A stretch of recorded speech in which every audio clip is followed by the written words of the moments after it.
right. What is up? I'm Tommy Runs. I got Gary here. I got Aaron. This is TRE Live. We are the PR project. This is day 2 of the running event in San Antonio, Texas. We're doing really good on the over-under of me not saying Austin, Texas a bunch, but San Antonio's been very welcoming, and we're welcome to have you guys back. Thank you so much for checking out day 1 of TRE Live. Today is day 2. We have a packed day, a bunch of different guests.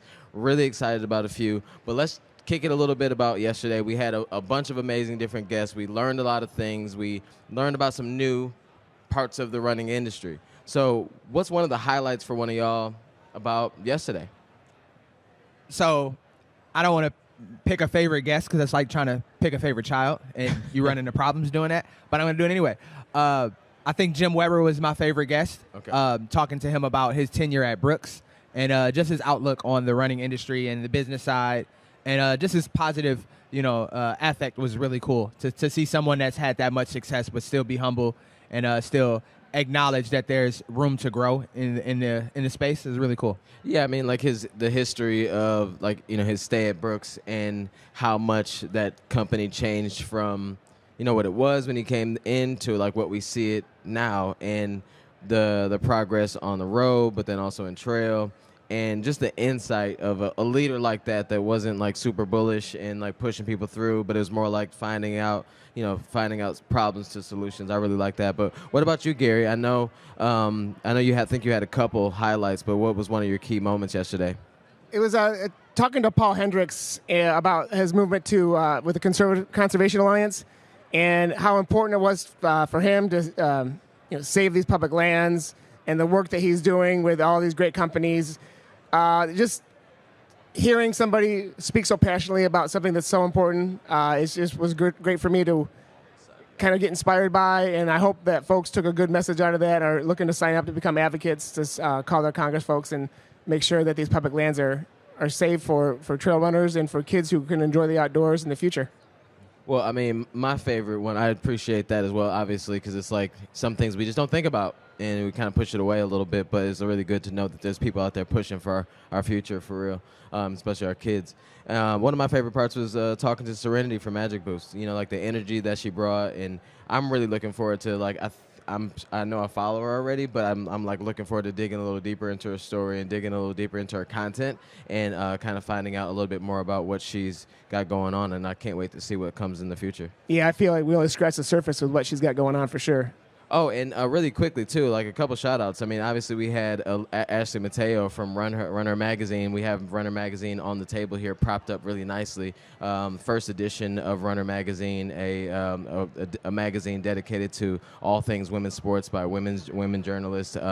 It's really great piece of work. But then also, we got to make sure that we give a shout-out to the yesterday sponsors. Yesterday, we had On Athletics or On Running as the clothing and apparel sponsor, and then we have obviously Sir Nutrition. We got Sir Nutrition. They have their alt red here. They're the nutrition sponsor for day 1 and day 2. They have their alt red on the table here, but then also their meal mix. Yeah, their protein mix. But it's been a really great day. Huge shout out to FlowTrack for the platform. I'm excited, bro. Like today is packed with fun guests that I've been kind of looking forward to talking to.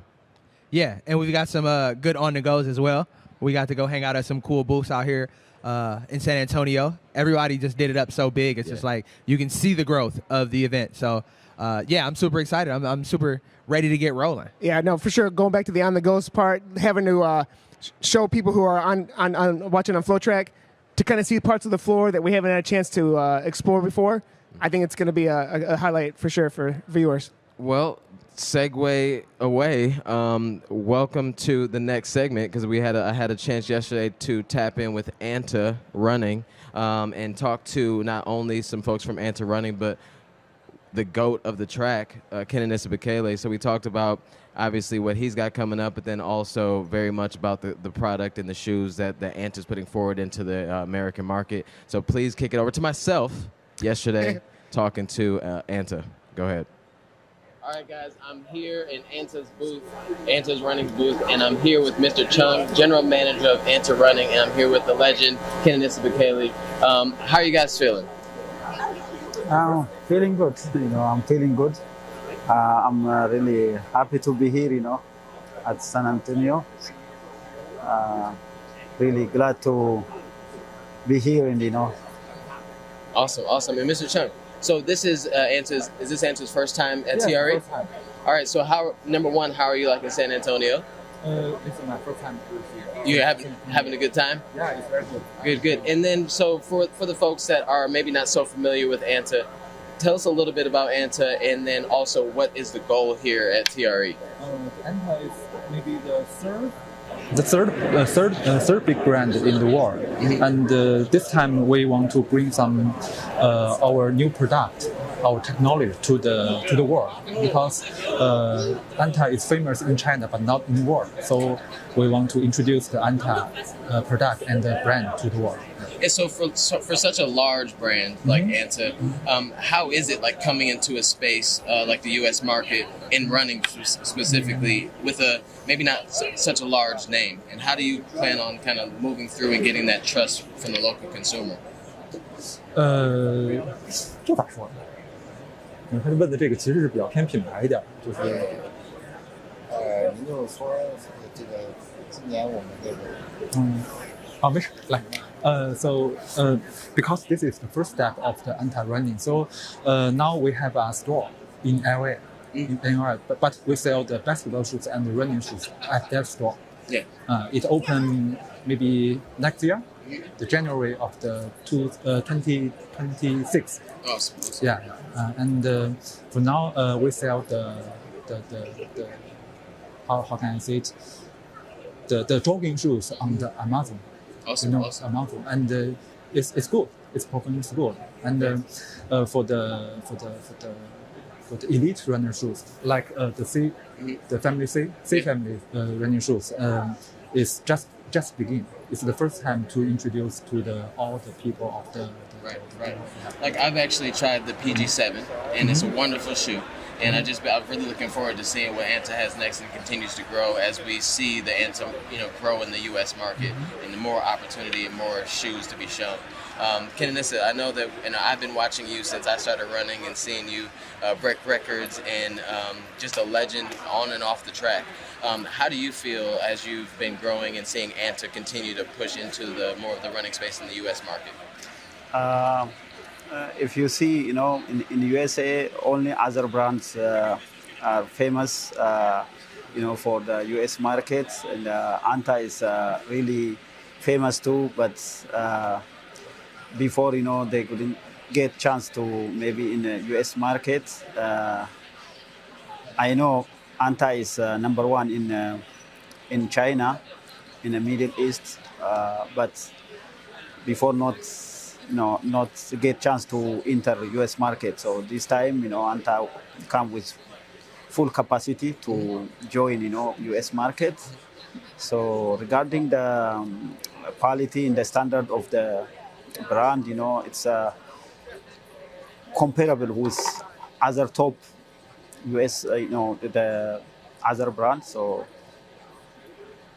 it's good to give chance, for consumer, to get chance to taste in the see, how Anta is great, in sport wise. I mean, it's really good to see someone like yourself, not only wearing Anta but racing in it still and pushing forward, because you've obviously worn other brands, but then chose to go with Anta as this thing to take you to your next step. Yeah. Step by step after I joined Anta, now really we see, big competitor, big competition between three brands, like Adidas, Nike. Anta is the one of the competitor with those sport brand shoes. So we are now, in top three, in the competition wise also.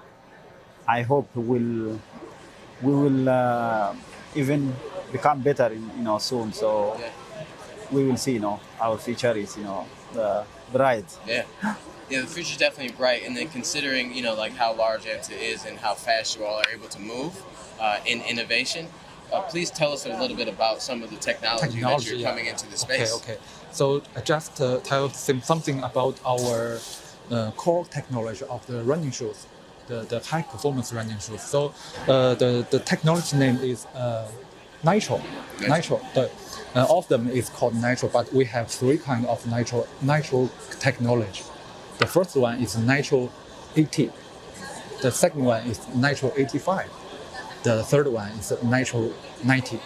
So the first one is Nitro 80 is good for the stability. When you run on the track and field ground, you need that shoes. Over there you can see the name called Mach 6. Yeah. Yes, it's for the track and field ground.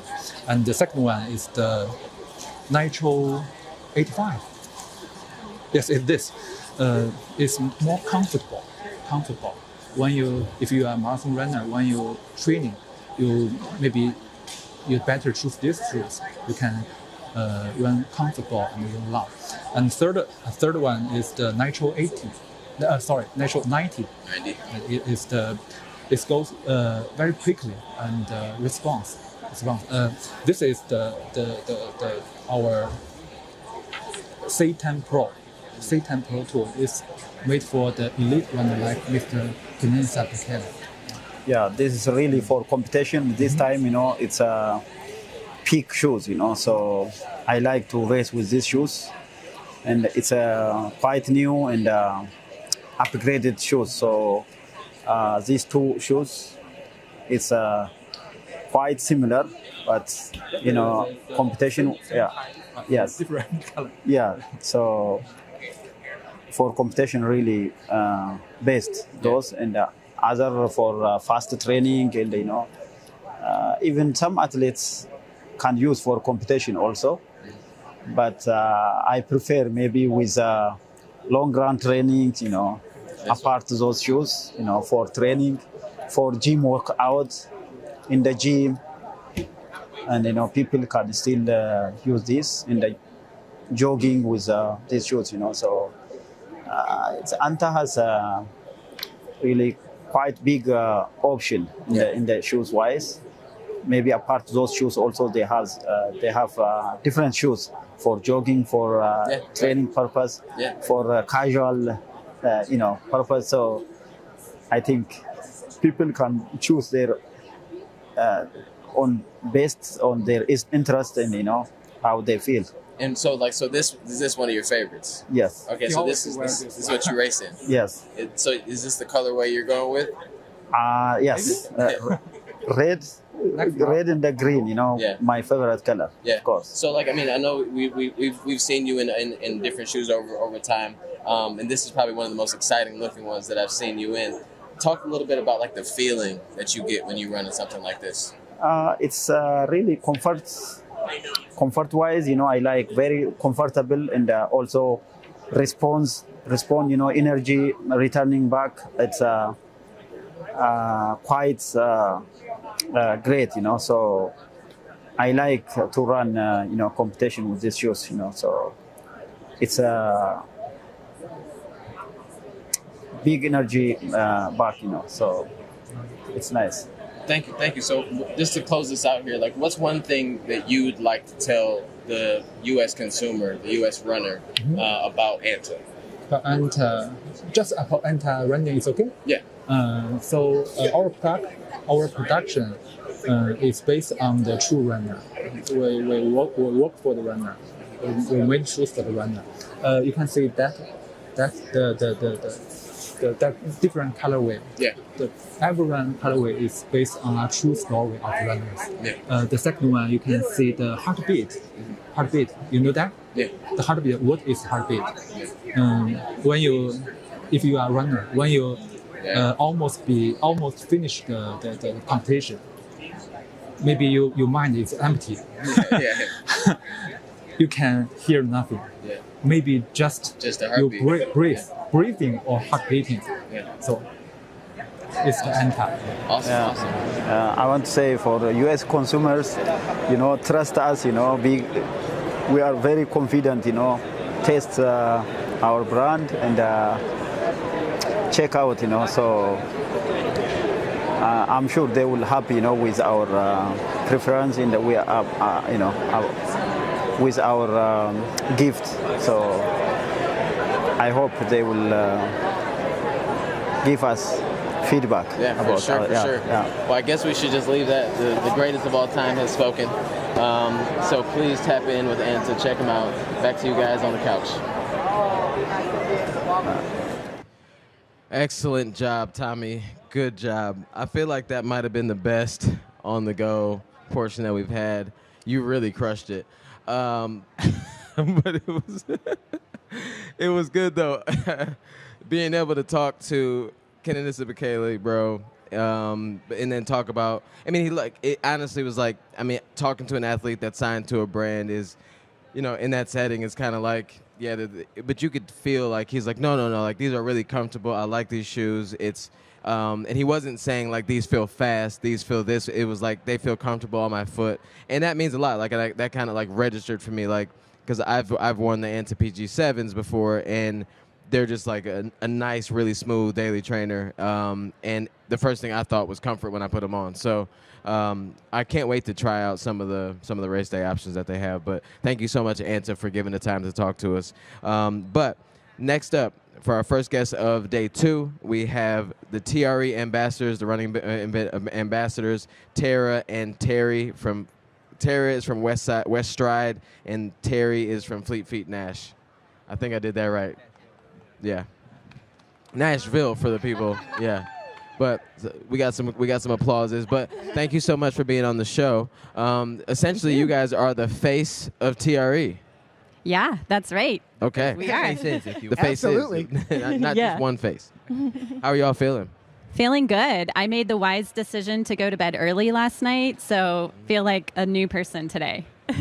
And I went to several of the fun events, so not as early, but still early enough. Yeah, that felt like a little bit of shade. Like I'm the one on the dais that did the right thing. But talk to us a little bit about what your role is with TRE and how that all came about, and you having some fun. Yeah, absolutely. So TRE reached out about being an ambassador, and I'm already a big fan of TRE. I love being here. My first year was 2021. And so being here and being an ambassador has really been a privilege because we've just been able to get to know people a little bit more, experience things a little bit differently. The TRE team has been so welcoming and supportive of us. So yeah, being an ambassador has been a fun new role this year. Yes, I feel like we are doing much of what we usually do here, which is why we were chosen in the first place, is we do love to come to TRE, be part of the community here and see everyone and do all the things and share it with everyone on our socials. So it's been a really fun experience. So what has been like some of the role as an ambassador that you've have to undertake to kind of help promote TRE? Like, who are you promoting them to? Are you promoting it to the retailers? Are you promoting it to the runners? How have you incorporated being an ambassador into what you've been doing?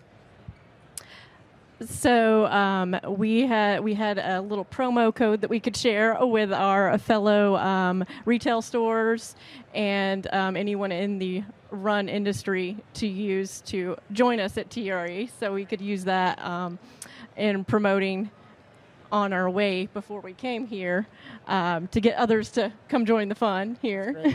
Yeah. So both of you guys work at local retail stores. Yes. You at West Stride, you at Fleet Feet Nashville. Could you tell us a little bit about how important it is to have an event like TRE to expand your network and to interface with brands and companies that you might want to carry in a store, or you already carry in a store and you want to deepen that connection to be able to storytell? Talk to us about how important an event like this is for a local business like yours.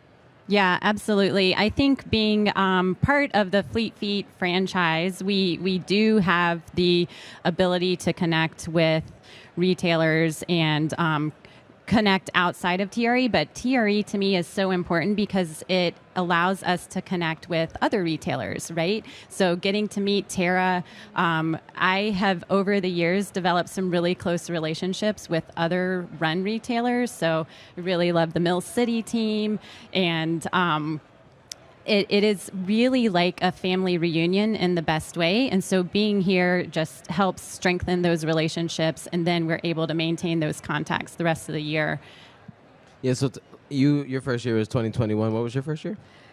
Oh, I'm not sure. It's all a blur. Yeah. Yeah, that's those. It's been a few years. Those late nights, you know. But the first, so 2021 was also my first year, and I remember like coming into the expo floor and just being kind of like amazed because it felt like it was each brand's like sponsoring a race, because every brand had like the largest display that I've ever seen, and it was like everyone did their thing. And even since then, it's gotten even bigger and better. But then it was like the year post, you know, it was during COVID a bit, so we all had masks on. What are some of your thoughts on like thinking back to 2021 and like how far TRE has come since then, other than the move from Austin to San Antonio? Yeah, I was talking with somebody a little bit earlier. I feel like we have leveled up this year. We're in a incredible space, but the booths are out of control this year in the best way, right? There's 2 levels to Ultra. I can see across the floor where everybody is. And the energy this year has just been off the charts. It's been so cool. But from 2021, yeah, I was part of what we had to do ahead of time was promoting, was looking back at my previous years being here. And yeah, we were still wearing masks in 2021. So, great news. Both of your stores are nominated for Best Running Store here at TRE. Could you talk to us about that honor and what that means to you as a retailer, and how that looks for all the hard work that you're doing in the community and in the running space? Just talk about that a little bit. I mean, it's always great to be honored with being part of the 50 best across the entire U.S. is an amazing honor, and we're very excited to receive that this year. And just to be, among such other great stores, and in that, it's super exciting and great to be a part of such a great community. Yeah, for sure. And just like as you're like looking at some of the other retailers out there, or like talking to retailers about like why to come. Mm-hmm. I mean, both of you have 2 different positions, like apparel buyer, and then also or buyer, and then also marketing side. Like, what is each of your different like reasons why you would have someone feel like they should come, based on your positions? Yeah, so for my position, I'm the marketing director at Fleet Feet Nashville, and so we do a lot of prep work ahead of TRE, sending over proposals for the next year, but really coming to TRE is our opportunity to have that face-to-face time with our vendors, solidify those relationships, catch up on everybody's kids and pets, and it really, I think, is... I wouldn't miss it, because it gives me also just walking around and seeing all the ideas. We host races in Nashville, so what should our setups look like? I mean, it is really such a collaborative time when we're here, and being able to just connect with people, build off of each other's ideas, and the community aspect of it is just incredible. Seeing how it's day 2, you've had a full day plus to kind of walk around the floor. What's kind of got your attention? What are you excited to kind of bring back to your stores, or just talk about amongst your friends when you get back home? I love stopping at any of the booths that are new to me and hearing their stories. If there's a little sample or something I can take back and share with staff, it helps them feel like they're a part of the experience a little bit more. That is the tricky part. Like, I would love to be able to bring our entire staff to TRE. Right. Obviously, that's not possible, but anything that I can do to take something back and share with them is really amazing. Right, and as the apparel buyer too, yeah, we just... we have so many of the brands that do come to the store to show the lines, which is amazing, and in Atlanta where we are. But coming here and seeing the other products that we've never seen before, just looking for something new and different, and meeting some of those new companies and all the people involved and everything. It's been really fun, so it's always good. And on the apparel buying side, do you like, how much is this conference like a benefit to you on your day-to-day? Like, once you go back, like, how much does it push you through like the rest of the year, or guides you in your decisions? So when I go back, the real work starts, because I come here, I see all the fun stuff, I see the lines for next year and even beyond. This morning I was in a meeting looking at spring of 2027 just to give input on that. So that was really valuable. But when I get back, then the work begins of placing those orders. So putting together the right assortment for all of our customers and what everyone needs to keep them moving. So I'll be doing that as soon as I get back. So the energy is there here, but then you take it right back to the store to plan the assortment. And I feel like the recurring theme of all of our conversations so far has been community. Yeah. Every brand wants to talk about community and how they interface with the running industry, but I think the running stores are many people's first touch point when it comes to their interaction with running. Talk to us a little bit about how important it is for local running stores to provide that community and provide that place for people to get in touch with not only the brands but also other runners and other people that are interested in running. Tell us about how your store helps foster community in Atlanta. So in Atlanta, we are the first woman-owned running store in Atlanta. So we have always been a great place for all runners and walkers and active people to go. But we have a good focus on women's apparel and across the board. We have a lot of women shoppers for sure. We do a ladies' night every year that packs the store, and it is so much fun and brings so many great people in the community out. And then we also have a lot of high schools in the area, so we also do a lot of work with the local runners, high school runners in the community. We do events for them. We just did a cross-country event we partnered with Nike, and they sent out these big State Strider boxes that we filled with little gifts and T-shirts, and the box was big enough for the runners to actually get into. So they sent us videos and pictures of them like in the boxes. So that was really fun. Yeah, I think community is so important, right? So like Tara, we really strive to be a place where everybody feels welcome. One of our mantras is all people, all paces. So we really do try to make sure that the entire spectrum of runners is represented. And while we were in that same apparel showing a little bit earlier. We're talking about the elite athlete, but so many of the runners that we interact daily, they are new runners, they are beginner runners. They need to feel like they're welcome. So a big part of our strategy at Fleet Feet is just meeting runners where they are, making sure that we have pace group leaders. We say, come run with us. We do not leave anybody behind. We make sure that every run there is representation. We are also very involved with our high school and track athletes. And something else that we've been trying this year that we've been really excited about is we're partnering with the local university to use their sports marketing department to help us develop some strategies and reach that little bit of a younger market. And that's been really exciting. They've had the most amazing questions that I'm like, okay, let me think about that for a minute. And we actually get to go back next week and hear their presentations. Well, thank you so much for joining us. I mean, what you guys are doing in your communities is amazing.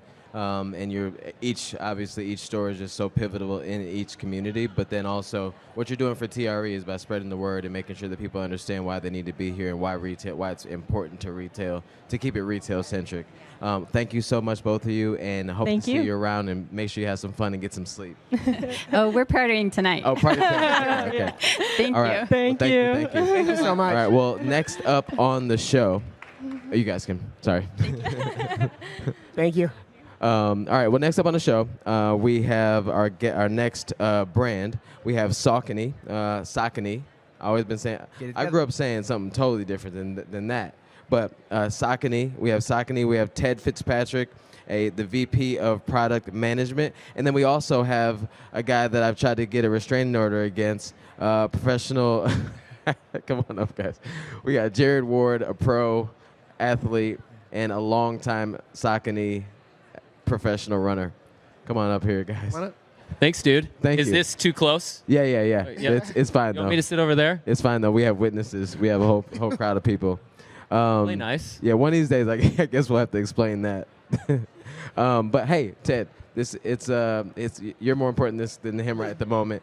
Let's talk about. I like to hear that. Yeah, let's That's talk. true, generally speaking. Generally. Tommy. Yeah. Right. Okay. All right. So Ted, first off, number one, let us know what you do with Saucony, and then also what you all are trying to achieve here at TRE. Yeah, thanks for having me and having Jared here. Excited to be here. I work at Saucony on our product management team, so manage our performance group, including footwear and apparel, and then also work closely with our athletes. So sort of something that's unique at Saucony is we don't have a separate sports marketing division or sports marketing manager. We embed it into the product team because a lot of times the best things that we can get out of working with our athletes is getting them in our lab, getting them testing our shoes, getting insights, and then putting that into and building that into our footwear. So Jared, our other athletes play a big role there, and obviously the benefit to the athletes, we hope, is if we can get those insights and make a better shoe, it's going to make them run faster, run easier, recover faster, all those good things. And then we can take all those learnings and build them into everyday product, training product, recovery product, so that we've got solutions that work for runners of all abilities, ages, types, you name it.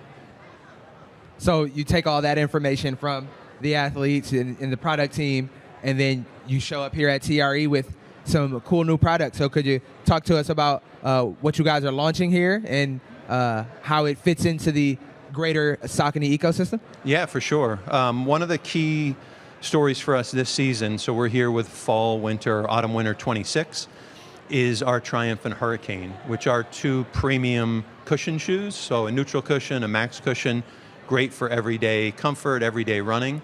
And it's something that we wanted to take some of the learnings from our racing product, our endorphin product, a lot of our innovative foams, and working with the athletes to say, how do we take a foam and a technology that works great for racing with a carbon plate? How do we tweak it? How do we adapt it for a Hurricane and a Triumph?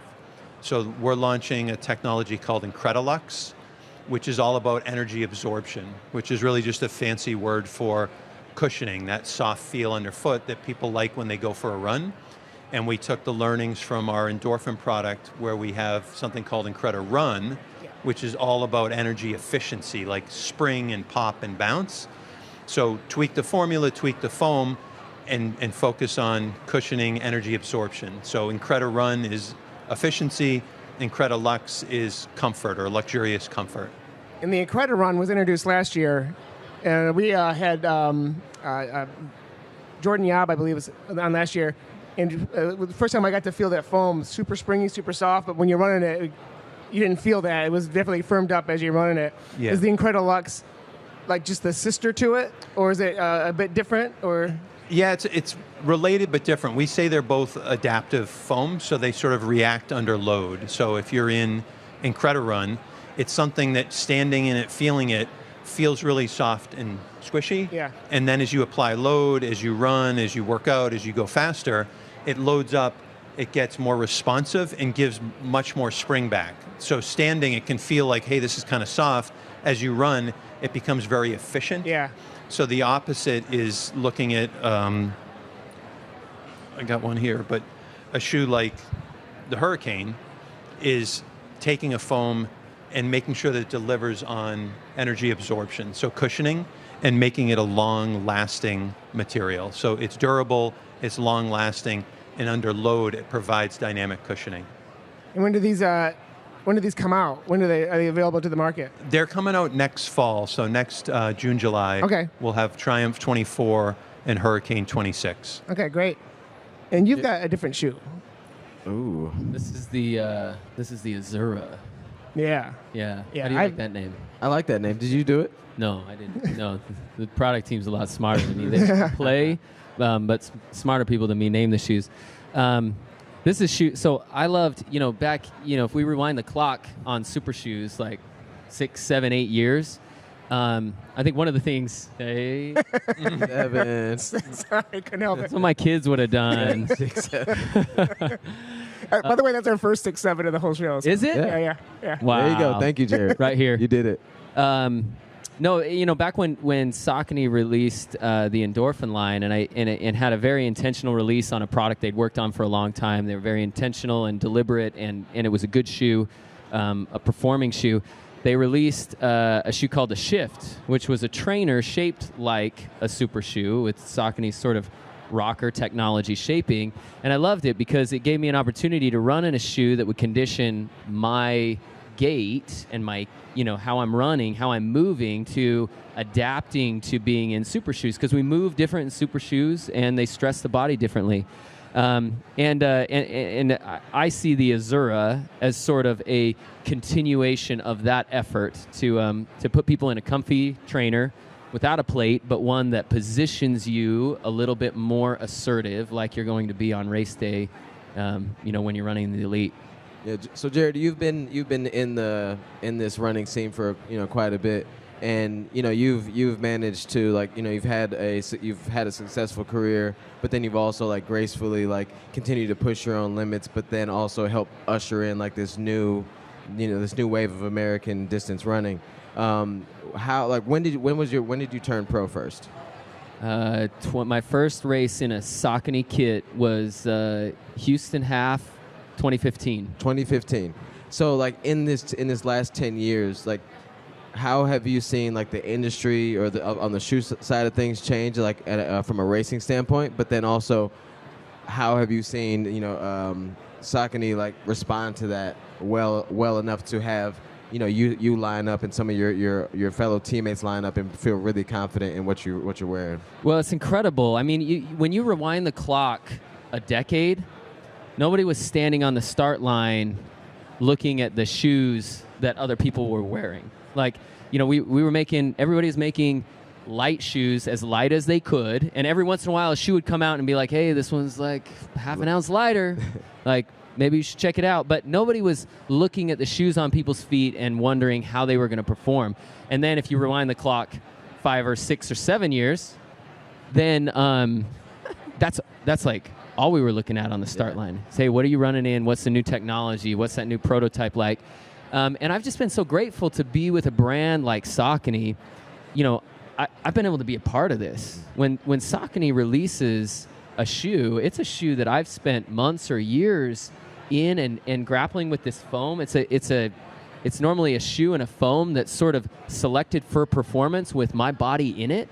I've really had an opportunity to be testing and refining shoes that work for me and giving direct feedback on that in a really lean but incredibly smart team. Saucony's not a massive operation, but the product team has continued to churn out products that are industry-leading products. And the pipeline is rich. I was just in Michigan testing 4 weeks ago, and the pipeline is so good in terms of performance.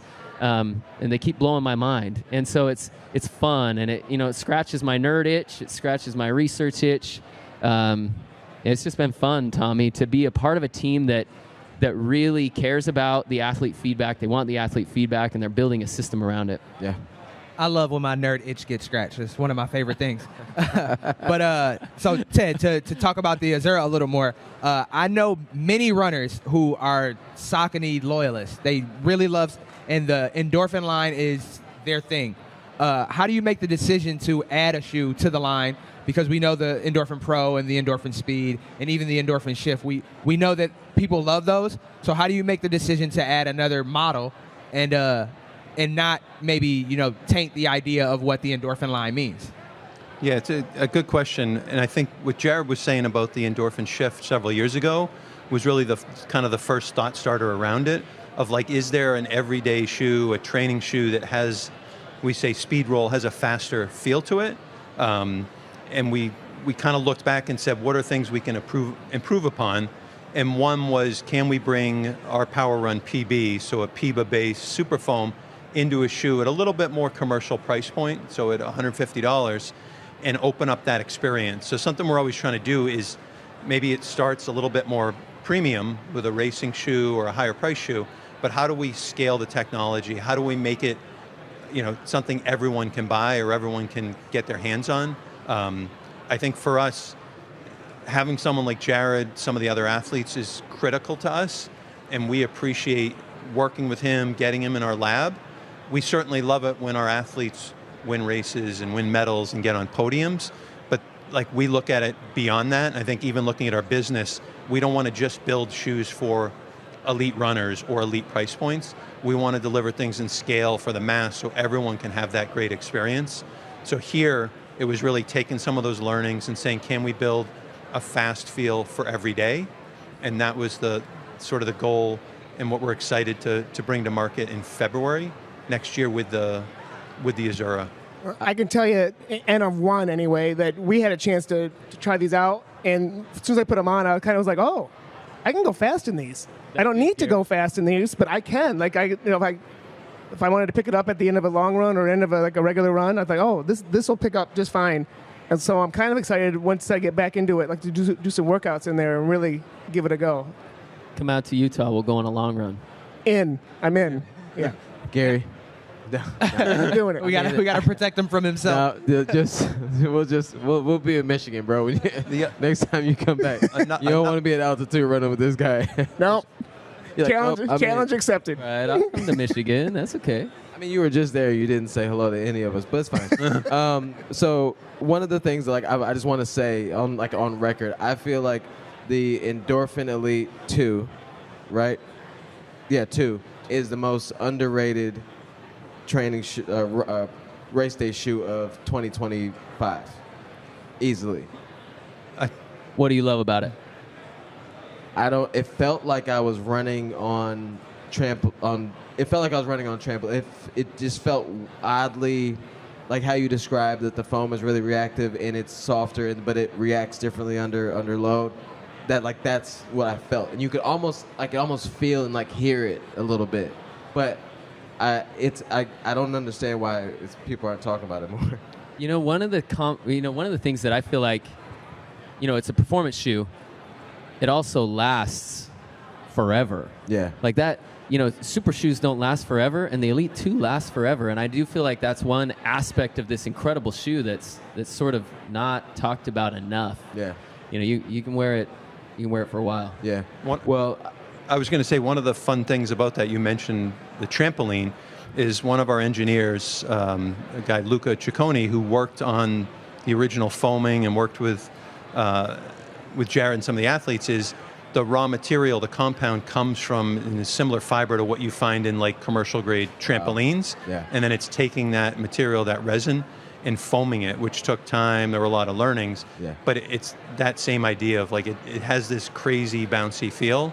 And like you were saying, I had a buddy text me the other day who's an avid marathoner, and he was just giving me a check-in. He's like, hey, Elite 2, I'm up to 300 miles, Wow. still going strong, which is one of the things we like to try and engineer some durability into it without making it too heavy, too slow, too pedestrian. Well, you guys were talking about nerdage. Luca is into it. Yeah. He is into it 100%. But we could at least talk for 6 or 7 more minutes on this. But my kids will be like, I disown you. But thank you guys so much for joining. Thank you, Jared. Thank you so much, Ted, for joining us and talking about these amazing shoes that you have coming out. We can't wait to put some miles in them.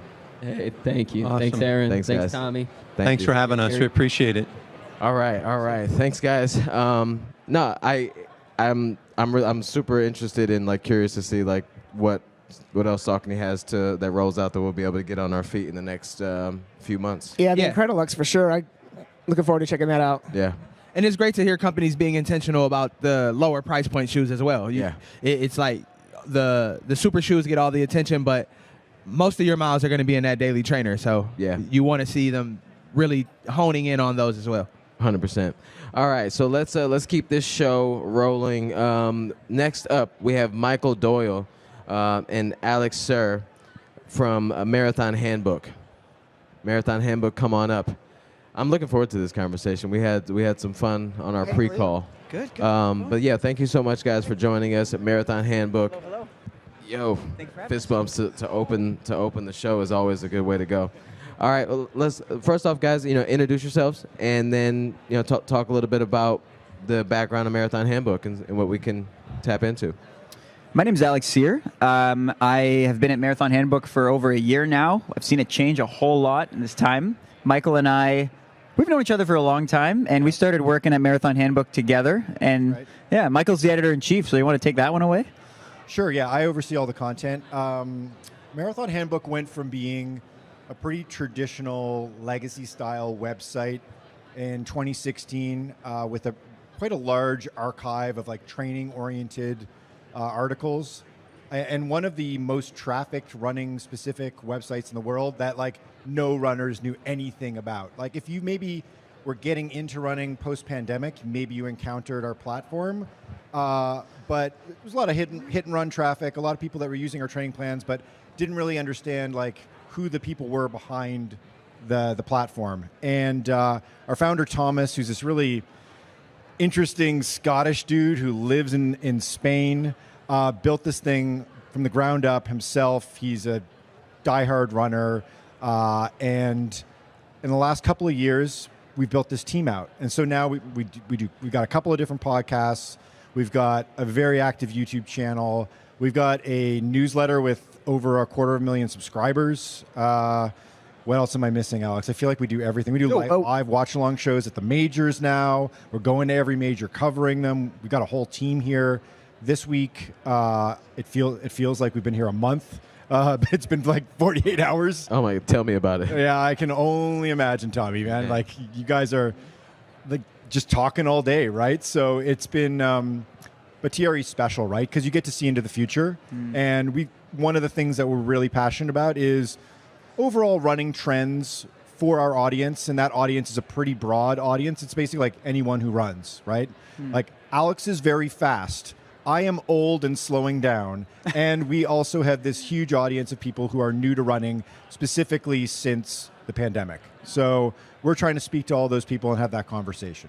Yeah, and being here at TRE, obviously there's tons of inspiration here. You see the new technology, you see new ideas. How does an event like this inform where you go next with Marathon Handbook, and how do you work some of these stories into the content that you're producing on pretty much a daily basis? Yeah, it's a great question. I'll let you go first. Go first? We've been knees deep in shoes for the last 36 hours almost at this point. I think for us, it informs where the industry's going. It informs our content strategy in a more holistic way, but also in a very real way of what's the new tech coming out?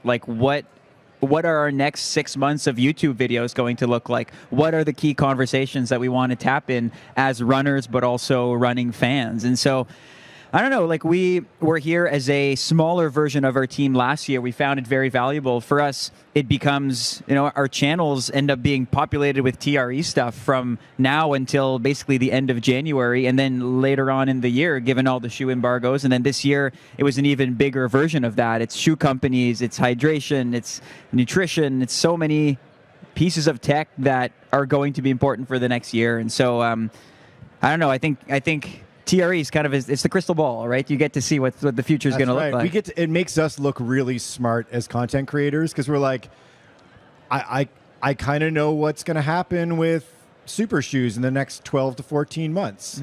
I'm not allowed to talk specifically about what's been embargoed to heck, but I got that knowledge in the back of my mind, and I know where these brands are taking this stuff, right? So very useful for us, makes us look better at our job than we actually probably are. You know what? It's also like a world running summit. And so for us, with a bunch of different content channels, you kind of never know what the week will bring and who you're going to run into. So, for example, this morning we we say we were chatting with Jared Ward, and we did a run with him, and we were increasing the pace, and the questions get harder, and this is like our YouTube series that we're putting together. Yeah. And as we're running through the park with Jared Ward, who runs just by us is the 100K former world record holder Alexander Sorokin, just out for a run, and that's kind of what you've come to expect here. So for us, it's really a good way to see who's around. I don't want you to get too upset with me, but I was talking with Michael about the new podcast, the new program you have, the 5K, increasing the mileage, yes, the pace, and he mentioned that you're going out with Jared. And I said, well, you might want to make it a 10K then, because he's quite fast too. So 5K or yeah, I knew that the longer I went, the stupider I would have looked. So 5K is where we are. And I can, without spoiling the video, which will drop probably in the next week or two, Jared puts the screws into you in the last kilometer in a big way, and it was hilarious. Yeah, it's harder to conduct an interview when you can't keep up with your guest. Wait, so were you holding the camera like running backwards? Because that's probably the hard part, right? If I could run backwards at sub 3 minute kilometer pace, I would have a very weird life. That's for sure. Just do all the races backwards. Exactly. And you guys be talking to me for that. And that's your gimmick, not the pineapple on the head, but the race. Pineapple on the head, guys. Is that underrated or overrated? I don't know. I think it's like right down the middle. I think you're probably. I know what you're thinking. I think it's you're right. properly rated. I mean, because it's like rated. Yeah. Yeah. It's rated. Yeah. All right. Let's stay with the overrated, underrated. Sure thing. Let's do it. This might be dangerous. What's one trend that you feel is overrated right now in the running industry? I know what Alex is going to say. I know what you go first.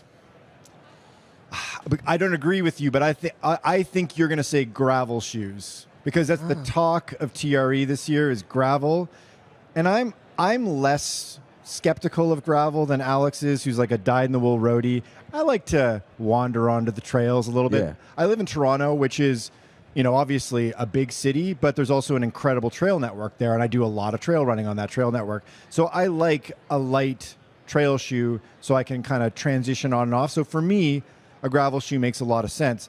But I do wonder, like, how many gravel shoes are brands going to sell in the next 5 years? Yeah. I don't know. Yeah. So I think maybe did I steal your thunder there? What, Alex? What? No. Was that going to be your? Totally, yeah, totally. But gravel shoes are a part of this take that I'm starting to form. So we recorded a podcast last night. It's like fresh in my mind.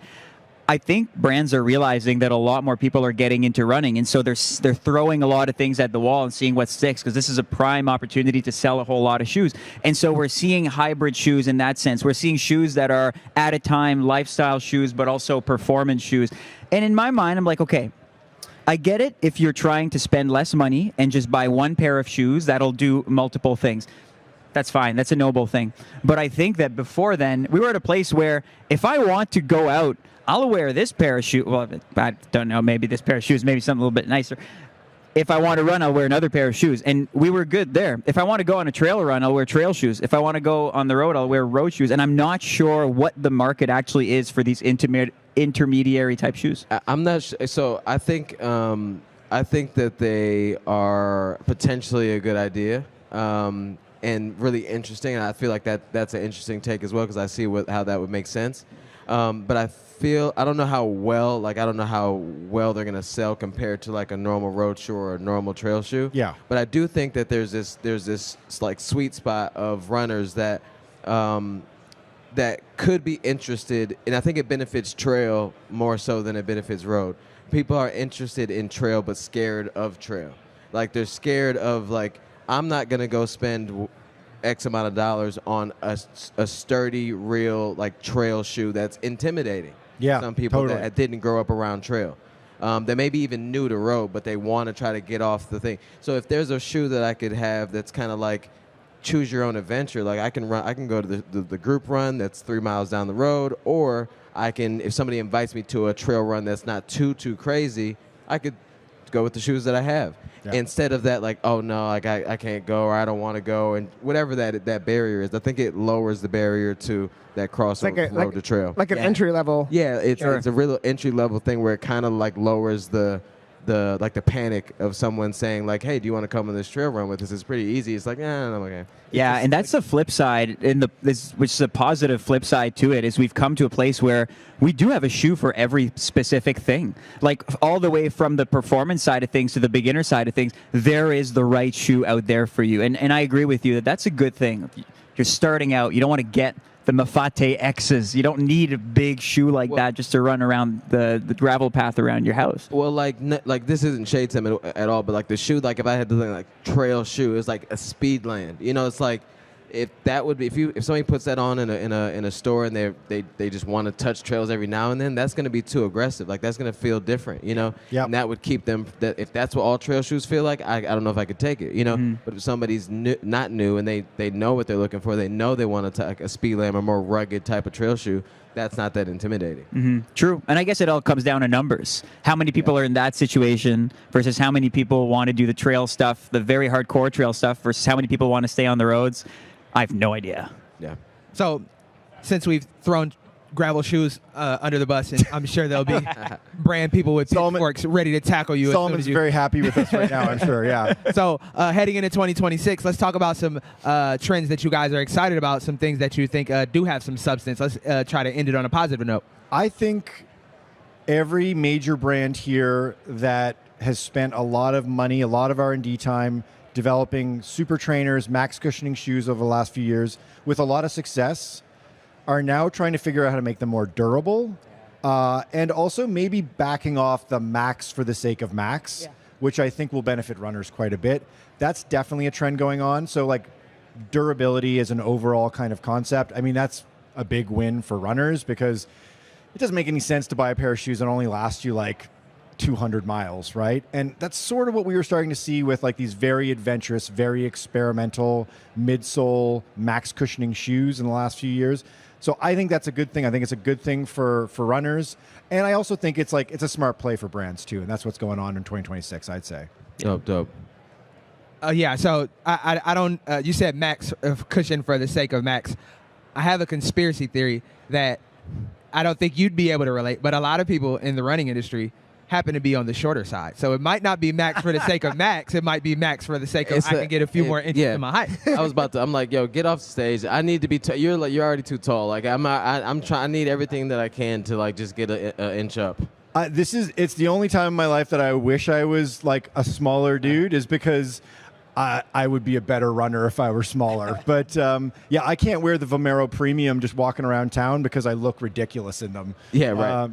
Yeah, you'll but you definitely can get on all the roller coaster rides for sure. Yeah. Please tell people where to find you on Marathon Handbook. Yeah, I would just say check out our podcast. Just search Marathon Handbook wherever you get your podcasts. We also put it out as a video on YouTube and Spotify. I feel like I'm doing the end credits of our I've heard this before. right now. We got a newsletter that goes out every day of the week at 5:05 in the morning Eastern time, and that's worth checking out. Go to our website, marathonhandbook.com. Go ahead and say it. Go ahead and say like and subscribe. Yeah. Like and subscribe. Yeah. Please. It's going to burst into flames. Like and subscribe to FlowTrack for us for sure, too. Exactly. Well, thank you so much, Michael. And Alex, please, we'll make sure we follow you. We'll make sure we tap into all the stories. Thanks so much for joining us. Thank you for having us. Thanks, guys. This was fun. For sure. Thank you very much.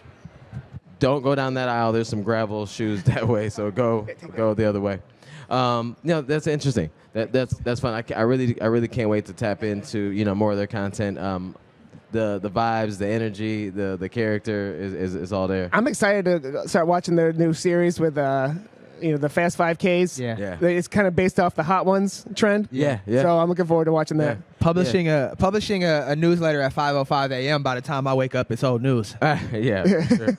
All right. So next up, we have Nike ACG. We have Caleb Olson, athlete, runner, ultra runner. And we also have Brendan Michaelis, the director. Please come on up. Please come on up, guys. How you doing? Good. Nice to meet you. See you. Oh, sweet. Over, yeah. All right. Pleasure. I follow you on LinkedIn, dude. That is the most TRE thing we've said today. Yeah, bro. I've been trying to get in my professional running bag since I'm gonna be sitting legs crossed at a conference like this. Well, thank you so much for joining the show. Welcome to TRE Live. Please, start with Brendan. Like, what do you do at ACG? Yeah, I have the pleasure of being the footwear product director for ACG, so leading that process, and it's a real honor and privilege to be able to represent a lot of folks who are really passionate about this space in the outdoors and serving athletes. Yeah, for sure. Like, trail itself has had just a wonderful, just boom in the last. I mean, it feels like a year. All of a sudden, everybody's trying to find a trail. Have you guys felt that? Obviously, hopefully on the sales side of things, but have you felt that energy internally as you're building out all these things? Yeah, we definitely feel the energy is pretty palpable, especially being in this space for quite a few years and going to races even across the various years and seeing how those are changing pretty rapidly and how crowds are showing up and how many more even just brands are showing up. The sport is growing at such a rapid pace, and it's such an exciting time to be a part of this amazing zone. And Caleb, I feel like this might be the longest that you've sat in any interview without somebody, saying congratulations. Thank you. Thank you. Thank you. So I saw an interview. My favorite interview I think of any runner ever was you right after the win in Western States. You were laying down on the chase, and I don't think that you moved a muscle for an hour and 13 minutes. That was my favorite interview I've ever done because I could fully lounge back on the couch and I didn't have to move, and I was just out there with my friends and my wife, and it was one of the most relaxed interviews I've ever done. Yeah, it looked like it. Yeah, that was an epic day, though. That was a lot of fun. I went deep on that one, so it felt good to not have to move. Yeah, for sure. So, obviously, winning Western States is kind of a big deal. It's a little something. Talk to us about the role Nike ACG played in supporting you and helping you realize that goal. It was huge. To be able to feel supported by the brand that supports you, sponsors you, it really makes a big difference. For Western States specifically, kind of two of the key components of the gear that I was using and my race strategy revolved around the shoes I was wearing and the top I was wearing, because such a big aspect of Western States is the heat and being able to stay cool. I had the Radical Airflow top that was this kind of grand unveiling of this new innovative way to stay cool. And then I was wearing the ACG Ultraflies, which are basically a trail super shoe that was designed with Western States, that course in mind. So I think being able to have that gear that was made to exactly my specifications and gone through rounds of testing with me with the idea of this final goal of Western States in mind, it set me up for success that day. Absolutely. And Brandon, we see you brought us some goodies. We're not going to keep them on the ground, are we? Are we going to? Do you have an Ultrafly in there? Is the question. Oh, of course. Yeah. What Can don't we be see fun without one? Let's talk a little bit about the Ultrafly and how that specific shoe helped propel Caleb to a W in Western States. Yeah, Caleb hit on it. This is a super shoe for the trails. And so we were able to take the best of Nike road running innovation and then tune that to be trail right. So over 14 rounds of long-term wear testing, over 30,000 miles across those various tests. Caleb wore it for a lot of those. For those of you actually with a really keen eye, he even wore a prototype of the Ultrafly at his Western States debut in 2024, which was the fastest debut time ever. And so this has been a long road for us to get here, and we're really excited to get this on foot. And again, testing with athletes across the globe of various ages and ability levels, and of course with our elites like Caleb and our all conditions racing department athletes, and really putting it through the paces in that race environment being really crucial, right? Even over the course of a training block, and Caleb could speak to this a lot better than I could, but it's very rare that you would get to those distances of a 100-mile race and really put it through the paces to know how it's going to hold up over the course of those long miles. And so we're really excited about this one. And making a shoe like that, and obviously having it tailored, a little bit more towards that. It seems like that pro side, and making sure it matches all of Caleb's needs for something like that. How does an everyday runner like ourselves also benefit from all the technology and the way that you've laid this shoe out? Yeah, absolutely. So, a lot of our learnings, again, from the road racing side and taking some of that magic toolkit of you have a ZoomX foam, which is our most responsive, lightest weight foam, paired with a carbon fiber fly plate.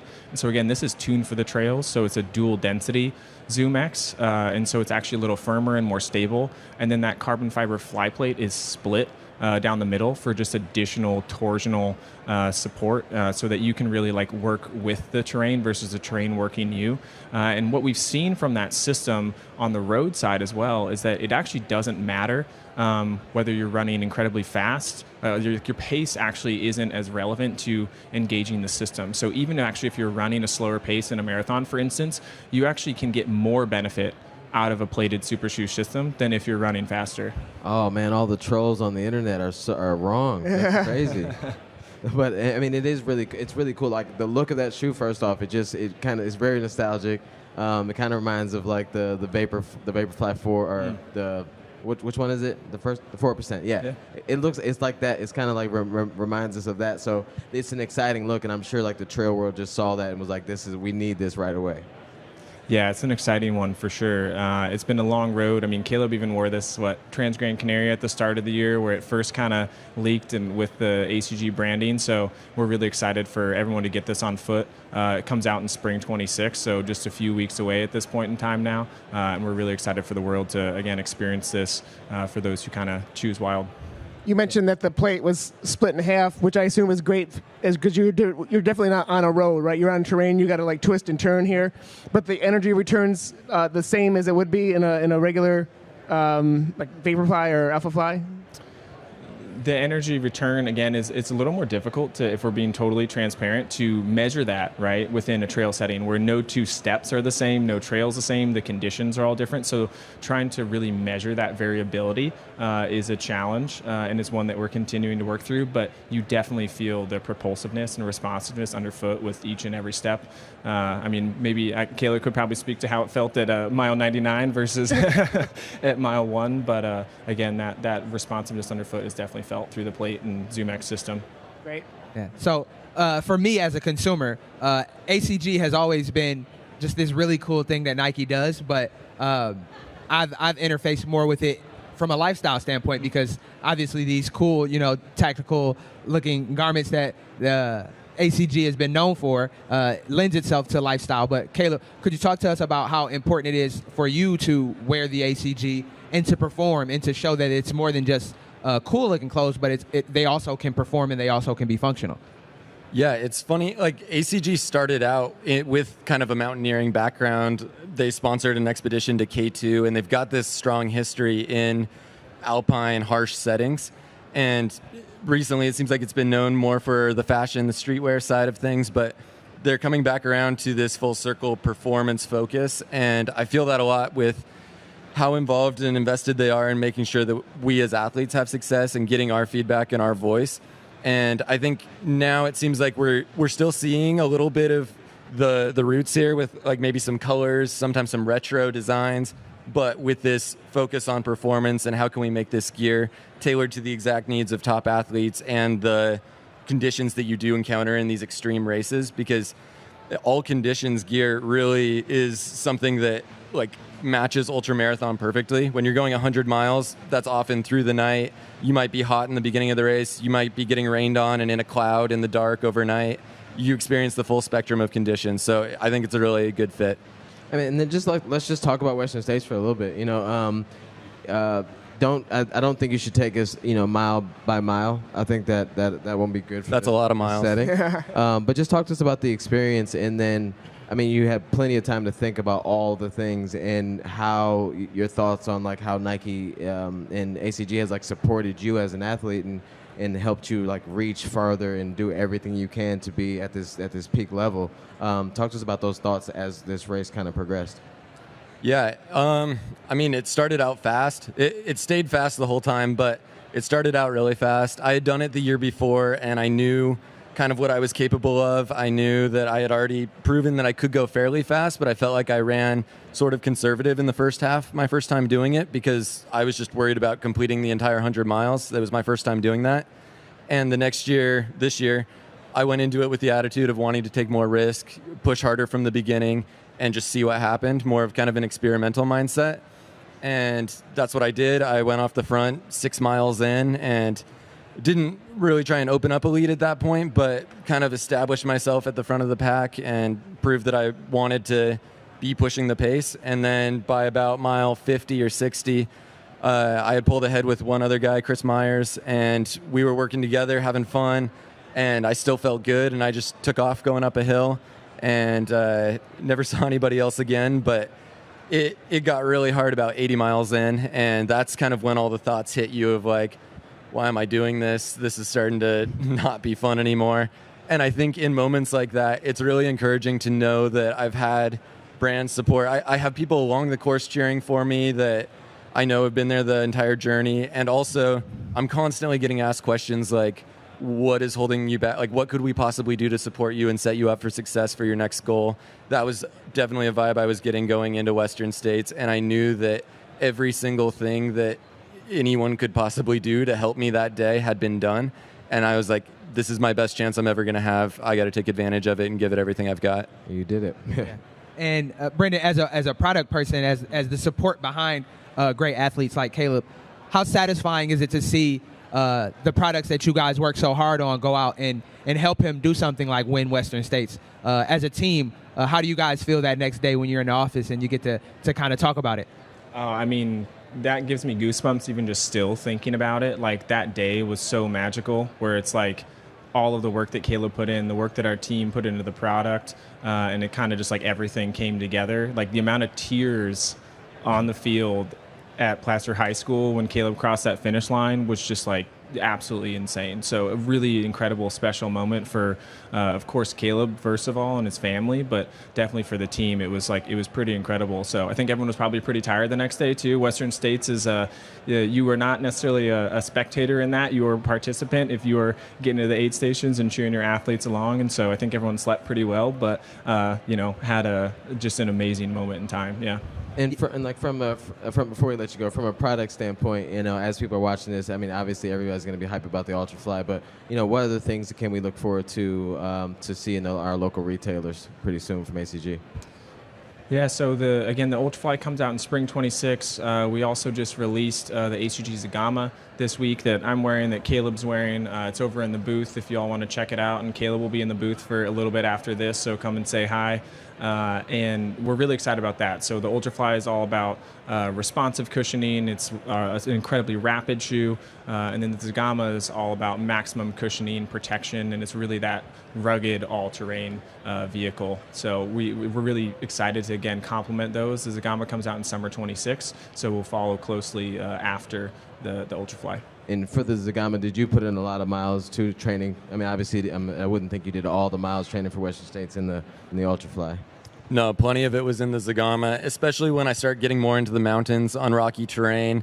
I love the stability of the Zagama. It's comfortable for all-day training, so it's the shoe that I reach for when I don't want to have to think about what I'm going to wear. Like, okay. I know it'll be good for any run I do. I think that's what we all need, is a shoe we can just reach for and not think about it at all.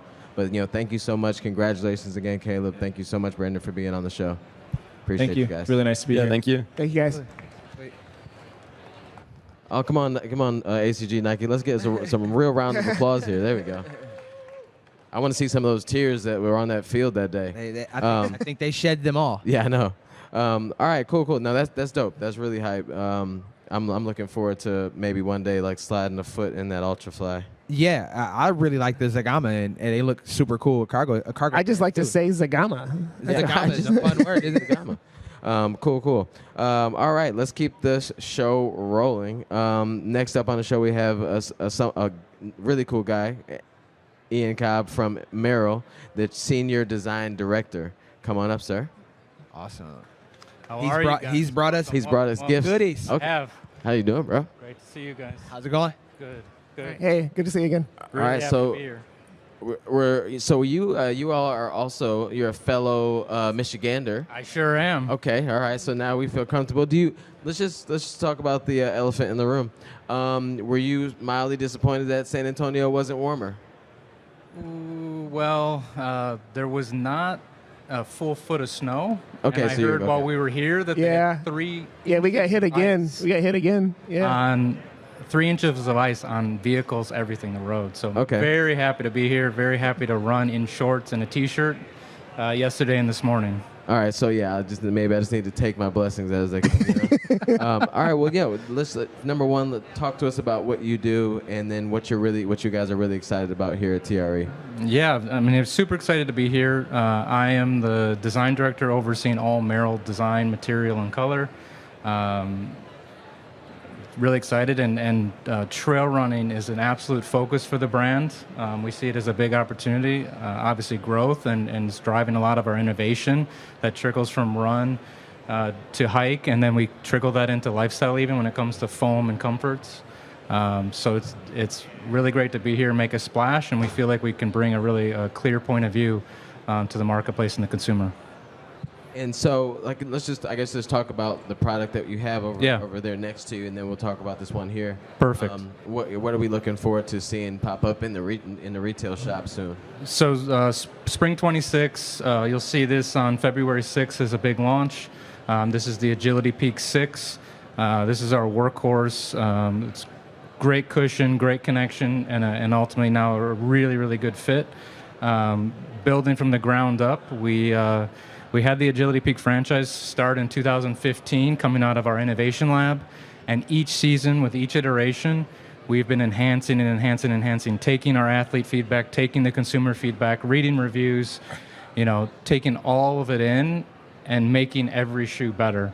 And so from the outsole perspective, we've enhanced where the lug placements are so we can optimize traction and grip. We've gone and looked at and learnings from the MTL. We've reduced the weight, but maintained the protection and durability that you had in previous models, if not anything, actually improved upon that. And then we have our Flex Connect technology within the midsole foam, and that's allowing the platform in your foot to really connect to the trail, giving you that confidence and run experience. And then on the upper, we have a new Lino Weave Jacquard pattern with a refined last that's giving you a really precise dynamic fit, ultimately giving you great connection to the trail and the confidence. And we feel as a brand that regardless of if this is your first run and you're trying it, or our athletes going on 100-mile races plus, you're going to have that confidence in the terrain and the build of the shoe to have fun and success. Yeah, and I feel like Merrill has been synonymous with outdoors and just also trail. But as we see, if you just walk the floor, there's an influx in investment in trail right now. Absolutely. Could you talk to us about how the previous experience and the previous expertise in trail that Merrill has gives you an advantage as a designer and as a company to take advantage and capitalize on this boom that we see in the trail space? Yeah, great question. And it's actually funny you bring it up. Next year, so in 2026, that'll be our 45th anniversary. So we know the trail. We started this thing. We, going back to founders, Clark Mattis, saw this massive opportunity coming from the ski industry. He was an Olympian back in the 50s and 60s. And as he transitioned out, he saw a real opportunity to go after this outdoor space and creating hiking boots. And we've been building on that innovation. Things like Jungle Mock and Moab have mastered fit, durability, comfort, and support. And as we move in and take that expertise into trail running, we're maintaining that, but looking at weight and modern materials to really innovate in the space. So I mean, as you mentioned, there's obviously a boom in trail, and that's exciting for a company that has been doing this, But what also are you excited, but then also a little worried about as that growth comes for Merrill? Like, how do you grow with that boom, but then stay true to what Merrill is? Yeah, I mean, if anything, I think it's just exciting for us, and it's real opportunity. It's bringing maybe more consumers, more light to the outdoors, and we believe in the power of connecting the outdoors to everyone. And trail running is a way in from the road running industry and other industries into the outdoor space, and it's just overall really, really exciting. So we talked about the Agility Peak 6. Yes. What is this one here that I have in my hand? Could you give us a rundown on what we have here? Yeah, this one's super, super exciting, near and dear to all of our hearts in design. This is the MTL Speed Arc Peak. If you don't know, MTL stands for Merrill Test Lab. We use all of our global athletes as basically a hub to collect data, information, get their feedback on all shoes that we build. But the MTL shoes are special because they actually provide that initial feedback that starts the build and development of the programs. So this shoe in particular has been in the lab for over 5 years, and we've actually gone through over 7 different design iterations, completely ground up builds from scratch, with various versions of those 7 models, whether it's foam materials, plate setups, upper materials, fits, rubber configurations. I mean, we've really played, and with this one, with the SpeedArc platform technology, our athletes was like, yeah, it's time. We're going to bring it. So really excited about sharing it with you guys today. We are on the outsole, all of our learnings from previous MTL programs and inline programs, looking at the best placement from a lug traction and grip perspective, while again maintaining the low weight. We're using Vibram Mega Grip Elite compound here. And then the SpeedArc platform technology is actually 2 different midsoles, an enhanced Float Pro compound that you're going to find on the Agility Peak, and a brand new PIBA-based material at the top. And then sandwiched in between is a 3/4 length carbon fiber plate that's giving you that fun running experience that you'll find in a carbon fiber plate shoe, but optimized for the trail. What's like the feeling or like the experience that you're hoping that the runner has in that shoe in particular? Excitement. I think that's what we all strive for, I guess. When you're logging the long miles, you need some pep in your step and some fun, and to keep it fresh and exciting. And what we feel like we have here is a great, go fast and slow. I'm personally logging slow and fast miles in this shoe, and our athletes are doing it the same. But you can really pick up the pace in this and just have a good time and stay connected to the trail. And so this is going to be a personal question, but yeah. For me, I'm a graphic designer, so I'm constantly looking for ways to kind of push my art forward and push ideas forward. But as a director of design, what inspires the looks and the feels of the shoes? What does your team look at and use to inform the language that is eventually translated onto the products that you guys produce? Yeah, good question. So as a team, we come together and actually all brainstorm and kind of do like a brain dump, share dump in what we're seeing is cool from all industry types. We're looking at macro trends, and all of that feeds what is ultimately our seasonal direction. And then at Merrill, you can see just with these 2 models, we've been refining our overall design direction and what that means, and enhancing it, whether it's hike, lifestyle, or run. And so those 2 things coming together really act as that inspiration piece. This season and year is really important to us. Again, it's the 45th anniversary. So we actually, from an inspiration perspective, went back and went through all of the archive samples and catalogs and everything from back then, and this colorway. And as you see the rest of our range in our booth, we have other colorways all inspired by 80s bright, fun, colorful climbing, hiking, and run shoes from back then. I just realized that 40 years ago was the 80s. I was like, oh, man. And that's really cool, because sometimes when you have a brand that has that heritage and has that legacy, you can feel the pressure to have to stand up to what you've produced in the past. But I think it's really cool to go back and to reference those older ideas and repurpose them and refashion them and make them work in modern times. So that's really cool to hear. Yeah, absolutely. Fun fact, Gary has a jumpsuit that matches that shoe right there. I got shoes for you, Gary, so we'll get a full look. My kids will love it. Yeah. He did not deny. But like, honestly, so other than, I guess, personally, I mean, you've been in the industry, you've seen what the changes in running recently, you've seen this push towards trail. Yeah. But personally, as a fan of running, like, what are you excited about for 2026? I mean, I'm excited to definitely share what we've been working on. The Agility Peak has been something of a passion project, and to see it come to this iteration and come to life is amazing. But yeah, I'm looking to sign up for a couple ultras next year. So just on a personal goal level, probably be running in some new prototypes, new things we've got in the hopper.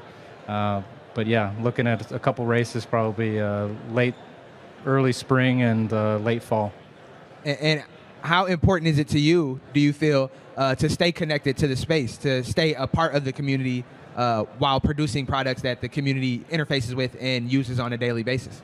Oh, super important. Again, we are constantly tapping into our reviews and the consumers and going back out and pulling that data to make sure what we're doing is what the consumers want and how we can just improve. So, yeah. Awesome. Well, thank you so much, bro, for sharing that. I can't wait to see, the response to these new shoes, but then also, just maybe we'll get over there because we're not too far from you guys, so maybe we'll come over. I'll come out. And we'll get over there. Hop on the trail. And I'm sure whatever ultra you sign up for, Tommy will be there because he's contractually obligated to go to every ultra race, apparently, in the world for the next 2 years. Let's go. Yeah. Let's go. Yeah, including Mammoth one day because that's next week. I got a guy from Mammoth over there. All right. Well, thank you so much, sir. We'll tap in. Make sure we'll stop by the Merrill booth a little bit later. Please do. Thanks for having me on. Good to see you. Thank you, guys. Thanks, guys. Thank you. All right, man. That's cool. It's always cool to talk to people that create. Yeah. Because I like to pick people's brains and see where they find that inspiration to create. Because sometimes it seems like, this idea just came out of thin air, but usually it's informed by someone's experiences. Yeah, and even like the colorway of that shoe, it's like without the story behind it, it just that looks kind of 80s, but then you realize like it's very intentional. And, that's fun though when brands really kind of like you said are pushing forward, and that shoe itself had all this innovation and all these iterations to make sure it was ready to hit the market. So it's nothing like anything in the 80s at all, but then they like harken back to the time of their start and the time of their beginning to kind of show and kind of flash back to that old school feel. But next up we have Craft Sportswear. Please come on up. We have Tim Tollefson and David Sinclair. Please give a round of applause for these fabulous gentlemen. And they're bringing shoes for us. What's up, Tim? How are you, bro? Hugs, man. I want to hug. He's a hugger. He's a hugger. Let's go. All right, that's always a good way to start up. Oh man, a bunch of dude hugs is the best way to start. Oh, I just get it. You get a handshake. That's fine, man. No hugs, no love. No hugs. At the end, maybe. All right, so we got Craft Sportswear up here. First off, please just introduce yourselves, guys, and a little bit about yourselves, and then we'll jump right into the fun stuff. All right. Well, thank you so much for having us. My name's Tim Tollefson. I am a pro runner for Craft, and I'm also now on the marketing side for the brand. And then I'm the race director and founder of Mammoth Trail Fest and the Mammoth, our new 200 miler that we just launched. And it sounds like, dude, you're coming to do the 200 since you're contractually obligated for every ultra in America. We have to change his name, though. It's going to be Tommy Trails. Yeah. He said being at. All right. Running. Hey, we get you on the horn. That's fine. All right. Yeah. No. That's fine. That's fine. I've never been to Mammoth. But let's get off of that subject before you have me start signing up for stuff. But honestly, if you could introduce yourself as well, and then we'll jump into the gear. Yeah. Hi, I'm David Sinclair. I'm a professional trail runner for Craft, and I'm based out of Vermont, but I do a lot of trail racing and been with Craft for a year. For sure. So the cool part is that you're both athletes. So we can talk about some of the tech, but then really a lot of it is about how nerdy you can get, but then also it's really about how it feels on your foot. And a lot of times, the cool part about us as fans of running and getting to talk to a bunch of different brands, and we kind of look at it from that consumer standpoint. A lot of the technical folks when I go on to talk about this, that, the little pieces here, and this shaves off that. But it really comes into when I put this on my foot, when I start to run, how does it feel? So if you could talk about this shoe that you all have up here right now, please talk about the differences that you feel, the progress from the last iteration maybe, and what you're excited about.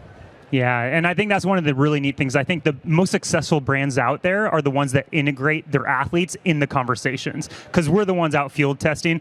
This is the Shipwreck Gravel. It's our new a carbon-plated racing shoe that's designed specifically for kind of that gravel terrain, which we classify as Western States or even a UTMB. David Sinclair, he ran the shoe that he's holding on his lap there, one of the prototypes to get second place at CCC this year at UTMB series. And so it's proven in the mountains, in Chamonix, in the Alps. But what's cool is we've been able to take all the feedback from us as athletes and give it to the design team and actually see the iterations. And this is going to be the inline drop of the Ship A Gravel racing shoe that comes out August 1st. And it's really kind of a nod to our belief that like everything in trail and road running is like, we see it as a spectrum. It's like road to trail. And so you can have a shoe that can handle any of the different terrain that you're going to hit. And it's been really fun as an athlete where, like I said, if we go out, we get the first iteration, we test it, we say, hey, this worked well, that didn't. You can see on the bottom of his shoe, there were actually, you know, some initial like holes that we had on the bottom just for the outsole. And like we were able to kind of close out that, and we almost have this like flat tire effect that we now have because we still have like a gap underneath there, but it's turned out to be a great shoe. And I mean, I'll let David talk about his feeling on it, but I just love having a voice at the table as an athlete. Yeah, it's been really awesome to work with Craft, and this Ship A Gravity shoe here, I was running in the prototype all summer and just fell in love with it doing all my long runs. So I used it for CCC, which is 100K at the UTMB festival. And what I love about it is just like the rocker and the foam just makes it feel effortless and fun to run fast. And I think the distinction that you said, Tim, you know, gravel, but then also which we describe as like a Western States or some of UTMB. I think that's a really cool distinction instead of it, because like the thought of when you say like something gravel, you just think of a flat surface that just has, you know, loose rocks, and it kind of, until you said that, it was kind of like minimized like maybe what these shoes could do, because I was at CCC. So I probably have a video of you running past, because we were up at this like little peak. So I was trying to get as many videos as I could. So after this, I got to see if I got a video of you. Congratulations, though. But I was out there, so I saw that these trails. I mean, there is gravel, but in my mind, I wouldn't have said like a gravel shoe could do that. So it's really cool to change that. That shifted it for me a bit of what these shoes like really mean. So with that like kind of thought in mind of like a shoe that kind of could be a road to trail, how did that play into like your success at CCC? The differences between like, say, wearing just a normal road shoe, but then going all the way to the other side for a very rugged trail shoe. Yeah, absolutely. This shoe is incredibly versatile for being a carbon-plated trail shoe, but gravel, so it handles the roads really well. I think maybe 20% of CCC are running on like true gravel roads and some pavement. So this shoe feels fast, like a road marathon shoe when you're doing that, but it also handles even the like 25% climbs, technical descents really well. So this shoe just does it all, was what I was most impressed with. And this was the first iteration as a prototype. And then immediately after my success at CCC, I was able to hop on a call with the shoe designers, and we were able to talk about like every little thing that I liked about the shoe, what I didn't like about it, especially like Tim was mentioning, you know, the hole here and the carbon plate. Yeah, can we actually compare the two, because there is a distinct. Oh, there's like a hole. Yeah. Maybe you get the. Okay. Tell me, you want to hold them both up for the camera and show the. Here you go. And you'll see, Tommy, like on that one in his left hand and Looker's right, that was basically an iteration of, we took our successful Ship A Pro road racing shoe and initially kind of slapped an outsole, and then realized that we needed to stabilize things and kind of make some iterations. But, you know, the one on the left, the Smurf that you'll see, that one, you know, it still maintains that cavity, but now it's closed and it has a flat tire effect, where when you're running on technical terrain, it almost has the outsole kind of like mold over it and give you a little more contact, so there's more purchase as you're running down technical trails. Yeah, you can actually. I think that's great. I mean, I guess also too with the whole. I think something can get in there. So I'm glad you guys closed that up. Trail souvenirs. How many trail souvenirs do you think you collected on the? There was one little pebble in there, but like they occasionally would get in there. It worked a lot better than you would think looking at it. Yeah. So the fact that I already loved the shoe, could use it to podium at CCC, and now this new iteration that I'll be launching in August is way better. Like everything they did is a little bit improved. The foam's a little softer. After like a couple hundred miles, the carbon in the plate where it was exposed actually cracked a little bit, and so now they tweaked the plate, kept like the stiffness, but made it a little more less brittle, so that the new shoe is just fully improved. Yeah, no, I can actually feel in hand that the foam is softer, from the gray to the Smurf. So one question though too, like as I'm looking at these, and the reason why I'm asking is I know that how technical that race was, or could be at certain spots. For a shoe that has like a little higher stack, I think a lot of people, like the average runner that doesn't have like professional ankles, can be a little worried about stuff like that. But if you were able to go through CCC and finish so well, I mean, obviously there's much more stability in the shoe. So how does it feel and how does it play out with having this much stack, but then also somehow having that balance there? Yeah, I think we really found that happy medium. So this shoe is not for the absolutely most technical trails, but there's a lot of technical parts at CCC, and you have to use a little bit of caution. But I'm really, really impressed for like a super foam plated shoe, how well it handles even technical trails. So I didn't have any like real fear of turning an ankle. I could just bomb those downhills with confidence. And Tim, let's zoom out just a little bit. So you said this is the Ship It gravel, and could you talk to us about the name? Obviously, craft is. The English isn't the first language, so if you go on and you're looking for the Ship It online, you may spell it a little differently. So could you talk to us about the origins of the name and how you got to that? You betcha. So at Craft, we're a Swedish endurance brand, and so it's a nod to the Swedish roots. And the founder of the company back almost 50 years ago, there's a little park outside of Borås, Sweden, where the headquarters is, and it's Kype, Kype is the park, and he was testing base layers, and that's how he founded the company. So it's a nod to the roots while we're ushering it into kind of the next generation of developing world-class footwear. And so, I think that's where it comes from. And you'll see we have a full line of like trail shoes or road to gravel shoes or road to trail shoes, was kind of almost that gravel line that we were talking about, that you will see names that are a little harder to pronounce, but it is because we think it's important that we keep true to our Swedish heritage, but while also kind of pushing the boundaries of what's happening in trail and ultra right now. Yeah, I think it's cool that you keep a little Swedish flag. Yeah, it's a little Easter egg there. Shoelace. Yeah, I noticed that when I was running in the Nord Stream Ultra. Yeah. I was like, oh, look at that. That's kind of fun. That's really cool. And so as we push forward into 2026, I'm hearing of a gravel world tour. Could you tell us a little bit about that? Yeah, we're really excited about that. So as one of the first brands in the space to really lean into gravel, we are launching what we're calling the Gravel World Tour, and it's going to be hitting a bunch of specialty retailers throughout North America, doing some activations with them, doing really cool things with our key accounts, and then it's going to culminate with the final stop in Mammoth, where I host an event called Mammoth Trail Fest, as you gave us the nice little plug earlier. Thank you, sir. And which is our event that is high up in the Alpine of the Eastern Sierra, the mountains of California.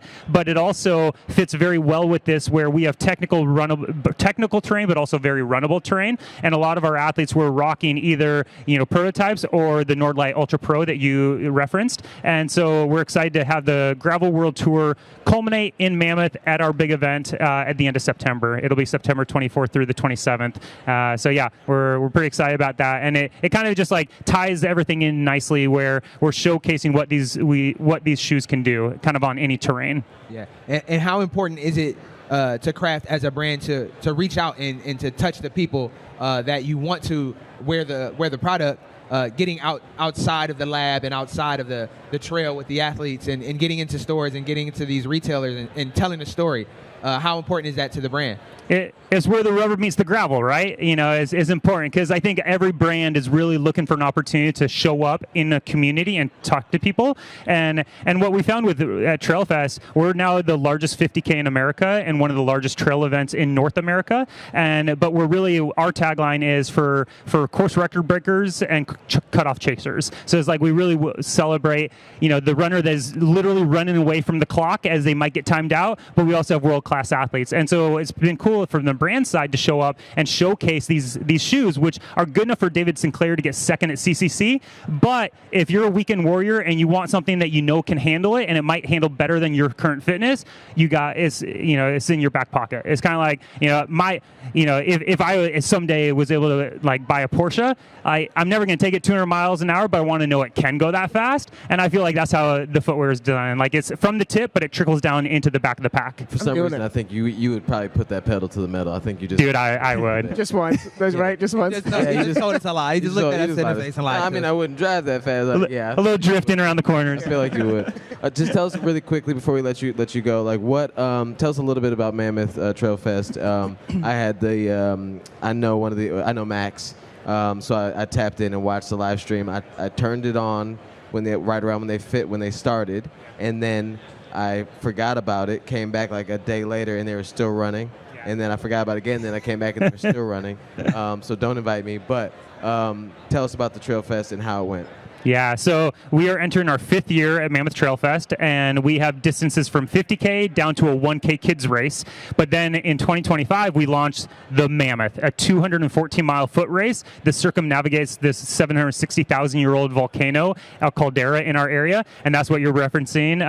Like Max Joliffe, he ran and got 3rd place, which was really cool. And we live stream all of our events, which is really neat because we want to be welcoming to people on site, but if you can't join us, we want you to join in on the party. And so with the Mammoth, we found we had an incredible reach globally with that, and it was really nice that Craft helped kind of put that on. But we're excited to welcome even more people this next year. And we've built the event specifically for community. So even if you don't run, you can just come and hang out, learn, meet someone, grow, hopefully, connect with someone that you've never met before or doesn't look like you. And it's just been a really fun way to offer, kind of an opportunity for people in the trail and ultra space, whether deep in it or just trail curious, to get more involved with the space, because we're long on trail. We think trail running is going to save the world, and we want everyone to have a piece at it.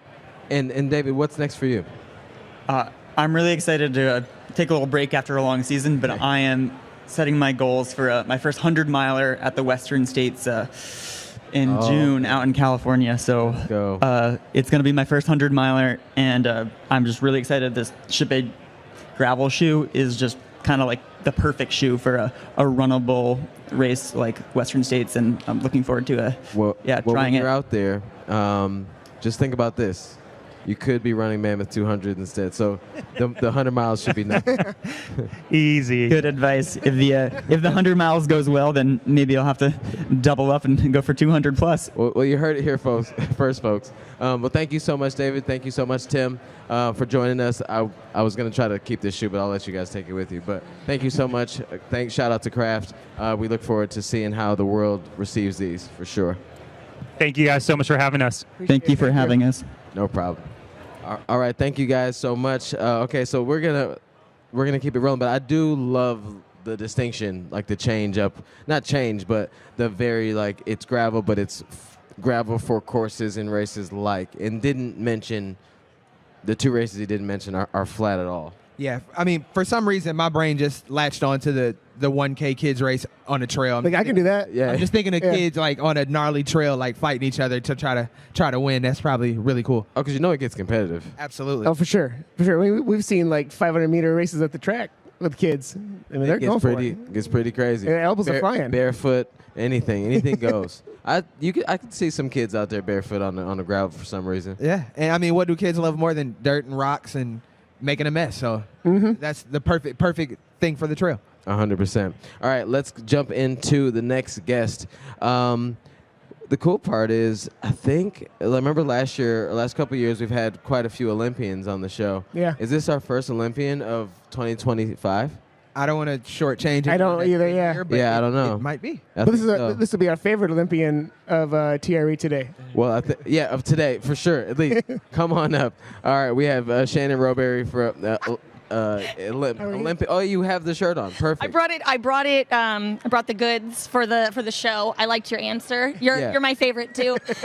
So, okay, the question that I just have to know right away. How many Olympic shirts do you have? Oh, I've been in 3 Olympics, Beijing, London, Rio. So I have at my house 3 bins about that size, each of which is dedicated to an Olympics. And then some of them I love to share the love with friends and family and aspiring athletes. And so some of them exist out in the world, which brings me a lot of joy. And in that mix of those 3 Olympic cycles or 3 Olympic appearances, you're the first American to medal in the 1500 meter? That's correct. Yeah, the London 2012 Olympics bronze medal. So when you crossed the line, were you aware of that history?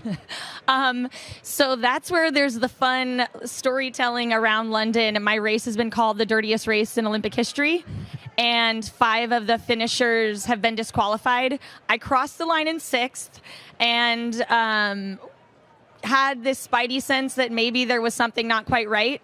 But it took until it was finally official, June 26th, which is my grandma Noni's birthday, that the IOC recognized me as the bronze medalist, and I'll be getting my medal at LA 2028. Yes. So that's fantastic. I'm very, very grateful for that silver lining. It's really cool.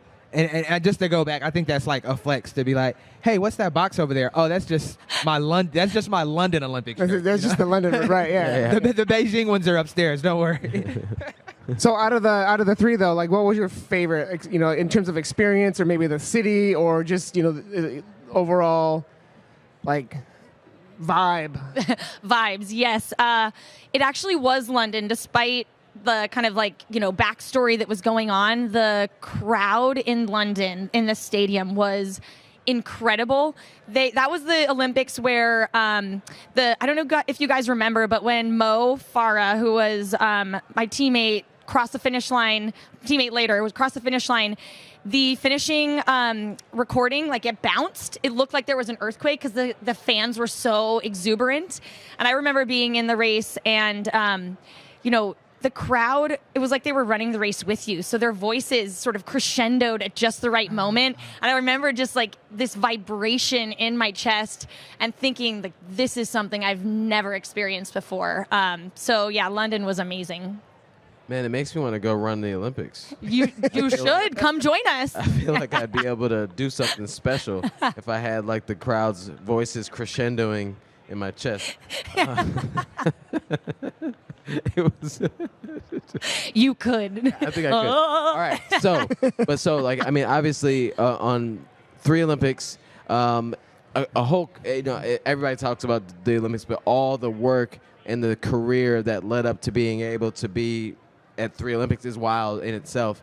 And then that just means it's such a long time span of working hard, pushing to the max, sacrifices galore to be able to show up like that for so long, and then still have family, friends, try to build a life or try to create a life for the future, because this can't go on forever.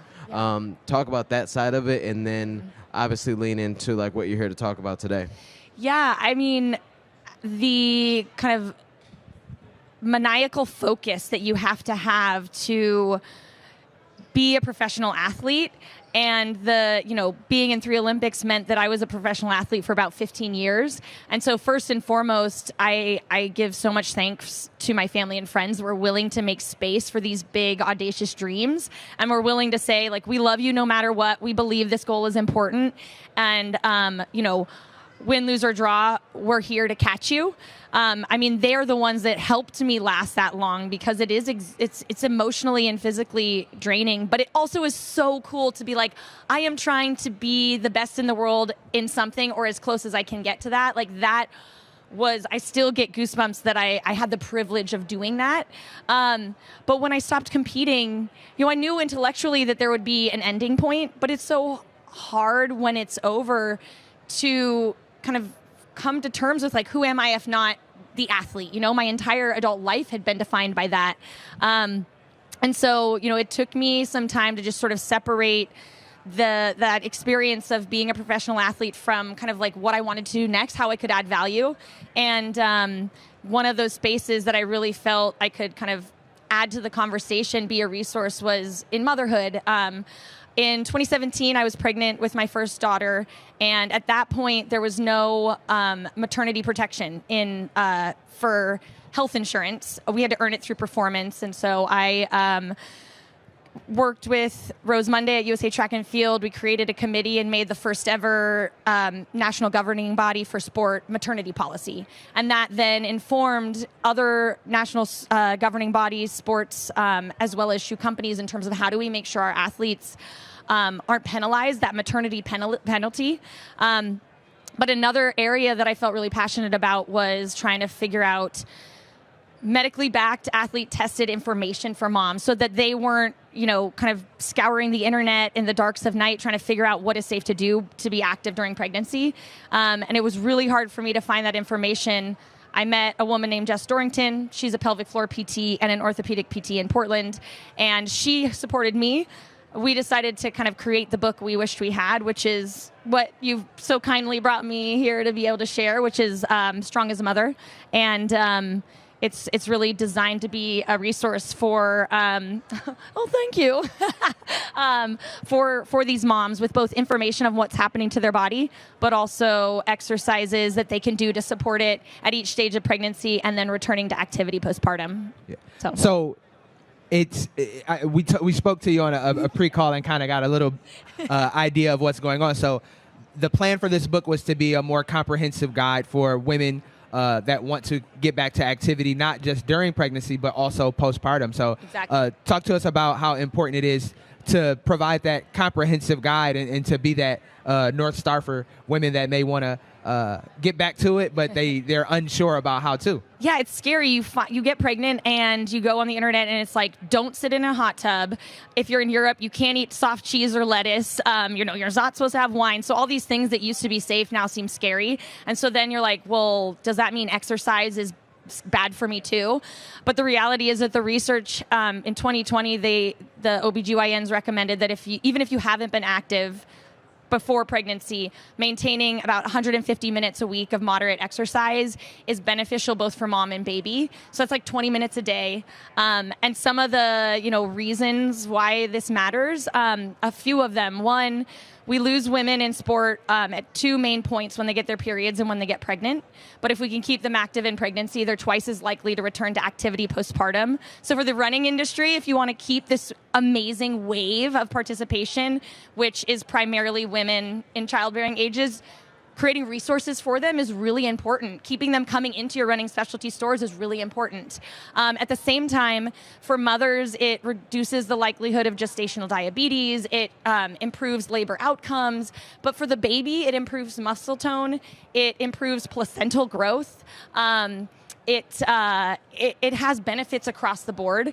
And so, we felt like it was important to have that information where we could, it was sort of, I love this concept of like offer before it's asked, right? Like these moms should just have it available to check out when they need it, when they're ready, not having to search all over the place for it. And writing a book is even for an accomplished athlete like yourself, an accomplished broadcaster like yourself, you've checked off all these boxes. But what did you learn not only about yourself as a person, but about yourself as a mother in writing this book? Thank you for asking that, because the journey, it's been about 8 years that we've been trying to get this book made. Like the idea came in 2017, but the last few years, we just kept running into first literary agents and then publishers that were like, nobody wants this. There's no market for this. And it gives me goosebumps thinking about it, because it was the people, it was like all of you who might be listening who kept saying, I wish I had this, when can I get this, that kept us going. We were so lucky to find Sasquatch as a publisher, who our acquiring editor was a collegiate athlete herself. She was a swimmer at Cal. She had just had a baby. And she also was like, yes, we need this resource. It's been beautiful to build community of people that that are like actually the ones who need these things, like serving that community is what gives us motivation to stay it through. And we're really so proud to finally have gotten to this point where it exists in the world. I think this is a fantastic resource for mothers and for everybody, really. But with that being said, science is constantly changing. Are you already like preparing like a volume 2 or like a expansion model? Because there's always new things to be learned and new things to be discovered, and things change. And yeah. 10 years ago we couldn't eat eggs, and now eggs are great. No, you're all the way up until the day when we had to submit the final manuscript for publication. We were updating any sort of research that was the latest on the market. Jess, my co-author, is very much staying on top of the research. Our dream is that if we can be successful with this, that we'll be given allowed the opportunity to create more, because in our conversations with moms, we recognize there's need for support before you find out you're pregnant, like in that fertility process and postpartum in, as your body's adjusting through the different the menopause stages that come next. Yep. I think for us right now, we're just so proud of this little book baby that we put in the world, but we dream of a future where there's more space, more recognition, and more that these ideas that were so hard to get done in the first place don't meet so much resistance. Right. Excellent. Could you talk a little about, because you mentioned it earlier, like the pregnancy clause and it's like, geez, like so when that change happened, for talk about what that is or what that meant, but then also what that meant to women in sport once that changed, and as it's gotten stronger and better, and then how having a book like this for those women that are extremely high level athletes and trying to figure out how to safely do this, and then also with the thought of like getting back to where they are. So for me, 2017, 2018, no maternity protections for my contract, no maternity protections for my health insurance. I really, 4 months postpartum, got a call that I could be reduced because I wasn't going to be ranked top 5 in the U.S. My health insurance I was not going to get it because I wasn't going to be one of the top athletes in the U.S. Luckily, we were able to create that maternity policy, which made sure that our women kept their health insurance during pregnancy and then for a year postpartum. And it's been updated once since. And I'm grateful for USA Track and Field's willingness to be groundbreaking and innovating in this space. And to, all the people that got behind it, because when it passed in 2018, it passed unanimously amongst when it was voted on, which speaks volumes. About 6 months after all that went down, there was Allison Felix, Alicia Montano speaking about their experiences as professional athletes. And actually, Allison Felix was one of the people who gave us a blurb for the back of our book. She said, "Strong as a mother is the guide I wish I had. Medically grounded, athlete tested, and deeply empowering. It gives you clear, confidence-building guidance to keep moving throughout pregnancy and into postpartum." I mean, she's our kind of athlete mom icon, so it was so meaningful to have her support. As Alicia as well, we've been in each other's weddings. I've known Alicia since we were practically babies ourselves, but these people that are willing to just say, even because it doesn't exist doesn't mean it shouldn't and that it can't, and I'm willing to put my neck out there to do it. They inspire me. I think that strength in community and conversation, you guys being willing to bring me on stage to talk about this, and then sparking conversations that help other people realize this isn't an isolated niche thing. It is actually a universal experience for so many, and that they deserve to have better resources. And so, it feels like this space there just kept being people kind of, I think of it as like shining a spotlight. I found so many advocates once I actually, and allies once I kind of shone a light on where the need was, and that's been beautiful. Awesome. And I think your story and I think the book is a testament to the importance of having women in the room and having women willing to advocate for things that women need. Yeah. Because a lot of times we do see rooms that are dominated by males, and the men want to tell the women what they need and what they don't need. So thank you so much for advocating for women and for being that resource to them, and using your platform to shine a light on things that are very important. So well, you guys are that for us as well. So thank you for those words. Thank you for this opportunity, and excited to be in a space where we can be doing these things that need to be done. Awesome. Well, thank you so much for joining us. Where can we find the? Yes, where can we buy and find? Okay, it is. So our publisher Sasquatch is part of Penguin Random House. You can find the book all over the place: Amazon, Barnes and Noble, anywhere you can buy a book. You can find me at Shannon Robery on Instagram, and we have a website, the number 4, then the word 2, mom.com. Find us anywhere. We would love to find you back.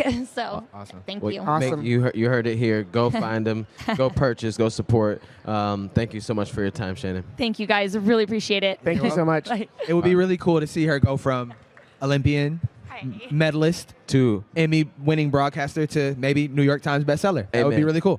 New York Times bestseller. We called it here. Yeah, I'm betting on that because it's needed. It's much needed. It's very much so on all different levels. I love that it's not just for one particular phase in a woman's life. It's like it's before, during, after. Yeah. And then I'm sure even after you can go back and look at the thing, and adjust or give advice if, like you said, it's kind of for everyone. Yep. Because you can read it and give it maybe not give advice, but point to say, hey, look, check out this resource for you. But all right, next up, before we get into our break, we have 2 amazing ladies. I think this is a good way to end it. We got rock star women all the way through to the end here. Absolutely. We have Kiera Smalls of RIDC and Christina, our BFF, the president. Well, I mean, you two, BFFS. You two rock stars to be just straight up BFFF. I don't want to get too. Philly's finest. Philly's finest. Dang, I didn't think about that. I got to gas her up. That was great. All right. So, Hi. So we have TRE, we have RIDC. I've been very familiar with RIDC over the last several years, and I feel like the first time I was here at TRE 2021, I think RIDC had a presence, obviously, but as it's grown, the presence at TRE has grown. And Christina, I mean, obviously, your team has a lot to do with like that prioritizing and then making sure that's important and pushing that forward and giving the space for bigger platforms there. What does the partnership with RIDC mean to you? So, we have many partners that we work with, and the RIDC has been our most meaningful partnership. We've worked with RIDC since their inception, which I think Kara will talk about. Congratulations on 5 years of the RIDC, and we partnered with you all from the start. Because we believe in the work that you are doing, and we want to provide a platform here at the running events. And I'm really excited about what we've been able to do together. Kiera and I have become good friends, and I'd love to hear your perspective, but I really believe that RIDC has made an immediate impact on this industry, and you feel it and see it walking around TRE. We always talk about TRE, but it's the broader industry that you really impacted. So I want to give a big kudos to you and the work that you're doing. We provide the platform, but you really are leading the charge on the work. That's great. And so, like you said, you did a little foreshadowing. 5 years of the RIDC. Could you give us a little highlight reel of the things that RIDC has been able to do in these past 5 years? Yes, I can do that. Before I do that, I just want to say shout out to y'all. This TRE Live, this setup, the conversations y'all are having, the questions y'all are asking. It's been great to watch and listen into and hear feedback. So kudos to y'all. Thank you so much. It's really cool. And thank you for the kind words, Christina, my girl. Celebrating 5 years is really big for RIDC because with RIDC started in 2020, and everyone knows a lot that took place that year. I've been telling people it's like RIDC really shouldn't have been created in a sense. And it was a direct response to all the things that took place in 2020. So this 5th year, we did it big this year during TRE because we get to celebrate. We get to celebrate the impact that we've been able to make as an organization, with our partners, with the community, and we have a future to look forward to. Where unfortunately a lot of nonprofits with similar missions don't. And so we're just really excited to be in this sport and in this industry and help it reflect the demographics that are here running and fueling the business of the sport. I mean, the work that I feel like, if we just talk about like RIDC and like the presence at TRE and like how it kind of like mimics how RIDC has grown outside of these rooms as well. But I love how obviously it was a response to what was happening in the world, specifically in, I guess, in the U.S., obviously. But in running, it's just we didn't see what we needed to see to feel comfortable to come in these spaces and actually be ourselves. And it's not. I'm just very grateful that people like yourself really put everything out there for yourself, for us, for folks whose voices, maybe we know that our voices matter in our own spaces, but we realize like how valuable a true partnership can be, and not just hey, here's a segment or a spot to sit in because we want to have you here. But when we share the microphone, so to speak, how much value an organization or a partnership can bring to the overall industry as a whole. And obviously during 2020, 2021, it was very receptive. Everybody kind of wanted to hear it, and everybody wanted to jump in and show some diversity, so to speak. But can you talk about like how that shift went from brands, it being a hot thing, to how it's been able to be sustained at a real level, and when you see it, you know that it means something, as opposed to it being something kind of just like a check? Yeah, that's a great question. I think we went from defense to offense, and that it was hard. It was very reactive the first couple of years. It was very like trying to convince so many people why this work was important, why this organization was important. We can't afford to spend our time convincing. We have to just do, and we have to bring partners along who are ready to, roll up their sleeves and work with us as we figure this out. Like TRE was one of those. And for others, we'll come back. But like for the impact we were trying to make in the communities we need to serve, we couldn't afford to continue to be on defense. We needed to be on offense. We needed to go, we see you, we support you, we know what you're doing, and we need to make sure you have access, opportunity, and just feel like you can take up space. So the biggest example I love with our partnership with TRE is our scholarship program. And so TRE is the ones like, hey, RIDC, let's do this scholarship program. This is what it could look like. And in the first year, we bought 10 scholarships to TRE, and that has grown to over 25 people every year. And when we do surveys and hear back from them, one or two stick out to me. One of the testimonials was, when I've walked around TRE, I've never really felt like, is this for me? Like, what's happening here? But to have the backing of RIDC, when I walk through these spaces, I truly feel like I belong. And I have this, now I'm on offense. And I'm like, let's go. I deserve to be here. And there was another example of someone saying, I didn't know anyone from the scholarship program when I arrived, but I left sad that I was leaving people and that I was leaving this experience. And a lot of those folks have gone on to take on more leadership roles at retailers, or pivot from retailers to brands, or become entrepreneurs. So there's just so much impact we've been able to make together through this scholarship program that you can't just quantify within 12 months.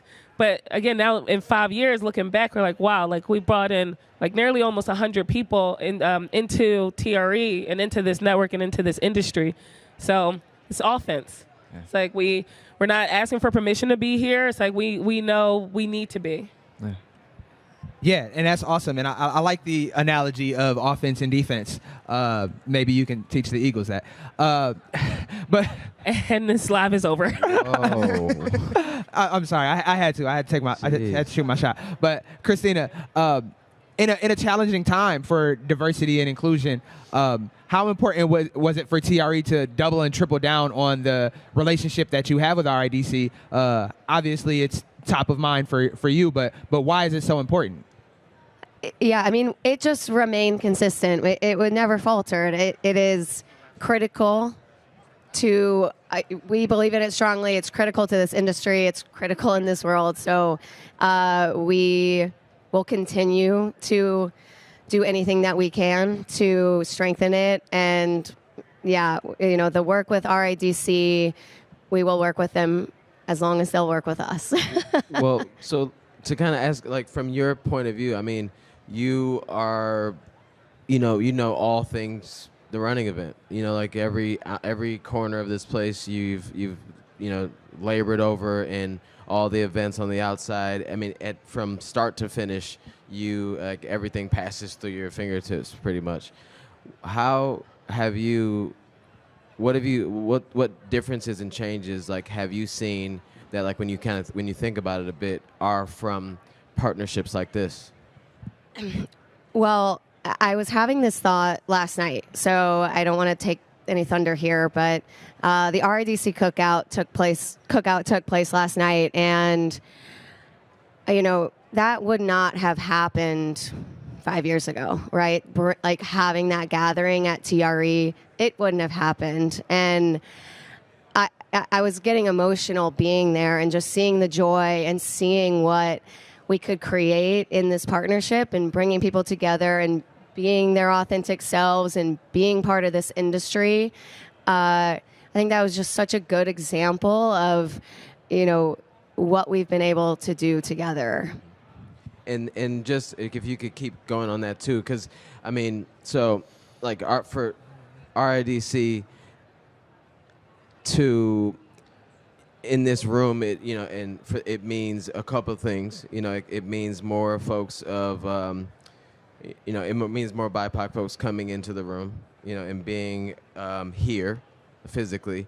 But then it also means the industry as a whole having partnership and guidance on how to make sure that their rooms start to look a little bit more like what TRE is starting to look like as well. So it's definitely a bigger picture too, because now you have maybe some retailers and brands that didn't have the right programs or know how to go about creating that change within their organizations.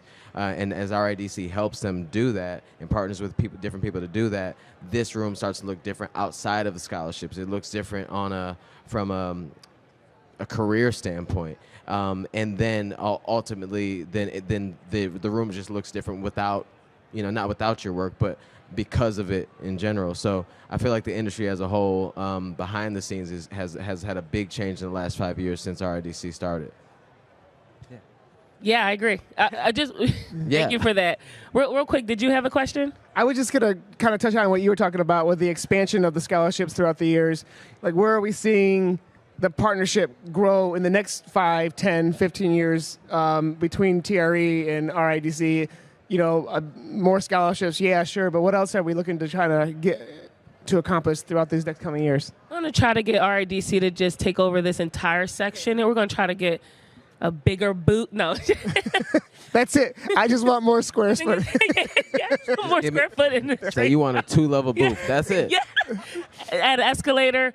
No, I think it's important that while we have all this activity this first week of December, what does the other 11 months look like? And how do we keep engaging with people to help bring more people in? A lot of times we'll start putting out content this week and everyone's like, what is this event? How can we be part of it? And so our ability to help get more people aware of this event and all that takes place during it and the benefits, I think that's just somewhere where we can keep elevating together. We do really well once we're in here, but then what happens the rest of the year. Yep. And I had a great chat with Betsy yesterday at the booth. And I just want to give you some space to highlight your team. You're the executive director, but your job is so much better when your team is executing at a high level. So could you just, give a little love to the team and let us know who's pulling the strings behind the scenes and making things happen? Thank you for that. I love that. My team is so great. So Betsy Rathwell, our strategy and partnerships manager, Abigail Holly, our senior program manager, and then we are also supported with an events team, with volunteers in our community. So we have a lot of people pulling the strings. I would say our team, they divide and conquer. So you got Abigail with the cookout, and then you have Betsy with the booth, which looks amazing. It's straight back in 1600 or 16,000, row 16,000 with right next to Hoka. We have a lot of great things in store. We have these different partners in the industry who have also supported us and added to making what RIDC does during TRE really exceptional for everybody. So, and if people want to support RIDC and the things that you do throughout the year, how can they do that? My favorite question is, I would say that's my favorite question because with this being our 5th year anniversary, we're celebrating and we have more work to do and we have a future to look forward to.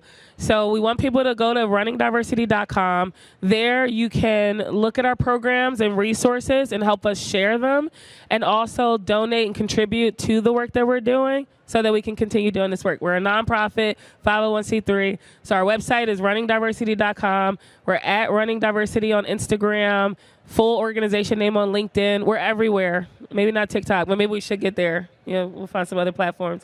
But finding us on our website and on our social media is the best way to stay plugged in and to help share our resources. Well, make sure y'all tap into the Running Industry Diversity Coalition. I feel like we didn't say that. We've just been saying Because our website and our handle is Running Diversity, but Running Industry Diversity Coalition, RIDC for short, and our website and LinkedIn has the full org name. Yep, for sure. Well, Thanks thank you for so that. much. And we'll make sure we tap in with you a little bit later. We'll stop by the booth, even though it's only one floor. Did y'all have fun at the cookout? I did. Yeah, I was did. a time. It was a time for sure. Times were had. Aaron helped design some of our work. Yeah. Thank you. Did that. Thank you for allowing me to do that. He took a couple pictures. I saw him geeking out. It was good. Whenever I see my name, I get excited. Hey. And I think too, like the spirit of TRE and the spirit of connections and relationship building, and we start meeting people and learning how to connect with each other and work with each other on different projects. It's all full circle. Now, actually, I noticed last night, like the sponsor board was bigger and bigger this year, so that was fun to see. That's also Kira's favorite part. You gotta. Yes. This support for the work. You know what I mean? Yeah. So then the team behind the scenes, they can do that work freely without worrying about too much because we have that support where we can actually execute our ideas, execute the feedback we hear from the community, execute where we see gaps. So yes, that is my favorite part. For sure. Well, thank you, ladies, so much. We will catch up with you guys in a little bit. Thanks. Have fun. Make sure y'all go support Running Industry Diversity Coalition and do all the things. Click the links and donate and help. For sure. Y'all feel okay? So we're wrapping up the morning. Are y'all feeling good? Feeling great. That's a great way to close the first session of the day. It's called momentum. Yeah. It's called momentum. They're doing and RIDC is doing great work, so it's always cool to be able to talk to them and highlight that. For sure. Well, that wraps up TRE Live Day 2, Session 1. We're going to take a quick break. We'll be back a little later. FlowTrack will be in between talking all the good things, FlowTrack stuff. Check her out in a little bit. Peace.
following is a presentation of Flow Sports.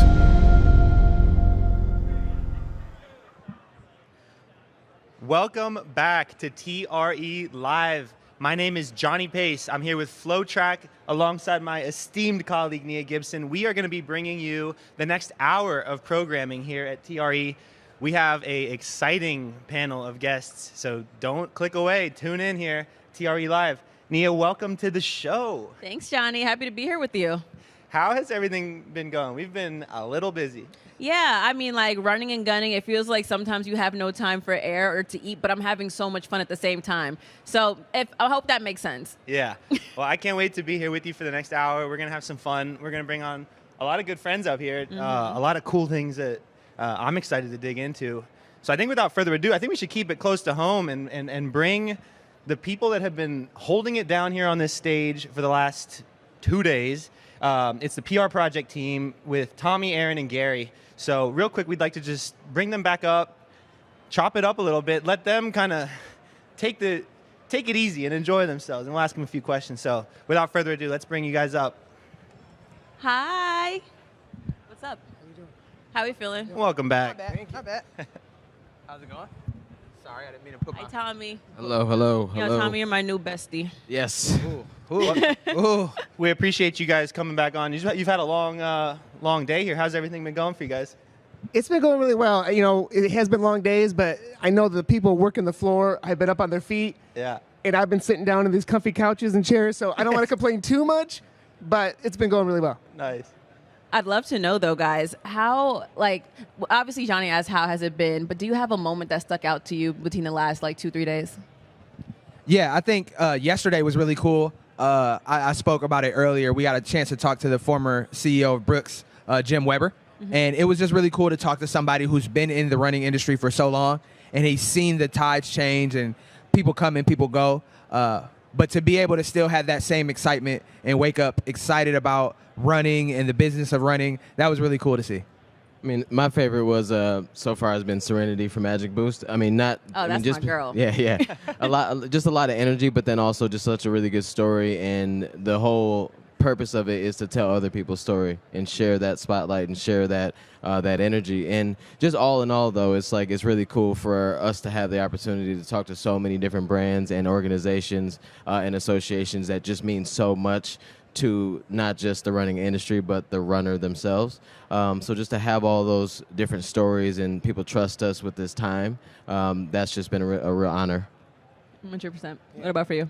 I mean, this is our third year doing this this program, and I've always found that it's cool to talk to the brands about the shoes and the apparel, but it's the community and it's the folks who aren't necessarily trying to sell you something, but they have a great community story, like the Conservation Alliance was out here yesterday talking about saving public lands for trail runners and for really just anybody who enjoys the outdoors. That's the kind of talk and interviews that I've really been digging on.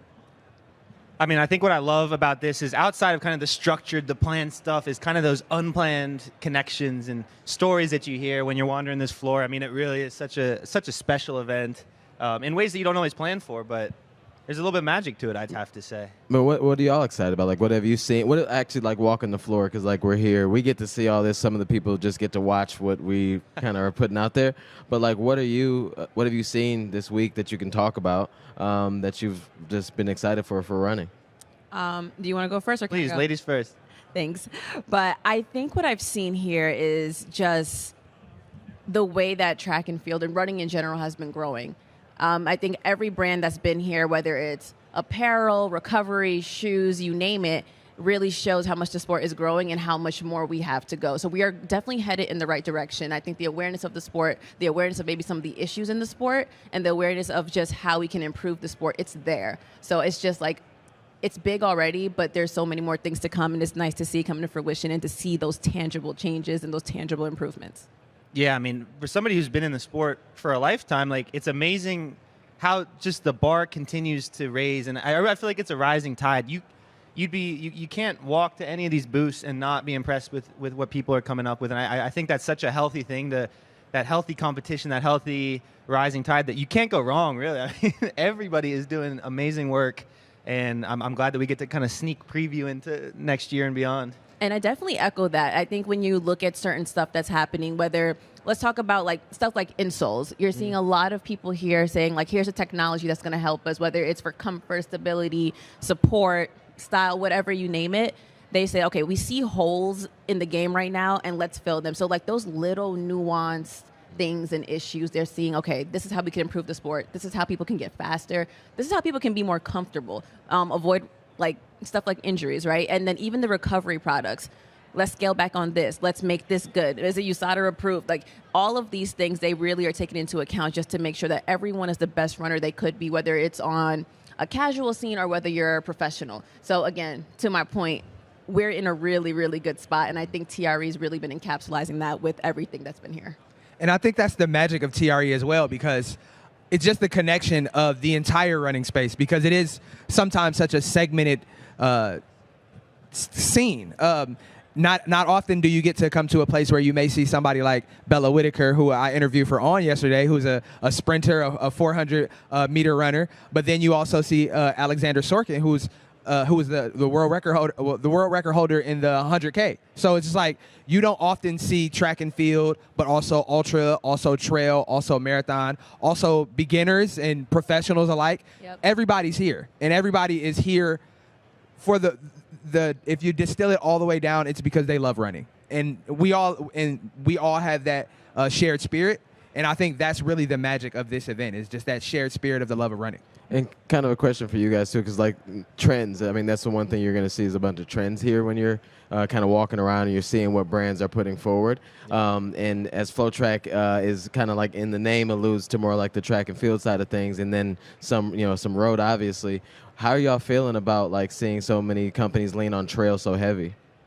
It's been a long time coming. Yeah, Go no ahead. kidding. I mean, just the energy and the innovation that's taken place, I think it's been really amazing to see. And I'll tell you what, everybody in the last year is telling me, trail, you got to check out trail. Like that's where the real fun is. Like, and I think more and more people are figuring that out. And it's also been cool to see the brands kind of shine that light and really innovate with some really high level stuff. This in the same way that you've seen on the roads. Yeah, I had a friend. When she got back into trail into running, she called it adult cross country. Yeah, you know? hey, I like that. Yeah, that's good. Yeah. Oh no, I can see it now. Johnny's going to be running a 50K in no time right now. That's right. Ooh. That's right. Well, look, we Nia, one final thought, and then we'll get you guys out for lunch. It's your lunch break, and bring on some friends. But Nia, how about you? Closing thoughts. Yeah, no, when it comes to trail, I think the awareness around it, I'm glad that we get to be on the side that tells those stories and bring those things forward, because when we say that running has no off season, it's not a joke. And I think understanding that there's a huge umbrella of running is not just track and field. There's road, there's trail, there's so many fun things and fun elements of it all. And I'm so happy that we get to be the ones to push those stories forward. Amen. Well, on that note, we really appreciate you guys stopping by. Thank you. Enjoy your lunch. Take a load off. We'll try. You guys take a break. Hey, keep the mics hot, please. And will. All right, guys. Thank you, guys. Thank you. And stay right there. We're going to bring Drew Whitcomb next, from the co-founder of WearTesters. So give us 20 seconds here, and we'll have Drew on our next segment.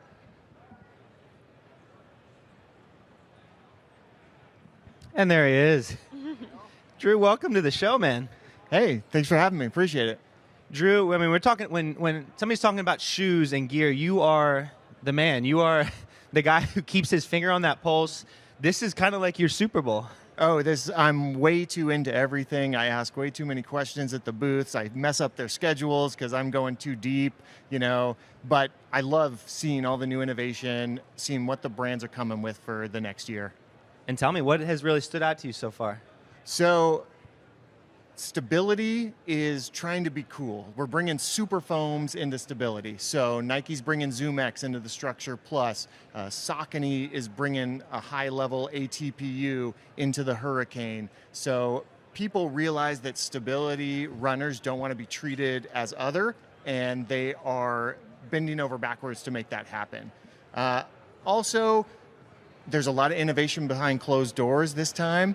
I think that there is a lot of these brands, I'm starting to see their competitive side come out. Interesting. They're not letting the other brands see the nice thing, and they're not letting me talk about it, which I would like to talk about it. But, you know, there is some really good stuff coming in 2026. But I think, you know, it's a different media landscape right now. So they got to be careful about when they make that bang. Interesting. Drew, I would love to know. So for 2025 TRE, it feels like, in my opinion, the word of it is innovation. Everybody is just enhancing everything. So how do you keep your ear to the ground to make sure you're keeping up with that and just uphold the standard? Yeah, we actually have started asking the brands, what's the biggest marketing story this year? Because there are a lot of shoes that they're everybody's favorite. They're step changes, whether it's just a little tweak to the outsole, a little tweak to the upper, but a lot of times I need to know the big stories. You know, what's, you know, Nike with the Structure Plus and Zagama, like, what are you focusing on so that I can also focus on it this year? Because those, they're going to put lots of marketing dollars, and so that means people come to my site, is this legit? Is the marketing message legit? Because that's, in the end, that's why we have so many reviewers here, and that's why the brands will send out review pairs, is because they believe in these innovations that they're doing, and they want the validation out in the market. Drew, it's been challenging as I'm walking this floor, and, you know, just having been in the space for a couple of years, it's hard to just have your brand because there's so much amazing work being done. I compared it earlier to like a rising tide, that seeing just really high-level innovation and product across the board. Would you echo that? Do you feel like that's the case? Oh, yeah. It's, if you look this year, Mount to Coast last year, small booth. Now they got a big booth. Yeah. Kip Run, small booth. Now they got a big booth. Anta wasn't even here. Now they're here. Running is booming. There are brands, you know, I'm pretty plugged in. There are brands here that I had never heard about until yesterday, right? So we are seeing running boom. So we're all in the right industry right now. There are lots of opportunities for everyone, whether it's in gear or talking about track, talking about cross country, right? Like, all of that is on the table. There's lots of opportunities for all of us, and that's kind of so exciting. Just one quick thing, I don't mean to cut you go off, ahead. but I mean, speaking of Anta, like that's what's really interesting. I'd like to hear your perspective on this. These emerging brands, because 5-10 years ago, some of these brands that are the keynote booths were just the startups, and I think this offers us a window into the future a little bit. Anta, for example, was really cool because, fun fact, they're bigger than Nike in China. 13,000 stores. They haven't even entered the U.S. yet, and this is kind of their coming out. Like, how exciting is that? Oh, for someone that started in basketball like myself, Anta coming is awesome because they've had Klay Thompson for 11 years now. They've had Kyrie for 3, and they make great product. They own their own factories. They can weather the tariffs better than some other manufacturers. They're huge in China. We just don't know that they make quality product. And so it's great for run specialty retailers to now have that option to put on their wall and just give a little variety to all the customers. Drew, I'd love to know, like, kind of for myself and for the fans watching right now, is you're into this, your ears to the ground, you know this. I look at, like, picking outfits and shoes kind of like dating, right? So when you're looking at a shoe, what is, like, a red flag that you stay away from just to make sure that overall it's the right shoe, stylistically, in terms of support, in terms of just everything that's important when walking around in a shoe? Yeah, so one thing that's become apparent as shoes have become softer is that softness is a personal choice, a personal preference, right? So we're getting a lot of people saying, oh, I love this shoe, but what's a version that's not as soft as this? I just don't feel comfortable in this. I want a little bit firmer. So finding out your own personal softness preference is huge. And then you can kind of choose from within a line, because you may have a favorite brand, you may not. But once you know that, you're in a good place, because stack heights have grown, softness has grown, but where's your sweet spot? And that's where Run Specialty comes in big. You just go in there, you try on a whole bunch of stuff. You know, you make them work when you're there, and you find out what's important to you. If you're someone that started on the track, you may not need as much cushiness, because you wore track spikes for all of high school, all of college, right? Mm-hmm. But another person that just came to running as a 40-year-old office worker, they're going to need a lot more impact protection to prevent injury as they ramp up and get ready for that 5K, 10K marathon. So then to piggyback off of that, is there such thing as a good shoe? With it being so subjective and with people just kind of having their own needs in a shoe? There is, and a great shoe is versatile. It's priced right. The Adidas Evo SL is a great example. That's probably my shoe of 2025. Really? And Adidas has a lot of stuff coming to follow up on that, but what they did is they made it fashionable. I'm starting to see it. I was in Atlanta the other day for work, and oh man, there's people rocking the Evo SL casually, right? You know, one guy's rocking Jordans, one guy's rocking the Evo SL. Who could even expect that? But I mean, that's another reason, like, being in the running industry right now is very interesting, because we are starting to cross over to mainstream. Blending into lifestyle a little bit. Yes, exactly. And ASICS lifestyle shoes are popping, but then that's also taking people over to look at like the Nimbus or the Nova Blast or the Super Blast. So that's why it's so hard to find a Super Blast, is because people are buying it for casual wear, which like is a problem runners have not had in the past. I'm glad you brought up the Evo and as your shoe of the year, but as we come to the close of 2025, are there any other themes, specific product innovations, things that you think kind of won the year, really stood out to you in 2025? So in 2025, it was kind of creating lines that people understood. I think people started throwing a lot of shoes out there, and it's now bringing it back to, Nike created a matrix, and everyone's got their own way of dealing with it, so that you say, hey, this is this shoe for this type of person, because it was becoming too confusing for even the people at running retail to explain, like, which shoes are best for which people. So I think brands in 2025 have been figuring out, okay, I gotta position this a little bit differently. It's a consumer's market. We have a ton of choices. So it's dependent on the brands to kind of make sure their SKUs make sense. It's okay to be like the In-N-Out burger of shoes and just have a few really good options and not just throw everything out into the market. Okay. I gotta have like a last question for you. Okay. It's a two-parter. Last year when we spoke, you said that you think for the year 2025, the shoe color is going to be the year of the orange. Was that proven true, and what can you expect for 2026? Yeah, so it was actually the first half of the year was orange, although there still is, orange is sticking around still. The back half of the year was more of a cream, white with a gum outsole. So it went from bright orange to all of a sudden, we're understated for the back half of the year. And coming this year, it seems like both of those are here to stay. We're going to release your understated color that you can wear casually, because we're starting to pop up in lifestyle. But, you're a runner that wants bright yellow, bright orange. I saw a lot of teals out there over the day and a half I've been here. And so I think we'll see some of that, which is really good for running specialty, because they can put them on the wall, and you can choose if you want to be boring or you want to pop, Well, Drew, it's always such a treat to hear your knowledgeable takes and perspectives. So thank you. We really appreciate you stopping by. Yeah, thanks, guys. Thanks for having me. Appreciate Thanks, it. Drew. Folks, next up, we are excited to bring to the stage two friends of the program, Shari Hawkins and Jeremy Miller. So in just a moment, we're going to be talking with them about athletes in the influencer era. Like, what does that world look like? I feel like it has like sprung up and become this whole new vertical. It's so interesting, and we're going to hear from the experts. Oh, yeah. Side quest warriors. So stay tuned. Hey, girl. Welcome. I actually don't know. Dan. Yeah, you can Is it make here? room for Yeah, Nia, you want to scroll over? Okay. Shari and Jeremy, welcome to the show. Thank you. Thanks for having us here. How's TRE been treating you too? It's been so fun. Yeah. And It's a we're both actually here with Brooks. And so it's just been like such a blast. We've been doing so many fun things. We just got a pair of cowboy boots. Oh, I heard first ones? My first like legit ones. And you know what? My mom's an actual cowgirl. Like she was like a barrel racer. And so I keep wanting to FaceTime her and be like, what boots should I get? Because she's the best.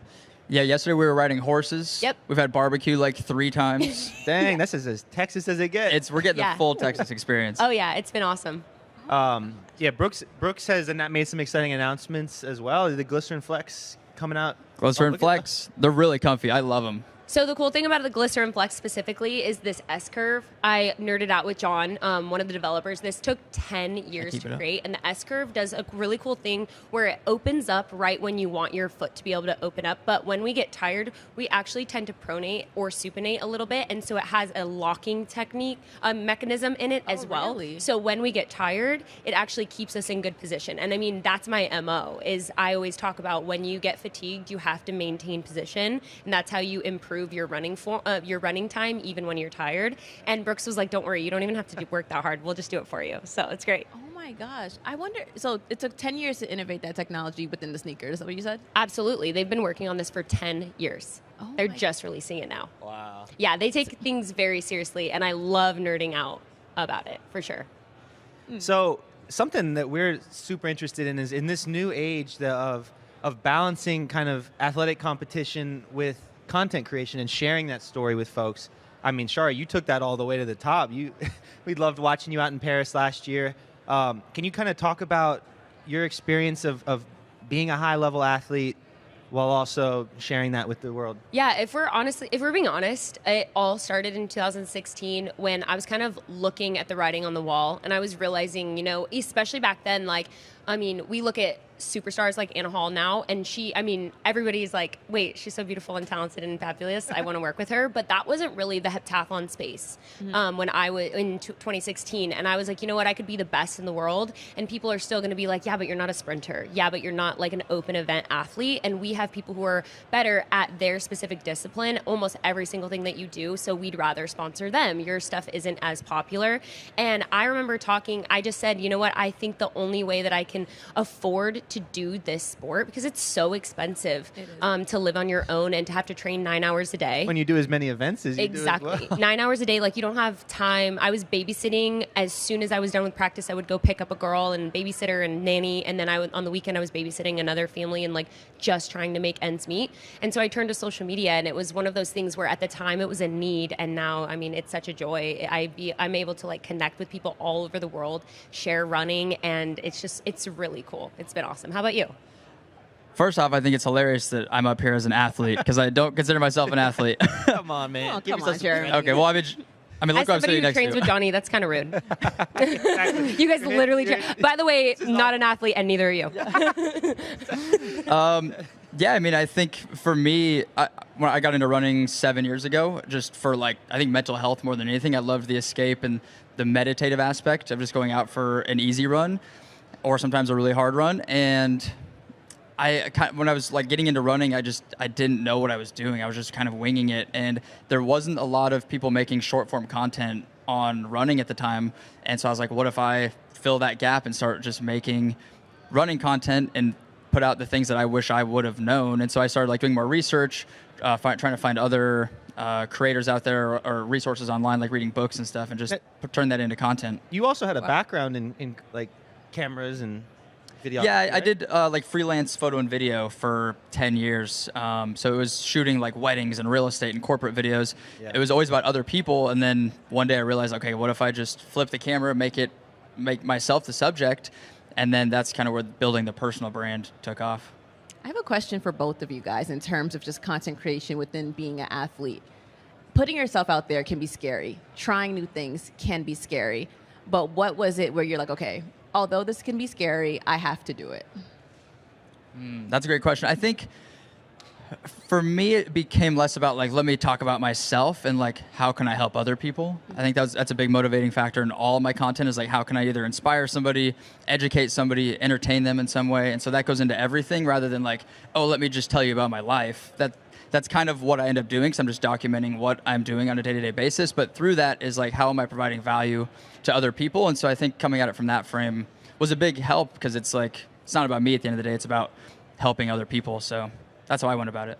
I like it. Honestly, for me, the positives outweigh the negatives. I think that the connections that I've made online, I have people that it started off, they just started following my journey 10 years ago, and now we send each other Christmas cards. yes, of course, there's going to be people who maybe don't understand your story. They don't know you. They're seeing like the little clip and they're like, I don't know, there's something about her stupid face that I don't like. But that happens a lot less than people who are like, wow, like I haven't run in forever and you just inspired me to run. And those kind of moments, I mean, I always tell people who are thinking about getting into content creation, how dare you not give somebody a reason to go run today. They need, like, people need you. People need your story. People need you, and they need your content, for sure. So then to expand on that, when you have someone who's touched by your story, like, what is the feeling that you get by that? That's a really good question. I think that it's interesting. Usually when I tell my story, somebody will reciprocate, and they'll tell me their story. And it's really cool because we get to fill each other's cup. That's my favorite. Mm-hmm. And people have inspired me, I think, exponentially more than I've inspired them. Because I think every single person on we have all been through something where people might not even know. But if we were to tell that story and we were to look back, we'd be like, whoa, I'm actually like quite strong. And I think that every single person has that story. And so when you're willing to be vulnerable and tell that story, people are more comfortable being vulnerable and telling theirs. And the amount of incredible stories I've been told has filled me up so much. It honestly, I could probably just start to cry, so we'll move on. Yeah, it's so cool. Well, move on we shall, and thank you for sharing all that. You stopped by yesterday and shared a little something with us. And I think, are we ready to kind of tell people what you've been up to since the Olympics? Yeah, the trailer dropped. Yeah, no, that's awesome. So the craziest thing is, like, since the Olympics, like that one calendar year, I did like an insane 3 like things that I like to talk about. But in one calendar year, I did something that I never thought I would do, which was become an Olympian. I thought that dream was dead in the water. And I decided to give it one more shot with everything I had, and I made the team. And sometimes I still can't believe I did it. But then within that same calendar year, I did my very first marathon in London. Congratulations. What was that? How are people? How are you doing this? How is everybody doing this? And then finally, I'm able to talk about it. But I will be a contestant on the new iFit Trainer Games, which is going to be on Amazon Prime. And it's going to be really incredible. It starts January 8th. Please, I cry so much. Please go watch it and then tell everybody, like, she's really great. Oh my gosh. Don't judge her too much. But no, it's great. It's been something, it pushed me more than I ever thought it would push me. It was absolutely wild, and I'm excited for it to come out. It's going to be hilarious, but it's going to be like really cool. It's going to be awesome. Has the trailer come out or anything? Yeah, the trailer dropped about 2 hours ago, so this is like a fully fresh scoop. Wow. Yes, I sent it to Nia. What did you think? Oh my gosh, I'm so excited. I'm like sitting here trying to like keep it cool, keep it peep, but like I'm so excited. Shara, you love a challenge. I love a challenge. You don't back down from a challenge. You know what's funny is, so I think that sometimes when I look at athletes, I'm like, wow, like they're machines and there's just nothing that can stop them. I don't subscribe to that, but I'll be willing to try. Does that make sense? Like, yes. I watch, like, did you guys see Holly Mills? She's a heptathlete. She's from Great Britain. She's a professional heptathlete, does what I do. She ran her first marathon. I think to tell me how much better she is than me. No, I'm kidding. But she ran a 3:01. Oh, wow. 8 weeks of training. Casual. Wait, 8 weeks? That's crazy. 8 weeks of training. She's like, if 8 weeks ago you told me I would be running a marathon, I wouldn't have believed you. And then she ran a 3:01. And I was like, holy smokes. Y'all are built different. It's insane. So it's like there are people, like, and I'm being serious, I love watching people like that are just incredible, like next level elite. I am not. But what I do like to do is try and keep trying and keep going. And I think that that's its own form of endearing too. So I like that about myself, and I'm imperfect and I'm bad at stuff, but at the same time, like, I'm always going to give it a shot. I think this means you have to go run a second marathon now, right? Oh gosh. and then like train for like 2 years and barely scratch, like barely get into the 3s, and she's like, oh, sorry. I hear the ultra marathons are calling. They're also popular these days. That's. Oh, have you done an ultra? What'd you do an ultra? No. Listen, so I run like 2 miles and my heart rate's like 194. I don't think you guys realize like how my body will be like, oh, what? You want me to jump over something? Yeah, I'll do it. You want me to go keep running? Like, no. I think you'd love ultras. They're fun. Why? because they're hard, and you seem to like to do hard things. Sorry, you're a dog. You can do it. Now, before we move on, I haven't gotten a chance to see the trailer yet, but can you tell us a little bit the premise of the show? Yeah. Kind of what is some of the stuff you were doing on it? Yeah, so there's 10 athletes, which is really cool because it's a small group and you really do get to know everybody, and everybody has an incredible story that they get to tell, which is really fun.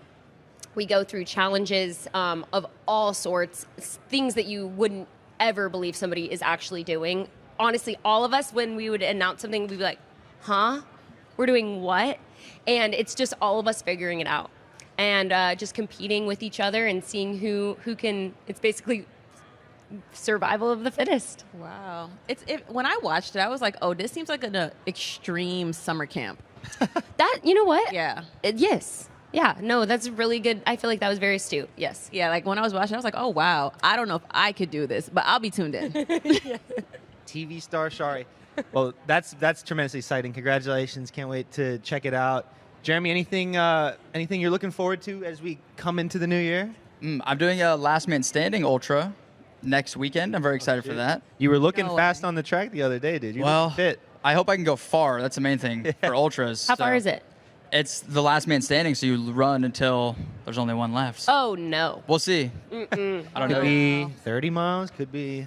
I'm thinking like 100. 100? Maybe. We'll see. Yeah. Dang, man. Well, good luck on that. We really appreciate you guys. Thank you. It's like type 2 fun, right? Yeah. It's fun after you finish. Zone 2 fun. We'll catch you on the other side of that. Thank you guys so much for coming on. Yeah, thanks for having us. Thank you so much. Guys. Enjoy the rest of TRE. Yeah, I Will do. appreciate you. Thank you. All right, folks, and that's a wrap on that segment. Next up, we are going to have our friends at Sound Running joining us. They have been crushing it this year. They are bringing you Brooks Cross Country Championships, which is just around the corner. Oh yeah, we'll be there, Johnny. So we are pleased to welcome another friend of FlowTrack, Jesse Williams, to the stage. Jesse, welcome, my friend. Hey, Jesse. Thank you guys for having me. We got to send a picture of this to Craig so we can have some FOMO. Yeah, well, he was invited, but they have a meeting. Oh. You know, so. Well, we're glad to have you. We're honored to have you. Let me sit in the middle so I can be a little closer to you. Yeah. So we're not too far. You guys have a beautiful setup there over on the expo floor. How has TRE been treating you? It's been great. It's a little overwhelming having so many people in your world in the same building at the same time. Yeah. So many new products. Like if you're a runner, this is heaven, right? It's overload.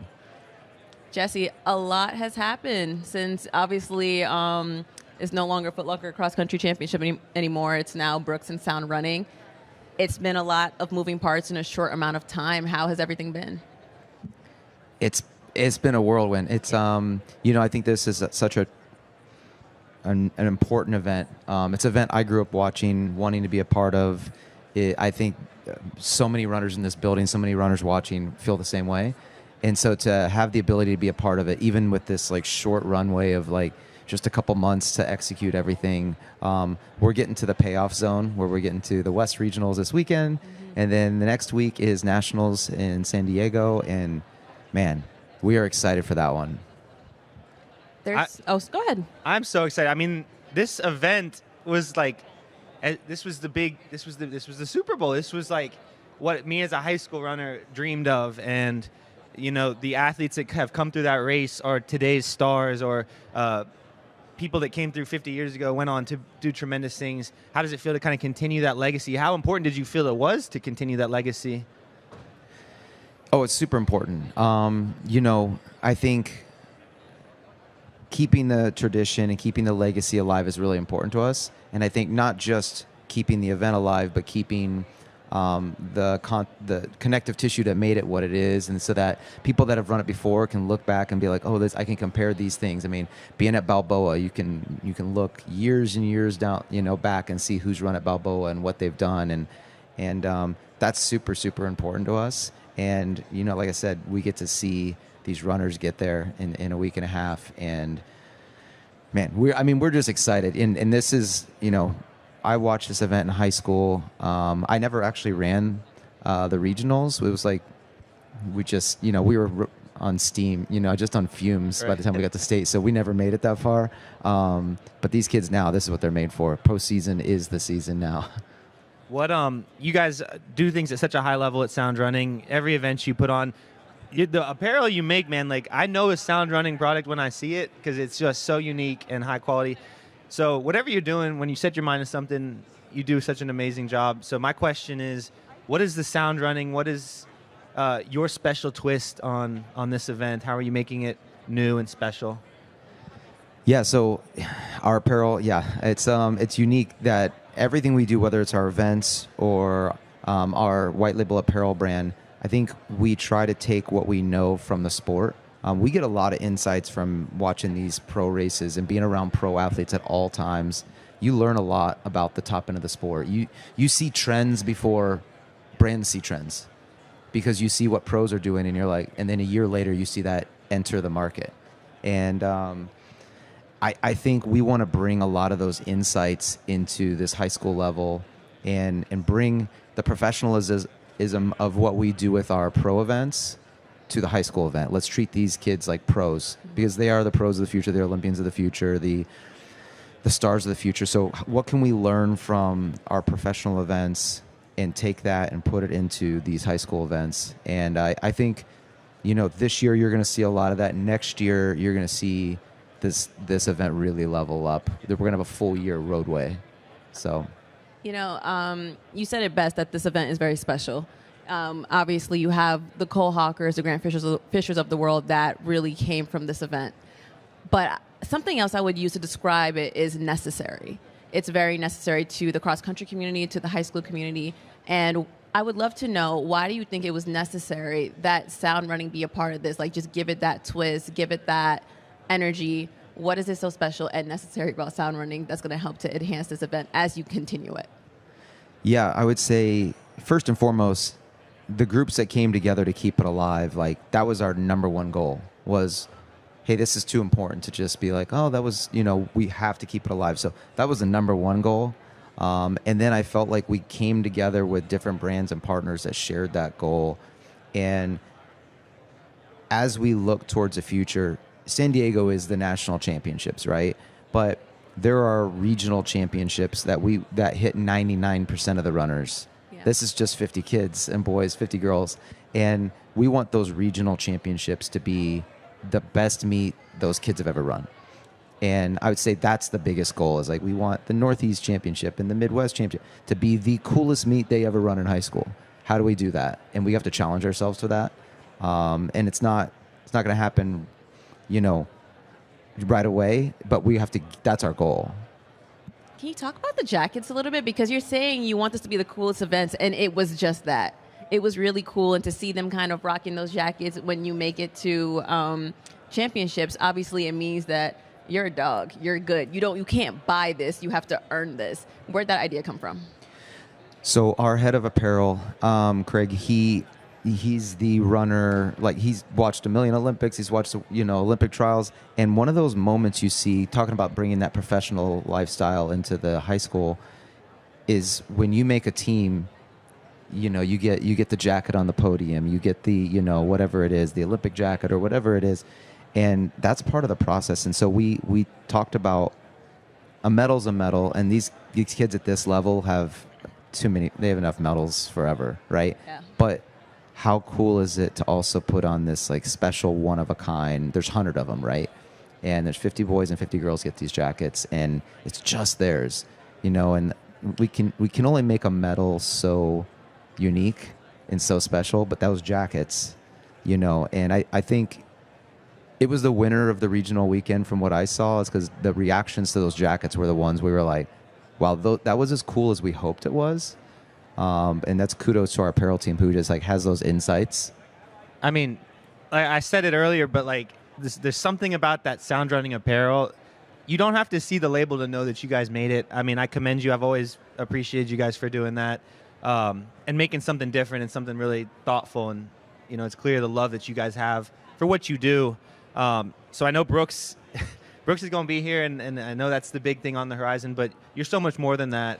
What are you looking forward to in 2026 outside of that, and just continuing to grow Sound Running's footprint and impact? Yeah, we have a full slate of professional events each year, and we're excited every year about those events, but as we get closer to LA 2028, being that most of our events are centered in Los Angeles, we're just closer and closer to the whole world paying attention. We get international audiences to come to our events every year, athletes from all over the world. I think our 10 event that we do has national records from like 25 different countries. And it's crazy for me to think about, and most specifically the US and men's and women's record. But we know that, but the whole world will actually start paying attention to LA these next 2 years. And that's what we're really excited about, is that ladder to LA 2028 and having the whole world kind of come to our events and to see what we've been doing. Jesse, I want to hit you with the hypothetical real quick. Let's say we are 25 years in the future. At this point, what impact has sound running had on the sport of running? That is actually a really easy question for me, because I love that. We need to turn our sport into a business and make it professional. Right now, most events are run by sweat equity, volunteers. Nobody's making money. They're nonprofits. Our sport needs to be a business. And if it's a business, Sound Running will have thousands of employees, and athletes will get paid way more, and they will make better livings, and kids will have more to aspire to, and there'll be different levels of this. And it won't be kind of patchwork like it is right now. Now the schedule changes every year. Yeah. Globally, the schedule changes every year. When the national championships are scheduled every year, like NBA championships is the same weekend every year, or same time frame.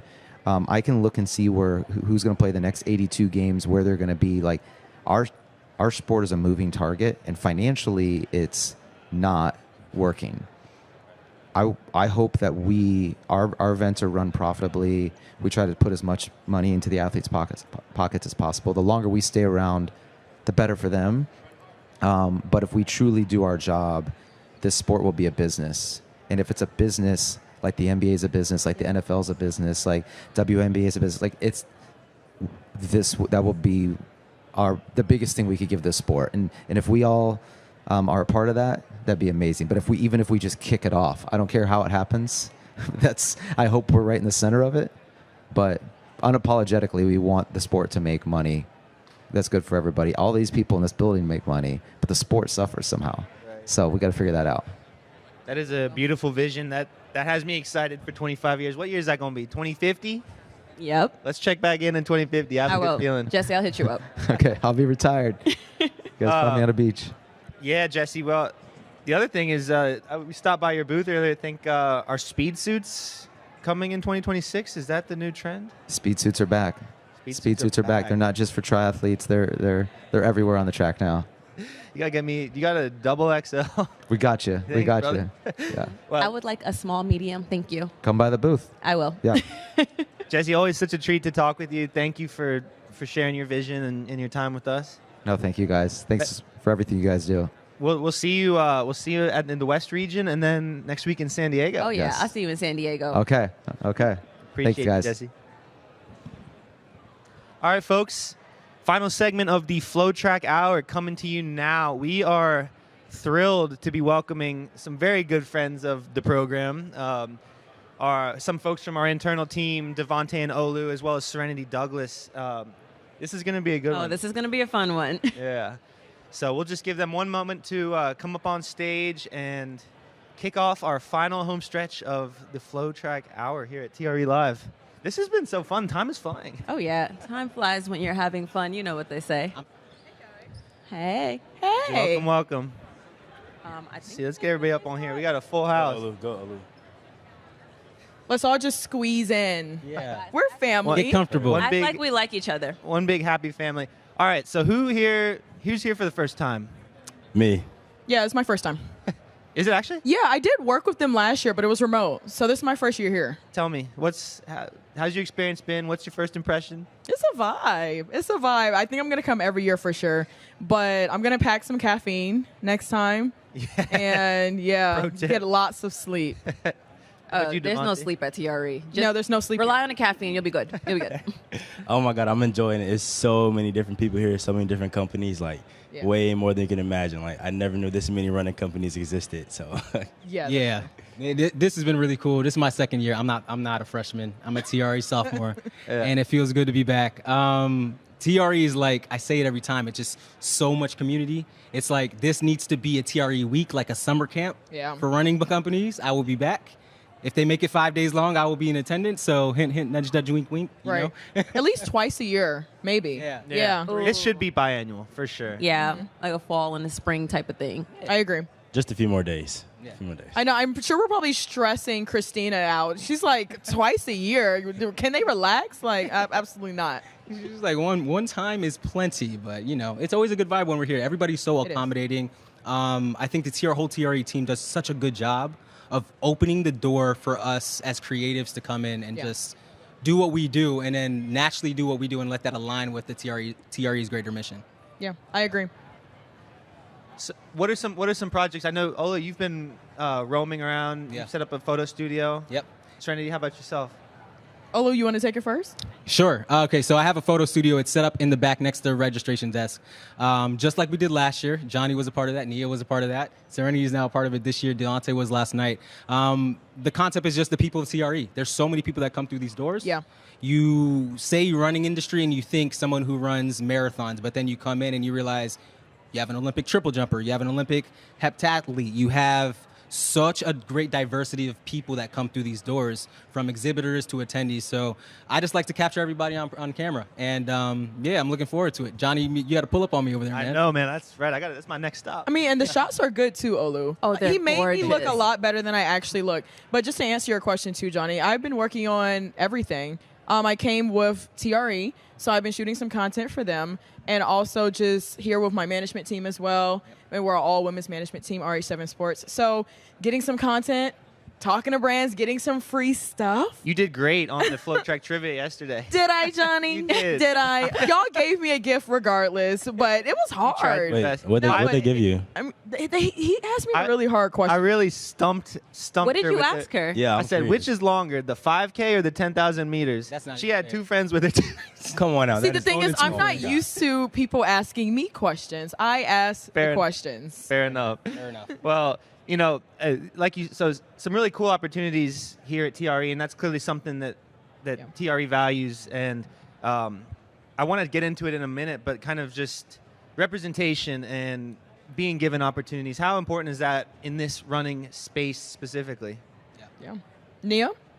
Oh, it's so important. It is so, so important. We are in a sport, if we're going to talk about just track and field for a second, there's a lot of people of color who run the sport and excel in the sport. And I think there's just not enough of them telling the stories. I agree. There's not enough of them helping them negotiate contracts. Even if we talk about women and the stuff that women have to do, there's just not enough of them at the top. So representation really matters. And I think, I'll speak for myself. Serenity, obviously you guys can talk for yourself. But for me, especially as a black woman, it's important to push those stories and tell those stories, because who else is going to do it? Who else can relate to it? Who else has been there? I have. So I'm going to emphasize those stories every single time I can. Representation is super important, and the more that you can grow it and the more that you can bring someone up with you, I think the better it'll be. No, I agree. It reminded me, Nia and I, we went to Women's Night at Nike just last night, and something that Swanisha Terry brought up was the fact that it's people like you and me asking her questions, and she really appreciated that. And Demetria Carter asking her questions. And she said it made her feel a lot more comfortable. So, you know, after a tough race where it might not have gone how she would have wanted it to go, well, it's a familiar face in the mix zone asking her a question. And I feel like it's really important to see that. And I know I've always looked up to black women in being in the reporter space, like Lisa Talsers, Maria Taylor. So, I mean, seeing it is how you can just impact change for sure. And I think even, too, to piggyback off of that, not to get it confused with us, like maybe coddling or even coddling or trying to avoid certain questions. But we definitely care. We definitely protect the athletes, especially the ones that look like us. And we make sure that we acknowledge them. Oftentimes, there's journalists who may just ask a question, but they never acknowledge the athlete at hand. And that interpersonal connection can give you this really nuanced answer and things that you just can't look up on the internet. And it's so important to tell those stories. Yeah, no. You mentioned that sometimes athletes aren't seen. I think that's the most important thing. Mhm. Everybody in this world wants to be seen, and it's a lot easier to open up and speak to someone when they look like you. And so just representation is really important because, like I said, it helps you feel seen, helps you feel, like people understand you a lot more. Yeah, I would say, just to add to everything everybody else said, taking it from the track and field's perspective, because we know track and field is like a very high performance version of the running industry as a whole. Track and field is a microcosm of running as a whole. So we have a high concentration of more black and brown people and maybe in track and field. And I think because running as a whole is such a big running, there's trail running, there's ultra marathons. I got the opportunity to go to a trail race for the first time. And to be a Nigerian American Olympian who's a triple jumper, I kind of fit in so many different areas personally that to be in these spaces, I'm automatically showing up for representing every one of those aspects of myself. And I'm proud of that. And I think it's very important that, as we come to spaces like the running event, there's no limitation on who and how you are to present here. Be who you are. Yeah. This is the most unpretentious place I've been. And where you go to some conventions, you go to some exhibits. I've worked on some commercial sets. Some people come in with an ego. Everybody here from the top to the bottom. We were just talking with, Bella Whitaker for 45 minutes. Yeah. Everybody's so down to earth. So it's really cool to show up as you are, be down to earth, make these connections, and other people who might be watching from afar wow, I belong there. That's very important. I agree. Yeah. On another note, though, you think about it, I feel like representation is also important because a lot of people see really good athletes, black athletes, but us all come from different backgrounds, different ethnicities. I can show someone who looks like me, hey, there's other paths. You could be successful in media, and it's predominantly a white field, but you don't have to be. You can make a difference. You can make change. You're not stuck in what you do. You have a Jamaican family. Obviously, you're Nigerian. I'm a young black man. It's just very important to know there are other routes in the world. You can be on any side of the sport that you want, whether it's in front of the camera, behind the camera, riding, running, jumping, anything. TikTok. Devontae, I just got to give you props, man. You've been our intern here at FlowTrack for the last several months, and what an amazing job you've done bringing some new energy, some new mediums. You're crushing it, my man. No, he absolutely has been. Ford X everything. Ford X everything. They call me Mr. Do It All. Yep, that's my name. My name is Mr. Do It All. I think what I love about our job at FlowTrack is how many hats we do get to wear. We get to do stuff like this. We get to be on site. It is a really amazing world to be in. But how do we get here? And I think before we close, there's a common thread amongst many of us. How do we get in the door? How do we get opportunities? Because sometimes just access and opportunities can be hard to break in. And more and more, I think people are interested in getting into this space and sharing on the media side. Yeah. And so, just real quick, I've always said this, but I wouldn't be in this seat today if it wasn't for a program called the Magic Boost, which you two are both alumni of, and many folks that have come through FlowTrack and Moss Split have also been to that program. To me, it changed my life. It was a program designed to give opportunity to young creators like us. Yeah. And can you just speak briefly on the impact that has had on your careers? Absolutely. The Magic Boost has also changed my life, just to connect with other creators. If you don't know what Magic Boost is, it was created by Chris Chavez, Keith Peters. The list really goes on, the founders. Liz Dolan. So, and it was really about putting us in this space to be successful. And that's what I appreciated about it. They're not trying to change what we already do. We already do it, and we already have the platform. They're just here to, buy our plane ticket to get there, because we can't all the time. Pre is expensive. It's expensive to go out to Eugene, and they set us up for success, and that's what I really appreciated about it.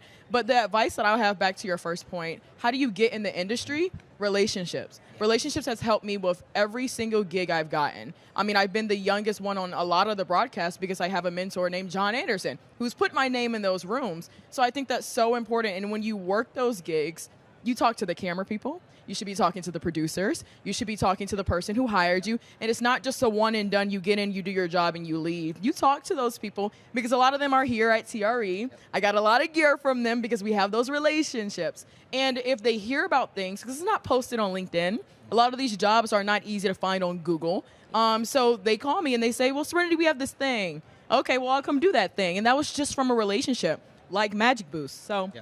Well said. Yeah, I mean, I don't know if I can add anything more to what Serenity just said, but from my perspective, I think, man, okay, so obviously relationships, and I'm going to tie this back in a nice little bow in a second. First, do the work. I think it's very important that we live in an era. I look really young, but I'm in my mid-30s at this point. I'm like the senior citizen. Oh, brother.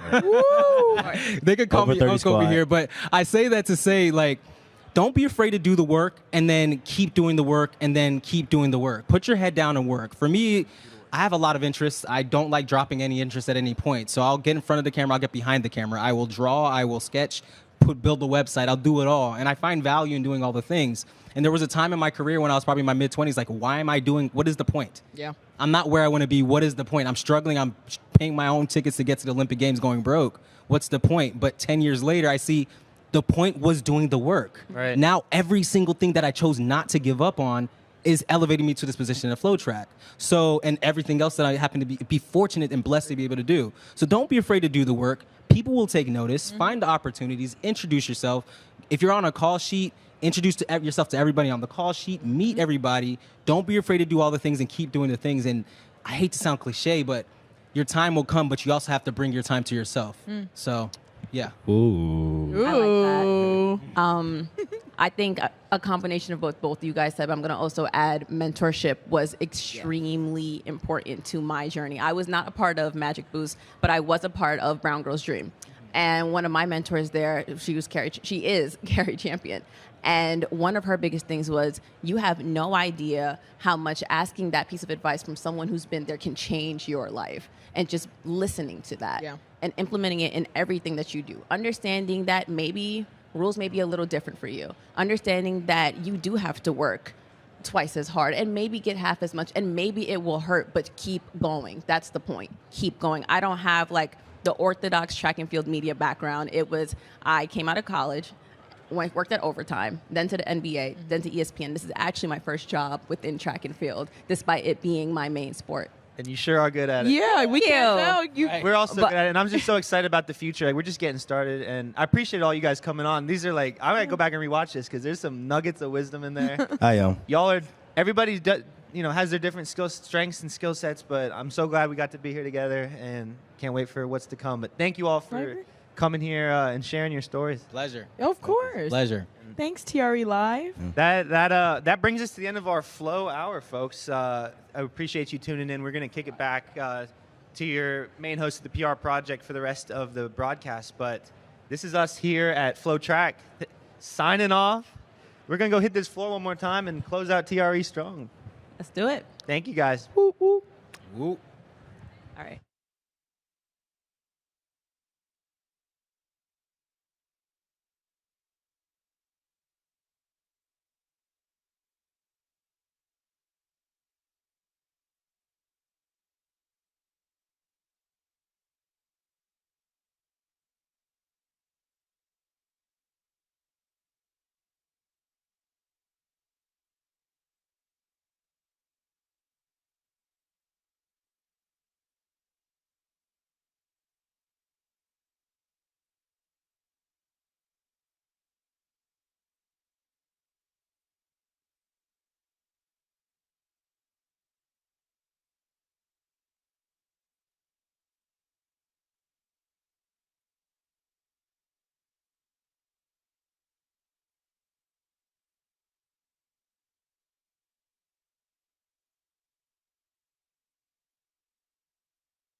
All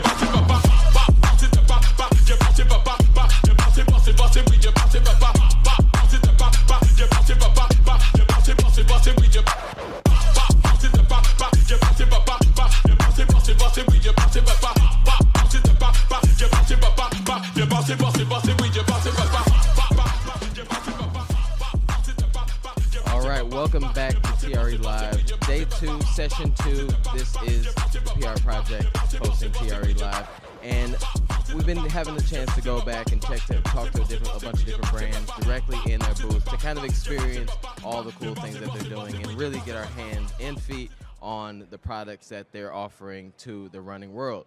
And yesterday, Gary got a chance to catch up with Insoles and really see all the things that they're doing and all the cool technology that goes into what's under our feet. We'll go over to Gary right now. Thanks, Tommy. I'm here with Insight Performance, and we're going to talk to Stephen Bobbitt here. How are you? I'm doing very well. How are you? Good, good, good. Welcome.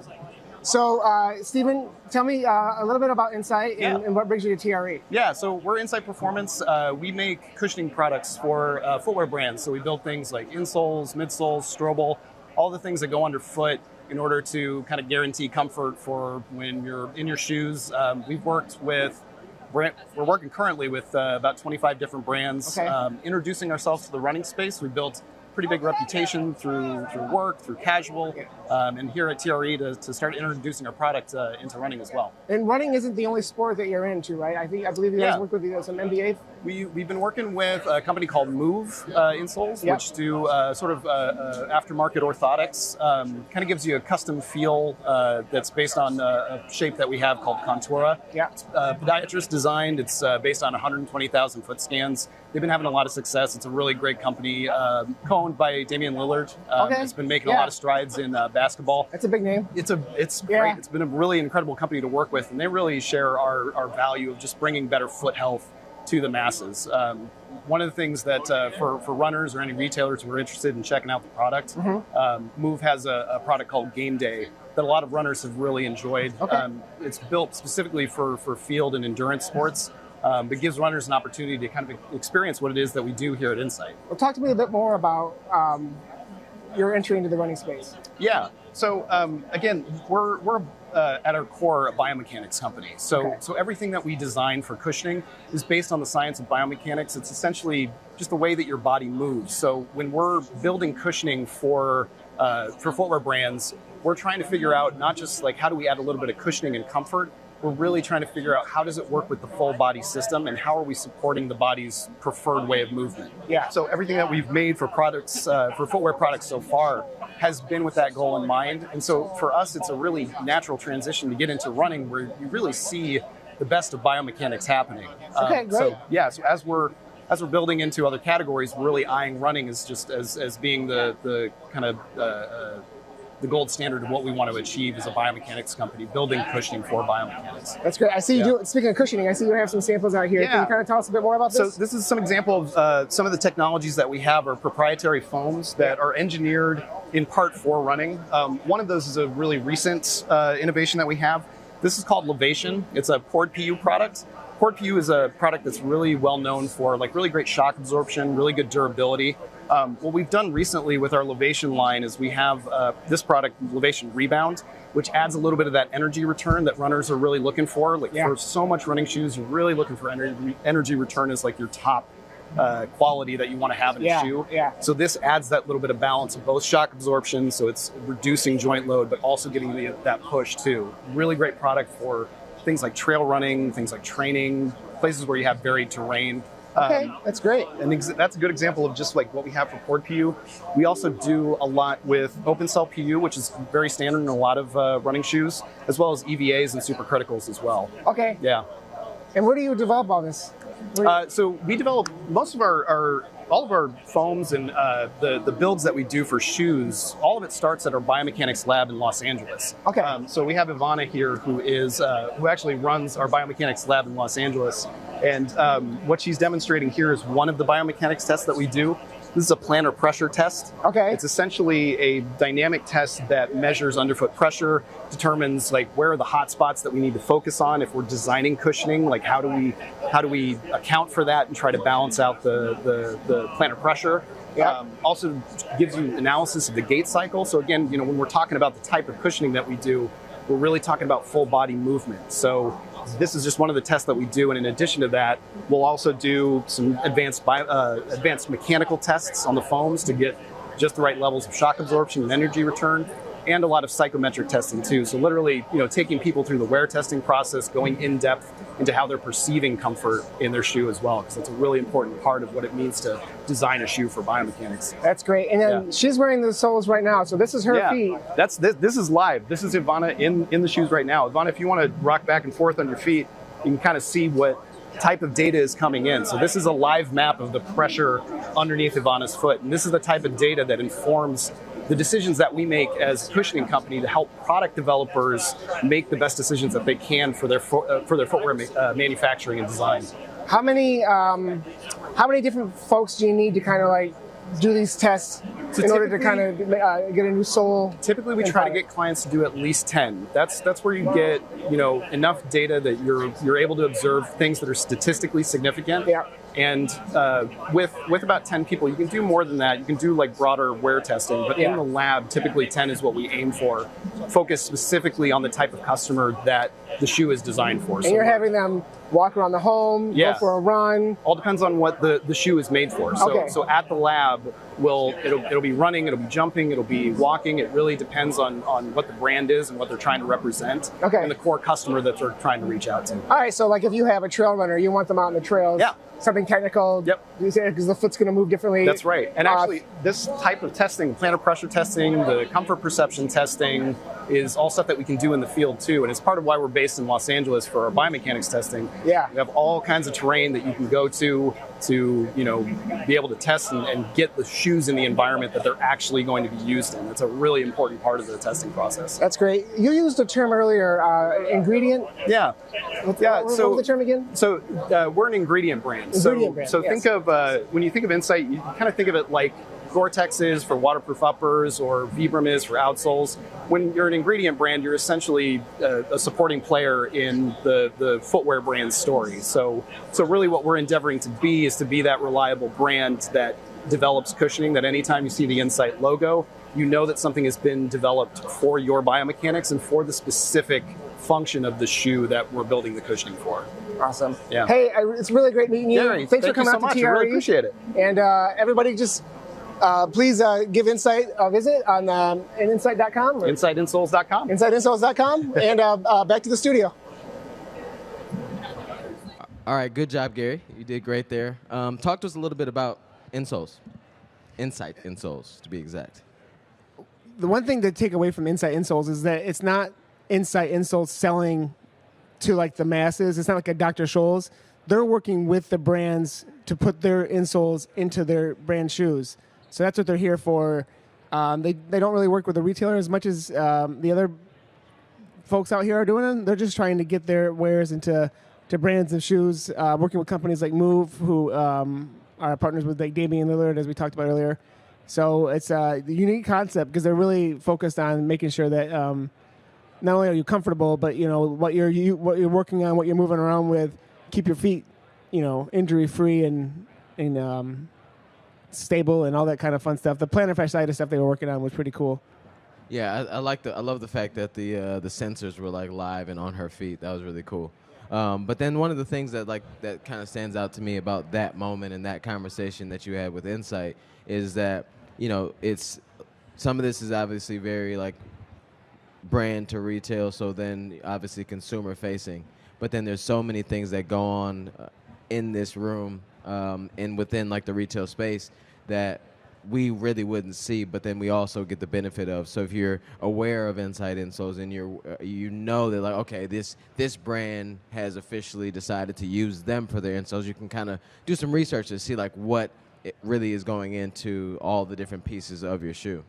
Yeah, and that's just a testament to the variety that is here at TRE. Yeah. You've got direct-to-consumer companies, you've got business to business companies. You've got a little bit of everything. So you can kind of run the gamut as not only a consumer but also a retailer to figure out, okay, what companies are moving and what companies are shaking in the industry, and just use that to become better in your field. Yeah, and as we're in the second stretch of this final day of TRE Live. We're having a really great time. We want to take a second really quick to shout out. First off, we want to shout out Sir Nutrition. Sir Nutrition is the nutrition sponsor of TRE Live both days. Fun fact, yesterday we had them on the show, and there's a picture on their Instagram. I don't believe, so their Instagram is SURPHYTO, and if you go to their Instagram, there's one picture of all of us, the three of us with Sir Nutrition, and the first 3 people that go to that post and tag or like, comment, hashtag alt-red, and then make sure you follow Sir Nutrition, will get a shipment of alt-red, which is this fun concoction that helps you perform better in race scenarios or big long runs. So there's 2 people that have already done the hashtag alt-red. Make sure you go and take advantage of that. If you're the 3rd person, you get some free alt-red shipped to you. So hurry up. That's awesome. That's awesome. And shout out to Luke from the SIR team for coming up with the idea of giving some stuff away, because we do giveaways, but this is our first TRE Live giveaway. So all right, really cool. Maybe next TRE Live, everybody's doing a giveaway. I don't know. He's setting the standard. Set the standard. Yeah. All right, so let's, without further ado, let's jump into our afternoon session where we're going to bring up a bunch of different brands, a bunch of different, we have a couple stores and a few different associations that are going to be highlighted in this afternoon session of day 2 of TRE Live. Next up, we have Ian from Maurten. Ian, please come on up. Ian is the East Coast Marketplace Lead. And so he's going to tell us what that means, and then also talk to us about all the things that Maurten is excited about here at TRE Live in San Antonio. He brought many goodies. Many goodies and gifts. All right, so how you doing, Ian? I'm very well, thank you. So, I see you got the Maurten uniform on, all black. That's right. We are very particular about our branding, but it just goes with everything, so it ends up being pretty easy for me too. Yeah, and whenever I get to wear all black, I feel like I'm a little slimmer too, so it's a plus. Yeah, the downside is the days are getting shorter this time of year, so it makes me a nice target for cars on my way to and from expos. Okay, true. All right, well, be safe. But do then my best. Let's just jump into all things Maurten, and then what Maurten is excited about now, and then going into 2026, and therefore like what you're here to talk about at TRE. Yeah, thank you. So I think Maurten is pretty well known. I think we have a good recognition, but there's still a gap of understanding of what really makes Maurten unique and different in the marketplace. And that all comes down to a single word, hydrogel. And what hydrogel is a way of encapsulating something to deliver it to the body without interacting with the stomach. So this is a neat trick, an idea that we picked up from the biomedical industry, where hydrogel is commonly used to hide or encapsulate things like antibiotics or other medicines so that they can pass through the stomach easily and simply without getting caught up in the stomach, without irritating the stomach, and just getting people what they need when they need it.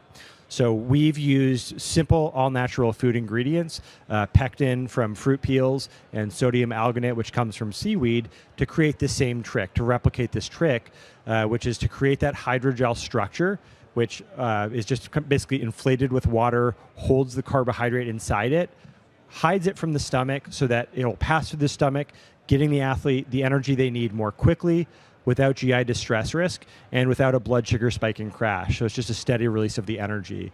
So hydrogel is the underlying technology that makes our gels so beloved by the elite runners of the world, the Eliud Kipchoge's, the Ethan Strands, the Molly Seidels, the Keely Hodgkinsons, and then our drink mix uses that same technology, great for pre-fueling, and it works by turning into a gel as soon as it hits the acid of the stomach. So a neat little chemistry trick, and then it gives you all those same benefits. So you mentioned that the hydrogel will release the carbohydrate slowly.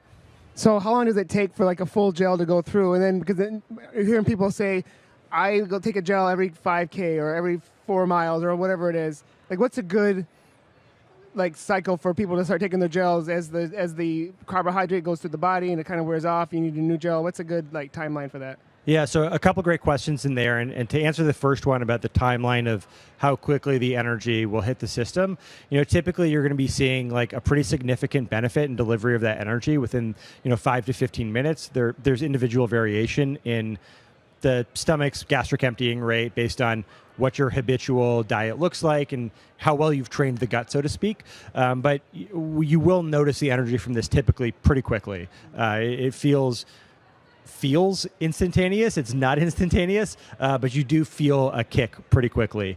The second question of the cadence, well, there's going to be a couple of things that are going to determine that. And I think the starting place is with duration. And so when we're looking at duration of exercise, groups like the American College of Sports Medicine are going to recommend a fueling strategy of 40 to 60 grams per hour for exercise of low intensity that's lasting from an hour to 2.5 hours long. So that's your zone 1, zone 2 runs, your typical easy long run pace. If it's long enough, then fueling can be beneficial. If we're starting to go longer than that, so we're talking about our long runs, our marathon prep sessions, or a long run that's also adding in some intensity. So now we're talking about 2.5 hours or longer for the run, or we're mixing in maybe some 10K or half marathon pace work or marathon pace work. Then we'd want to step up that carbohydrate intake to 60 to 90 grams per hour. So what does that look like practically speaking? At that 40 to 60 grams per hour, that's probably going to be a gel. Our gels have 25 grams of carbohydrates for the gel 100 and 40 grams for the gel 160. For the gel 100, for the sake of ease, because that's what most people are using, it would just be a gel about every 25 to 40 minutes, just to get you that 40 to 60 gram range. I make it easy. I just do a gel every 30 minutes. It's right in the middle at 50 grams per hour. Make it simple. And if we're going higher than that, then you might think about the gel 160 for 40 grams of carbohydrates, taking one of those every 30 to 40 minutes, and that's going to get you in that 60 to 90 gram range. And you can kind of obviously mix and match, do one gel 160, one gel 100 to get 65 grams. We're trying to make it easy and more accessible for people to fuel, not more complicated. Sure. And speaking of mixing and matching, I sometimes find it hard to take that many gels in a short period of time. Would you recommend possibly mixing a gel and drink mix? Is that something that you've seen positive benefits on, or is that something that you may advise against? I definitely advise in favor of it. I think there's 341 million people in the United States, so that's 341 different general specific needs, desires, preferences, etc., right? So there's not necessarily going to be a one-size-fits-all of like all gels all the time, all drinks mix all the time. We need to find what works for us to make sure we're well-fueled. In the case of mixing drink mix and gels, for us, there's no problem. They work exactly the same way. So it tends to be about personal preference and logistical convenience. The drink mix will require either having a soft flask and a hydration vest or carrying a bottle with you. Not always the easiest for all people on the run. So the gel tends to be more favored for that reason, but they work exactly the same way. They're perfectly interchangeable. However it works for any athlete to get the fuel they need, I'm in favor of that. Yeah, I mean, because I'm one of those ones that is more of late, like have been trying to go towards the drink mix. I know that it's like kind of counterintuitive. It's like you run a marathon, you don't want to have to go to the bathroom, but it just seems like it's an easier way for me to be able to take and hold down the carb intake. Because sometimes a gel at a certain point in a race, I don't want to see anything, So I try to use the drink mix as just like a way to feel like I'm just drinking something to stay hydrated, but then also really getting those carbs in that I need. Yeah, and I think you highlight something that's interesting is that obviously there's a psychological component here too. And so for that reason and for some physiological reasons, especially at the elite level, there's been a tendency to maybe start with a more gel-heavy approach early and then go more to liquid later. But it's kind of like choose your own adventure. Like what's going to work well for you to help you feel good from start to finish?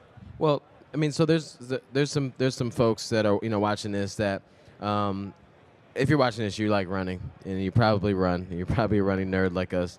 But if you could like give some tips, like I mean, I know it's not one size fits all, but if somebody's in this part of their journey where they're got a marathon coming up soon, or they're about to start training for one, and they want to kind of know what's some tips that you would suggest if you just had to, like, you're in the elevator pitch type of fueling strategy for a marathon. Yeah, love that. The elevator pitch is fuel early, fuel often. So we don't want to wait until we feel like or think we need the fuel later in the run, because we'll already have been a little bit of a hole of glycogen depletion that we're trying to avoid, right? When we get more glycogen depleted, exercise is going to feel harder because it's going to become harder. We'll become less efficient. So we want to stave that off as long as possible and keep on top of the fueling. So fuel early, fuel often. And then, other strategies, start where you are. So I'm saying, okay, you're going out for a 2.5, 3 hour run, and your optimal fueling is going to be 60 to 90 grams per hour. That might feel like a lot if you're taking 1 gel an hour currently, and you're at like 20 to 30 grams per hour. So you don't want to jump up all at once. Start where you are and scale up maybe about an extra 10 grams per hour per week over the course of your training. Yeah, I feel like Maurten kind of exploded on the scene a few years ago as not only just a nutrition idea, but also in educating people on the importance of fueling. And I feel like that has rolled into this new high fueling kind of concept, really driven home by David Roche, pushing the envelope of how much you can take in on a run. So can you tell me how important it is for Maurten to continue to educate the consumer on nutrition needs on a run instead of just selling them product?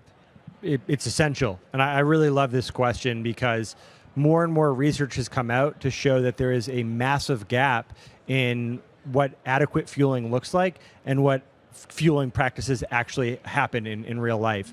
And there was a couple of studies maybe a year or two ago that showed this in a survey of 1,000 Western endurance athletes, many of whom were high-level or professional athletes with actual nutrition coaching. They found that there was woefully inadequate knowledge of carbohydrate intake in and around training and racing sessions.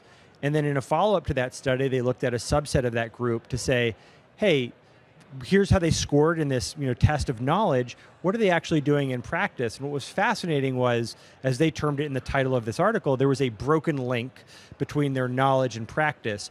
The athletes that scored well on the test were not fueling well, and the athletes that were fueling well did not score well on the test. There's no correlation between those. Furthermore, another study that came out, I believe last spring, showed that athletes that had indicators in a survey of low energy availability, this was a group of Boston Marathon qualified runners, if they had indicators that they were low energy availability in their daily diet, habitual diet, and around training sessions, they were about 2 times as more likely to suffer a in-race medical event that would cause them not just to slow down, but we're talking about step into the medical tent.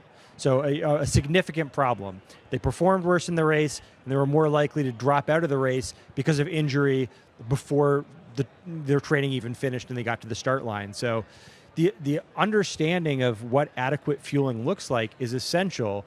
Maurten has just tried to take away a lot of the roadblocks and challenges that people would have of getting fueling in.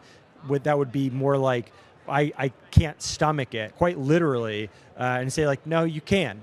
There's a better way. This is going to be simpler. It's going to be more tolerable. I mean, for some of those folks, it's like we the marathon. I believe everybody hits the marathon wall in some way, shape, or form, whether it's like a little small wall or a brick wall. So we all have this moment where we have to figure out and be prepared for it on race day.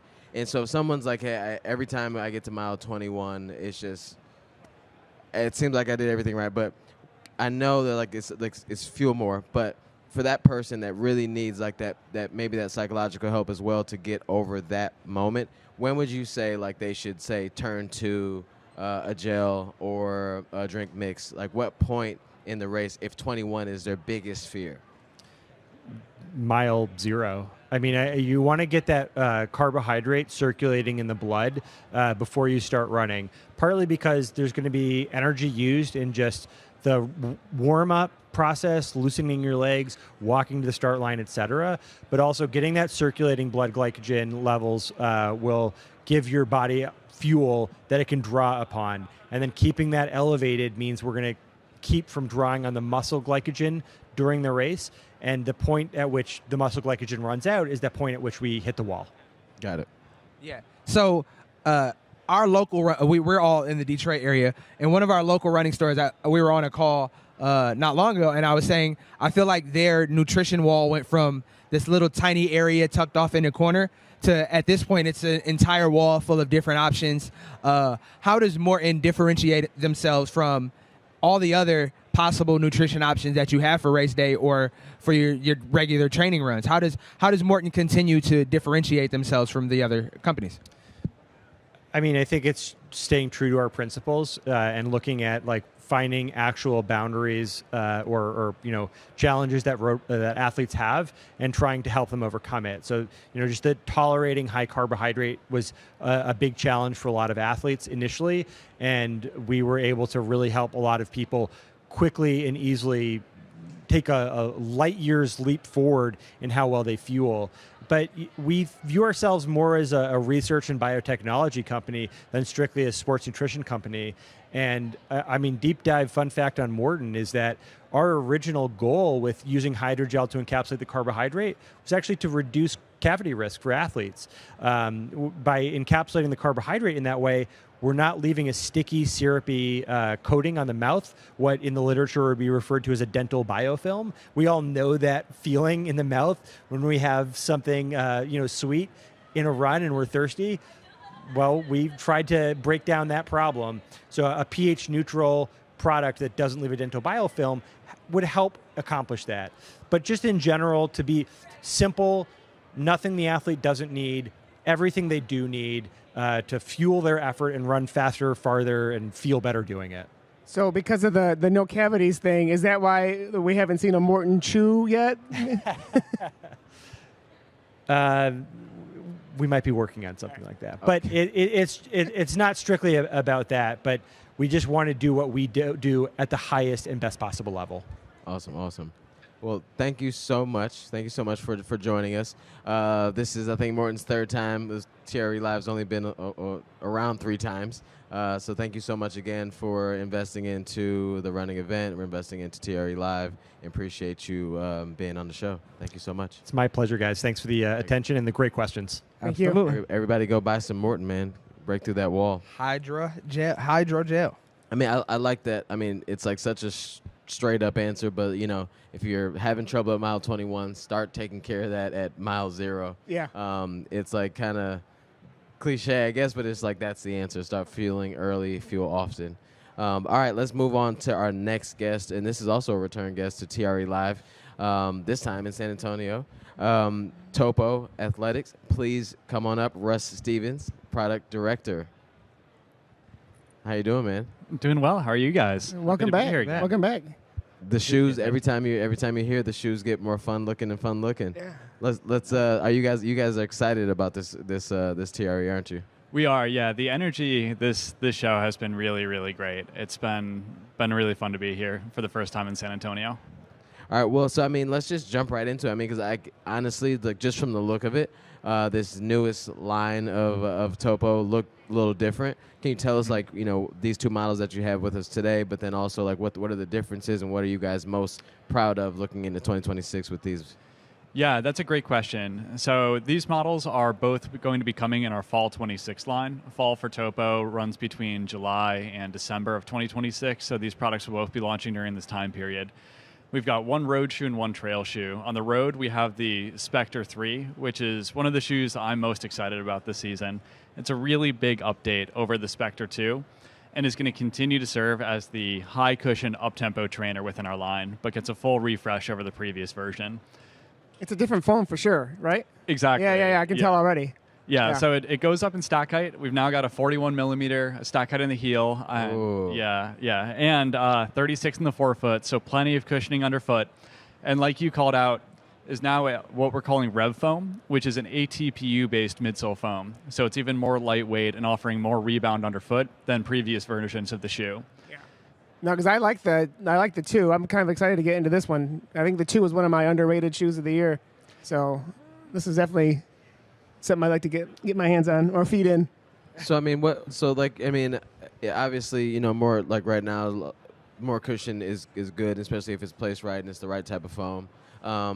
What links did you all take to be able to add to that and kind of get into this more like max stack height super trainer vibe, but also stay true to what Topo is known for?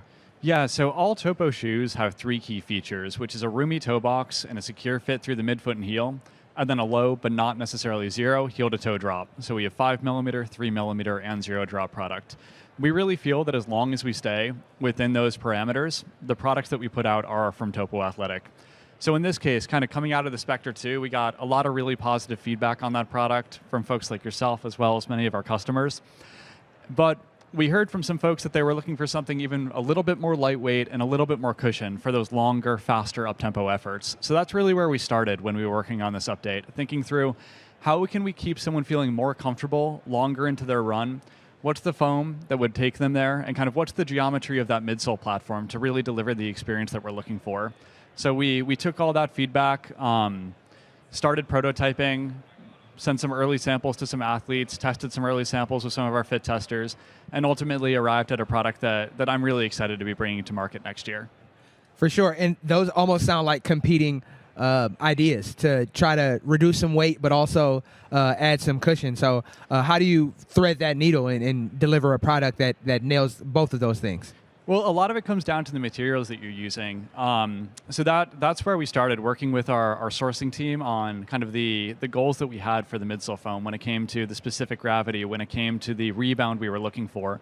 And when they came back to us with this ATPU foam, we were really excited to start incorporating it into our line, where it is not only offering higher rebound than previous foams we've used in our line, but at a lighter weight. So like you said, it's kind of that sweet spot where you get the best of both worlds. More energy underfoot, at less of a weight tax compared to what we previously had. That's awesome. And so the Spectre is the super trainer, if you will, for the road.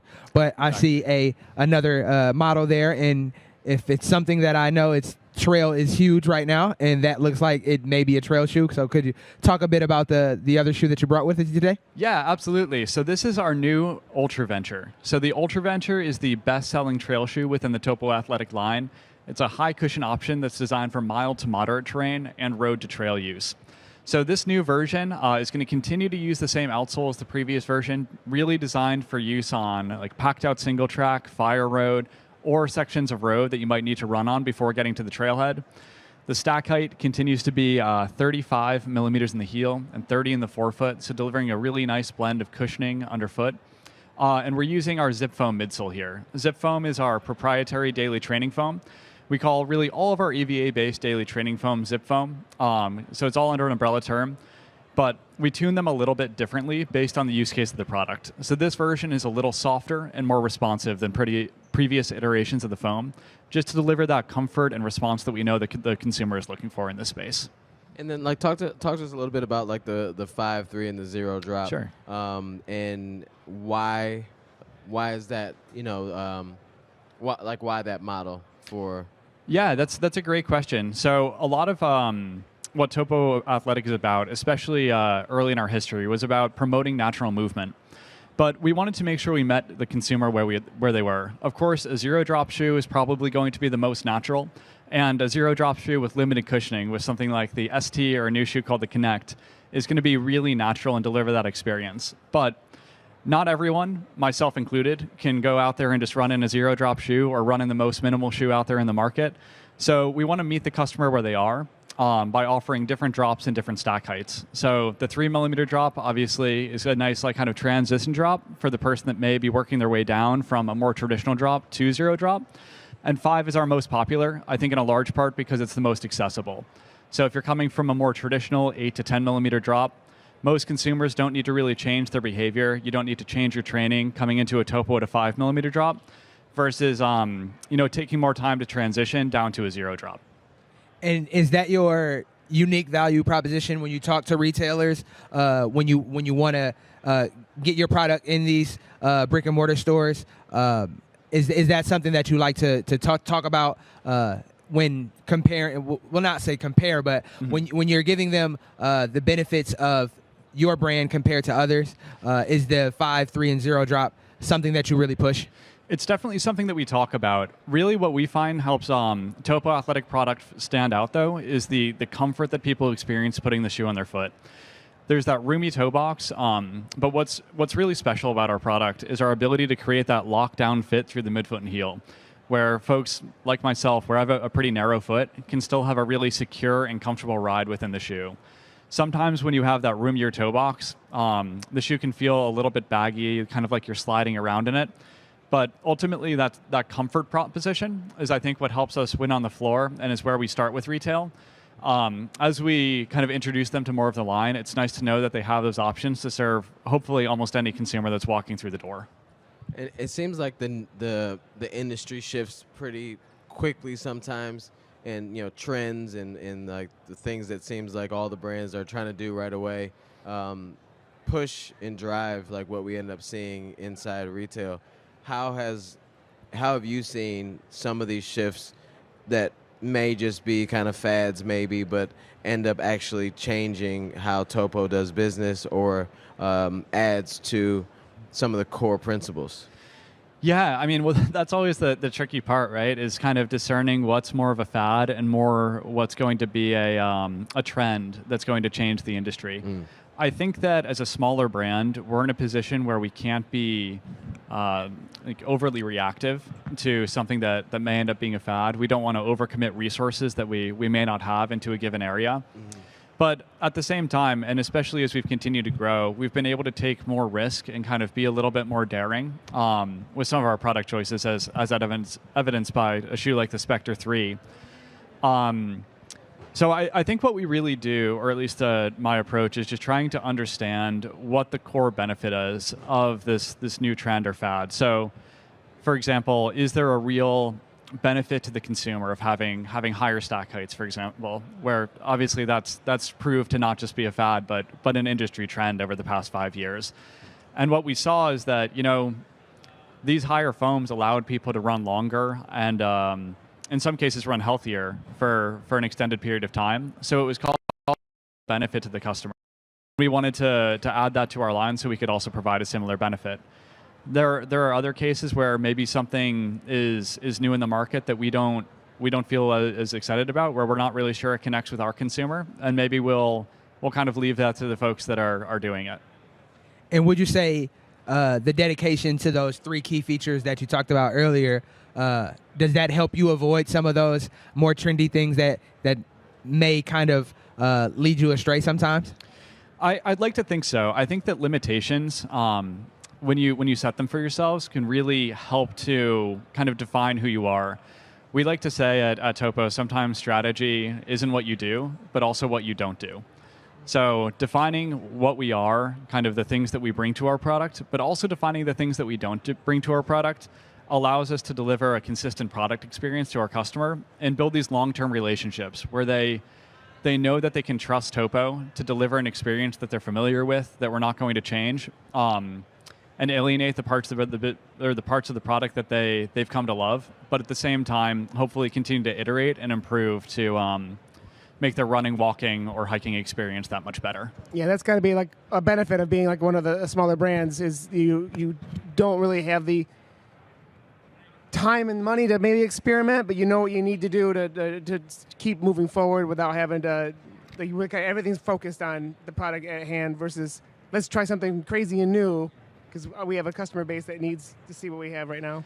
Exactly. I mean, it's always a balance, right? Like we have some innovation that they're working on. I'd love to say every idea that we try gets incorporated into our product, and we're never wrong in the R&D stage.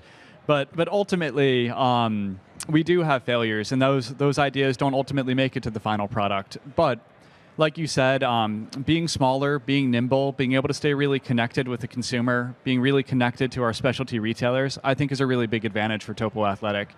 That connection, that ability to take feedback and incorporate it very quickly, I think is something that sets us apart and helps us build that closer relationship with both the retailers in this room, as well as a lot of the customers who love our product. And you talked about that longer time horizon. Could you talk to us a little bit about what the future holds for Topo and what you guys hope to accomplish over the next few years? Absolutely. So Topo's on a really we have a lot of momentum behind the brand right now, which we're really excited about and are really thankful for the reception we've gotten from our customers and retailers. Looking out over the next couple of years, we want to continue to build on our core franchises, solidifying that place on both the road and trail line. We also think that there may be an opportunity to add a little bit more flash into the line in a performance category, both on the road and the trail. So that's something that I'm personally really excited about over the next couple of years, is just kind of seeing what we've done with Spectre, seeing the reception to that we're getting at the show and how positive it's been. And it helps to kind of reinforce that we're on the right track with not just focusing on the core, but adding a little bit more flash, a little bit more excitement to hopefully welcome some new customers into the brand. And does that come from consumer feedback to add that extra little bit of pizzazz, maybe? Is that something that you've heard from your customers that they want? It is something that we've heard from our customers. It's something that we've also heard from some of our retail partners, certainly, as well. And then ultimately, as we continue to add some more athletes to our team, that's something that we hear from the athletes, where we want to deliver a product that will take someone all the way through their training journey. So it's not that you train in Topo and ultimately need to race in a different product, but we want to be able to kind of fill that last spot, knowing that it's a smaller consumer group, obviously, that are our tip of the spear customers looking to race and compete at a high level. But we think it's really important that we have that within our line so that we can be a full solution brand for people all the way from training up through racing. Awesome. Well, thank you so much, Russ, for joining us again. Really exciting to see some of the changes. I mean, obviously, you're talking about you're looking to add a little bit more flash, but it looks like you're headed that direction already. Even the trail shoe looks really cool, like the way the color selection of that. It's pretty appealing as well. So you guys are doing a great job and continuing to push forward. And I can't wait to see what 2026 looks like for you guys. All right. Well, thank you so much. Always good to talk with you guys. No problem, man. Thank you. Bye. All right. Yeah, man, it's cool to have people back on the show because we've seen what we were excited about last year, and then all of a sudden then they drop a shoe in front of you that looks almost totally different and this big step forward, and Right. you can see all the innovation. You literally can see the innovation just based on what we sat and talked about last year. Yeah. And you also see that sometimes the product people, they have a little more up their sleeve than they're willing to share with us. So it's cool to see them actually be able to talk about it. Yeah, right. Like that phone was probably ready last year. Yeah. Yeah. So and you have to think that's something big that you have to be patient and not spill the beans. That's on probably too sitting in early. one of them secret rooms back of these booths. Right. Yeah. I'm sure. It's like if you was able to get back behind the booth, you would have seen one of them shoes or something real close to it. And that's also really one of those things that as you come to a TRE and you get to talk to some of these brands up close and sit down with them, you see all of the, not just the thought that goes into the shoe that's sitting, that's just about to hit the shelves in our retailers. You start to see that they've already started working on the next model based on a year of testing. And then some of the feedback that we're giving on this model won't even be able to touch this model that's coming up next that we haven't even seen yet, just because of the time it takes to order a full run of a shoe. Right. So it's a tricky game for sure, but It is. And the technology is ever changing. So what might be hot this year, it might get trumped by something else next year that's even cooler and even more sleek and more fast, or whatever you're looking for.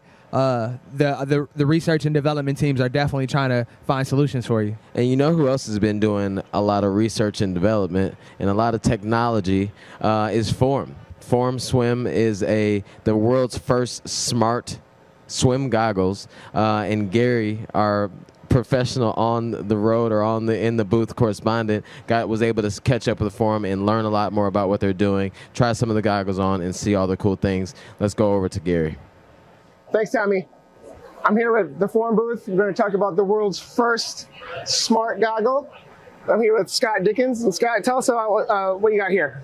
So you might be thinking why we're here, running events, smart swim goggles, swim. Well, these are the first smart swim goggles, like you said. We have a built-in heads-up display in the goggles that projects all your performance metrics in real time, whether it's heart rate, whether it's pace, whether it's distance, detailed swim metrics like stroke rate, stroke count, what stroke type you're doing. You think about, activities like running, swimming, and biking. Why do we create this? Well, when you run, you can look down at your watch, get information in real time. And when you bike, you can look at your bike computer. But when you swim, your arm is always moving. There's no way to get information. So we wanted to solve that problem. And as it relates to running, it's super complementary because it's low impact. It is a great way to cross-train, injury prevention, increases blood flow, good for your cognitive state, VO2 max training, hypoxic training, endurance training. All the trainings. Yeah. Can you tell us more about what I'm seeing here? Because I can see on the screen here. Yeah, so what's really unique is that we use a technology called augmented reality. So what this means is that it's a display built in the goggles, but it's non-obstructive. There's a piece in here that's called a waveguide, and that's really how the projection gets in your eye.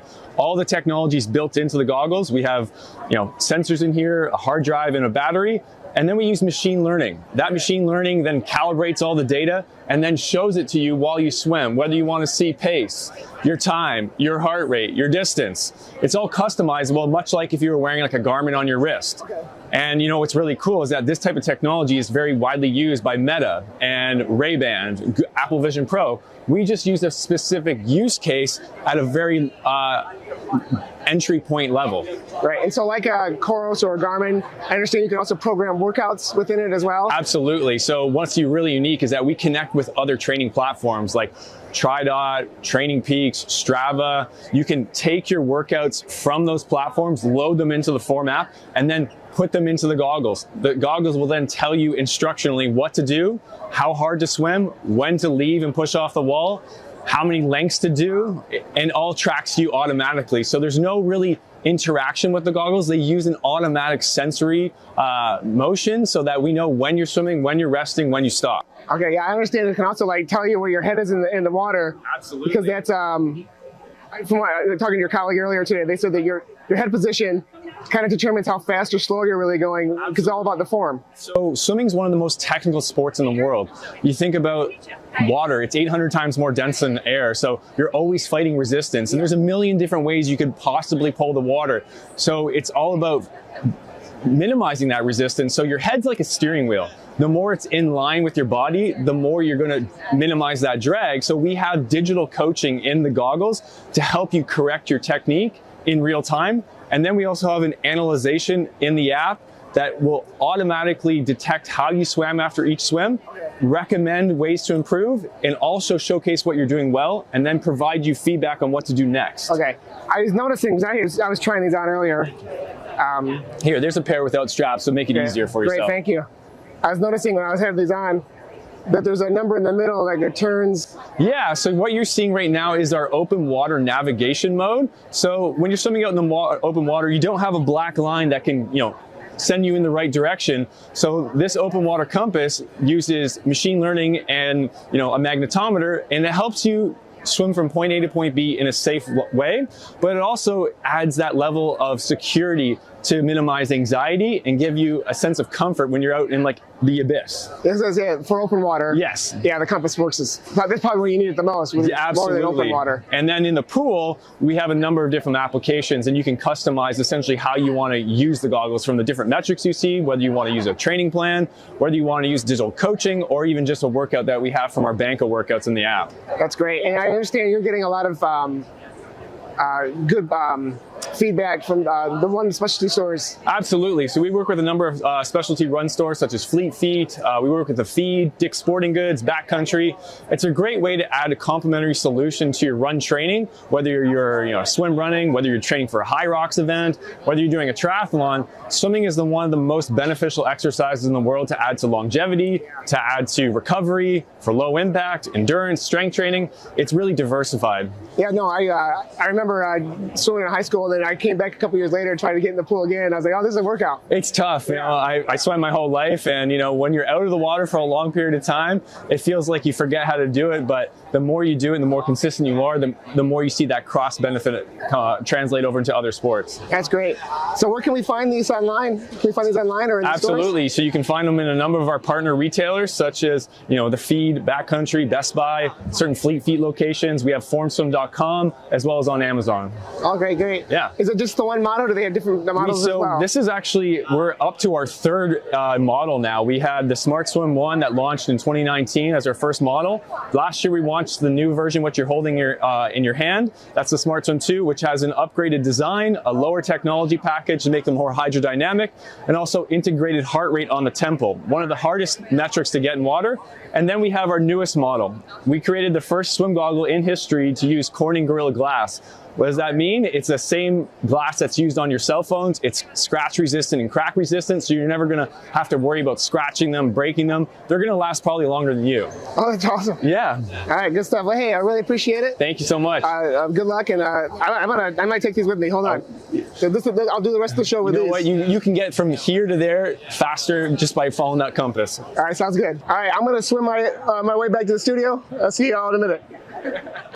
Gary, I like how you've been doing a great job. I mean, really, honestly, you've been doing a really great job talking to all the brands and being in the booth and having that experience. But I feel like that was probably the key and pivotal top moment of TRE Live, with you kind of just zooming in on the lenses right there. I think that's my Emmy moment for your consideration. Yeah. Yeah, for Webby, because we're on the internet. Yeah, what's the one the opposite of Webby, like where it's like it's so bad? Oh, the blue, what do they call it? The raspberries? Razzies, yeah. The yeah. Razzies? That's a Razzie moment. I don't know about a Webby and an Emmy and all the other stuff, but I feel like because you don't have any confidence. But me, I can see the statue on my mantle already. Oh, okay, good. Well, you got to visualize it, right? Yeah. Manifestation. Yeah, manifestation. All right. So speaking of visualizing, guys, like 3 years ago, before TRE started, and we did this together with TRE Live started, and we were here before, whatever. What did you visualize like 3 years later? We'd be on our third TRE Live on a stage like this, while the running industry and TRE as a whole is just booming and growing and changing so much? I am not gonna lie. I thought we would have been canceled by now. Canceled. Yeah, especially with Gary, he's a wild card. You never know what he might say. I haven't said a single swear all 3 years, which is. I mean, I feel like you've been really close a couple times. Yeah. And but you did good this year. I feel like we still got time, but I think 6'7" is probably the closest I've. 6'7", that was kind of good though. I mean, he said it a few times actually though. Yeah. So then it had me thinking, like, are people saying 6'7"? Like, is it just a number, two numbers we've always said a lot of, and somebody picked up on it and now it's a thing, or is it the other way around? People are saying 6'7", and then now we all of a sudden, instead of just saying 5'6", we're saying 6'7". I think it's like when you buy a new car. Yeah. And you see that car everywhere. Yeah. I think it might be that. That's why I started seeing a lot of Ferraris around. Okay. Yeah. Thanks for letting me borrow your Lamborghini that one time. I appreciate it. Yeah, and I saw so many of them after that. Okay, so yeah, I know we had a chance to talk to FlowTrack earlier, and that was really cool because we share the stage with them, and obviously this is their setup, and they're actually streaming this whole thing. So big shout out to FlowTrack. Make sure you subscribe to their YouTube and follow and do all the things on Instagram to support, because all the things that they're doing, their team has just been absolutely amazing in getting this streamed out, because doing this ourselves, the on-the-go sessions wouldn't have been able to happen without them. So we really appreciate them. And then also huge shout out to Sir Nutrition, the key nutrition sponsor for TRE Live. Make sure if there's only 2 people still on that one post, go to their post, follow the directions, and hashtag alt-red to win some alt-red. Luke loves it. But Luke, to go back right to what you asked, realistically, it's really cool. It's really cool that we're here for our 3rd year, and that TRE continues this partnership. They see the value in it, and I feel like we're only getting better at helping these brands and these organizations and these athletes tell their stories and tell their potential consumers why they are here, explain their why, and what they're trying to accomplish. So I feel like I never thought I would be sitting in a huge expo hall in the middle of San Antonio, Texas. In the comfort of your own living room. In the comfort of my own living room. I would take my shoes off, but You've been wearing the same socks for a few days? No, it's just no free feet 2025. Is that? That's what it's called. Yeah. No free feet. No free feet 2025. All right, so now that we've got that all underway, key moments. Okay, so we've already established earlier when we talked on FlowTrack that your key moment was Jim Weber. Jim Weber. Yours was The Conservation Alliance. Conservation Alliance. Second place. Go. Second place is your first place. Okay. Serenity. Serenity from Magic Boost. Yeah, I really enjoyed talking with her. I think I said to somebody last night, it's fun to talk to a professional doing professional things. Like, she's a professional broadcaster, and she had that broadcast voice ready to go, and she was talking about her story, and it just clicked so well. I really just enjoyed talking to her. Mm-hmm. Second. For me, it would probably be Shannon. Just talking to her about her book, and like you said, she's a broadcaster, so she can talk. She knew how to tell her story in a compelling way, and she's doing something very important that there was obviously a gap in the market for, which is providing assistance and providing a resource to athletes that also recently or even are thinking about starting a family or having kids, to have someone that is present of mind enough to advocate for women in sports, to provide that is so important. And I think it was really cool that we had the opportunity to talk to her about it.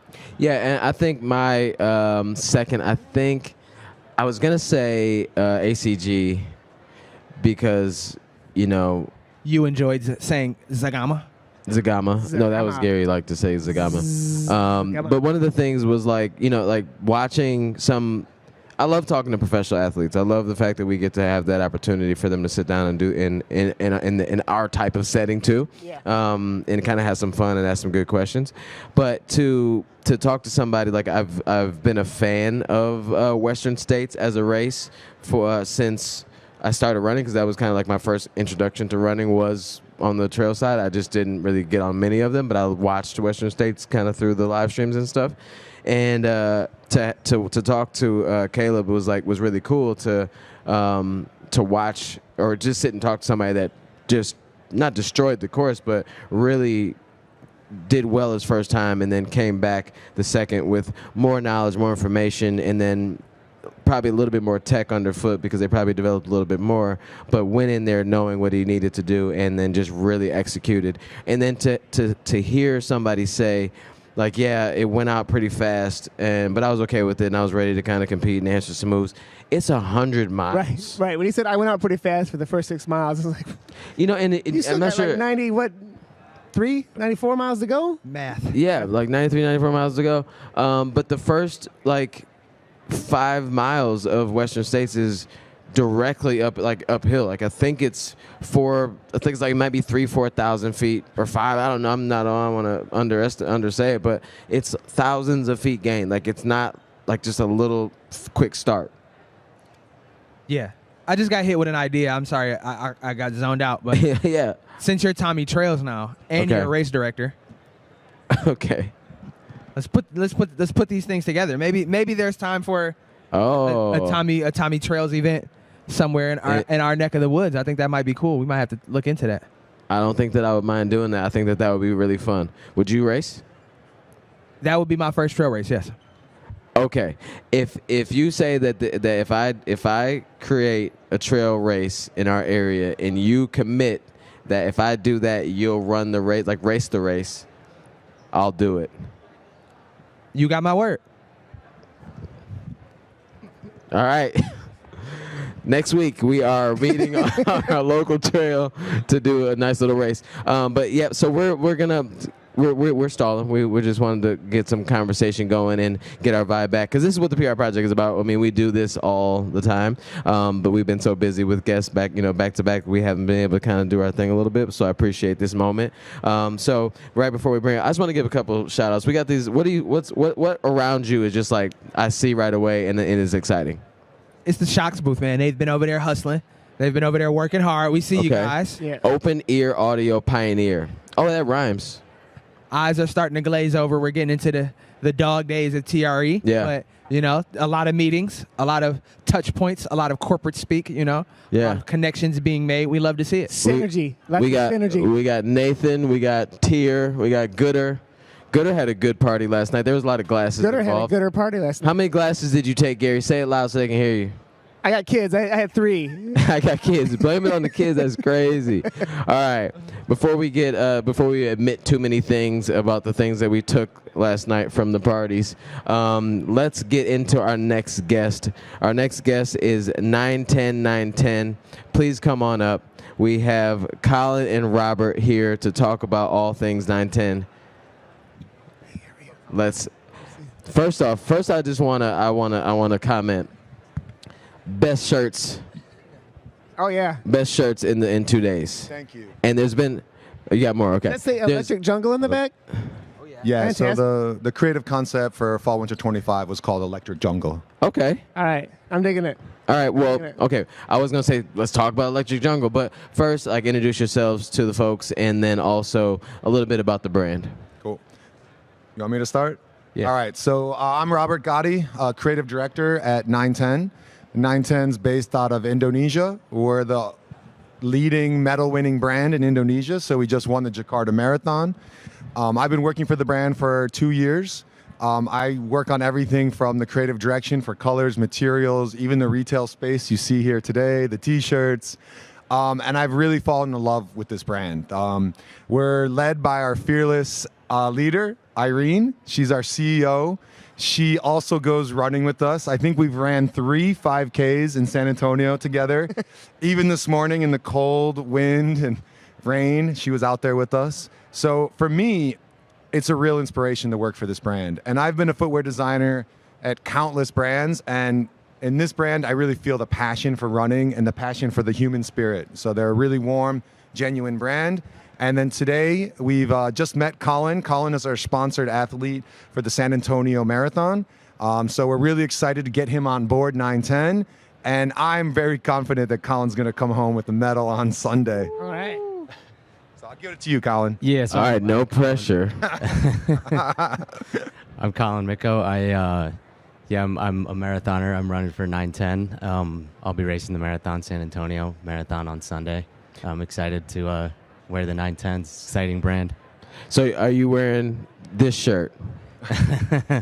It'll be similar. I've got a singlet, but it's a similar print, so Okay. it'll be a loud print. That's smart. That's smart. So we can see you, so we know who to root for on Sunday. Yeah. Talk to me a little bit about your history, your past as a pro runner, but then a little bit about the introduction of 910 to you. I ran at the University of Illinois. Then I took 6 years off and did my first marathon at 29, Chicago Marathon. I've done 10 marathons. PR is 211. Hold on. Okay, go ahead. I've done a lot of halves too. I 61 is my PR in the half. And then I got introduced to 910 actually kind of a funny way. Leo Manzano, the Olympic silver medalist in the 1500, reached out on Instagram, and he said there's this exciting brand that's from Indonesia, but they're making their way into the U.S. market. And I met the guys. I met Robert and some of the guys at 910. Tried the shoes out, and it seemed like a really cool opportunity. What was that like? When you tried the shoes out? Like, what was the original thought that was just that kind of captivated you? They're super light. They look cool, and they're fast. So that's really what I care about, is that they're fast. Yeah, we're practically the same guy. You ran in the Midwest. I'm from the Midwest. You've ran 10 marathons. I've ran 10 marathons. I haven't gotten close to 211 yet, but I'm working on it. So you've definitely run 211. you had more to keep going a go. little bit. Yeah, for sure. I like every marathon I ran 2:11. Every single one. So talk about how the support of 910 it has been for you in your short time with the company. Yeah, it's been cool. I mean, they're a great brand. This is my first race really with them, but so far it's been good. That's beautiful. And as a creative director for a brand that is trying to expand into the U.S. market, how exciting is it for you to help shape the stories and shape the way it looks and feels? Yeah, it's been amazing. I'm pretty much hands-on on every aspect, from just picking out materials to the creative direction of colors, graphics.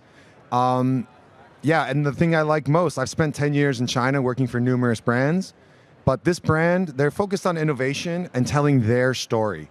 So they're not looking at other brands to copy. They're not looking at other brands to be like them. We're coming in, high innovation, accessible price points, and our unique Indonesian story. So that's why we wear these bold shirts. That's why our booth looks so bold, and it'll continue to get bolder and more storytelling as we go along. And for a creative director, that's everything, because that's what we live for, is to be creative and show off the stories. And Irene really gives me free play to do that, and we see the results in the product across the way here. I mean, I love that you said, it's you're doing your own thing, and they don't want to copy or anything like that, or be like or whatever, catch a trend. I mean, even if you go look at the booth or the shoes that are on your feet, they don't look like any of the other shoes, which is tough to do, though. Yeah. I mean, because it's feet are feet, so it's like it kind of would be easy to kind of fall into what's working for so many other storied brands. So as you're coming into the U.S. market, what's the main thought or the main thing as a brand that you're trying to communicate to the U.S. consumer? I think the main thing we're after is professional innovation. So we want to get medals. We want to be there for the elite athletes, who then inspire the young runners and entry runners who want to be part of it, but they don't want to spend a lot of money for these elite shoes yet. We are going to take care of them because our product is very price accessible, and the quality level, I can tell you, is very, very high. And the colors and storytelling, now that I'm on board, is getting very beautiful. Can you tell us a little bit about the name 910? Is it 910 910 or is it 910 solo? It's just 910. Okay. Yeah, I was when I was saying it, I'm like, that's not it. Yeah. It's a great question, and I've answered it numerous times over the last 2 days. Sometimes I change it a little bit depending on who I'm talking to. But tell us the most interesting version. Yeah. All right, I'll tell you. Yeah, the best one is Irene. When she got the idea to make the company, this is how she told it to me. In her mind, 10 is like the top. When you go the Olympics, they raise up 10 if you're perfect, right? 910 will never be perfect. We always want to strive for 9 and getting the 10. So 910 means the strive to be perfect, but we always know we're not, and that's what drives us. We want to get there, and that's, to me, that makes a lot of sense. Yeah. Well, that was like a more positive version of the Joker in the movie. They kept changing the story of how he got the scar. I've told this a few different ways. This is the one I like the best. Yeah. Wait, is it true? Yeah, it's true. Okay. It's true. But I've also told 910 is from the Olympic signs they hold up. Yeah. Depending on how much time I have to tell the story. Okay. Sure. Sweet. So, Colin, we're here in San Antonio at TRE. Could you tell us what went into the thought process of choosing the San Antonio Marathon as the race to do? I know it's really cool that we're here and you've got the whole team with you. Did that play a part in choosing San Antonio to be a race? Yeah, I think so. So since TRE was here, and San Antonio is a great city, and it's their first marathon that they're going to have. Just seemed like a good time to do it. That's really cool. You get an opportunity to maybe set a course record and set the standard for what the future of the San Antonio Marathon gets to be, right? Yeah, absolutely. How exciting is it for you getting down to San Antonio and realizing that it's good weather? It's been chilly. It may be a little bit rainy, but it's chilly. It's going to be nice, cool running weather. That's got to be exciting. Yeah, definitely. I mean, the weather plays a huge factor, and San Antonio, I think it probably could be warmer a lot of times. So it is nice to get down here and see that it's actually 50 degrees, like it said. So yeah, it should be a good race. And so, I mean, as you've been training for this, I mean, you've been using 910, not just the fast shoes that you kind of fell in love with. What shoes have you been training in leading up to it, like the daily trainers? I've really only worn the fast shoes. That's So are they that comfortable? Well, I'm not doing my easy runs in the shoes yet. Okay. But yeah, so I've really only worn their racing shoes so far. Okay. And we had to race to get Colin the shoes in time. So we raced him some sizes that weren't exactly his size at first so he could touch it, feel it, give us some feedback. And then a few weeks later, we got him the right size from the factory. So then he started running in them. That's awesome. I mean, so you guys, so this is like you're obviously being supporting Colin all the way through, but then also very excited and agile in this moment to continue to innovate really quickly to make sure that this moment is very key and pivotal and shows the America, I guess, what 910 is all about, and always striving for that 10 from the 9. That's right. And so I asked this question to a fellow creative earlier.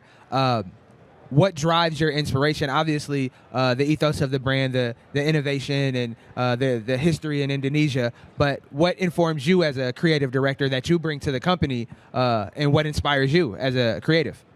I'm inspired every day. I like to play with my daughter a lot and consider myself a child sometimes. So I think playing, and I'm very sensitive to the market. So I grew up in Chicago. I fell in love with Jordans from day one. And from that moment, I figured out sneakers were my life. And then as I got older, after I got out of sport, I started running. So I do run a lot, not like Colin, but I can run a good 5K.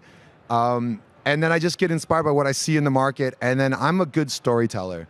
So I like to tell stories, and what really makes me happy is when I pitch a creative direction, the company follows it, and we walk over to the wall, and we can see that creative direction on the wall.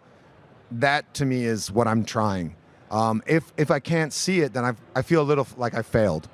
So when I see that my concept has taken all the shape and form and colors into reality, then I feel really proud.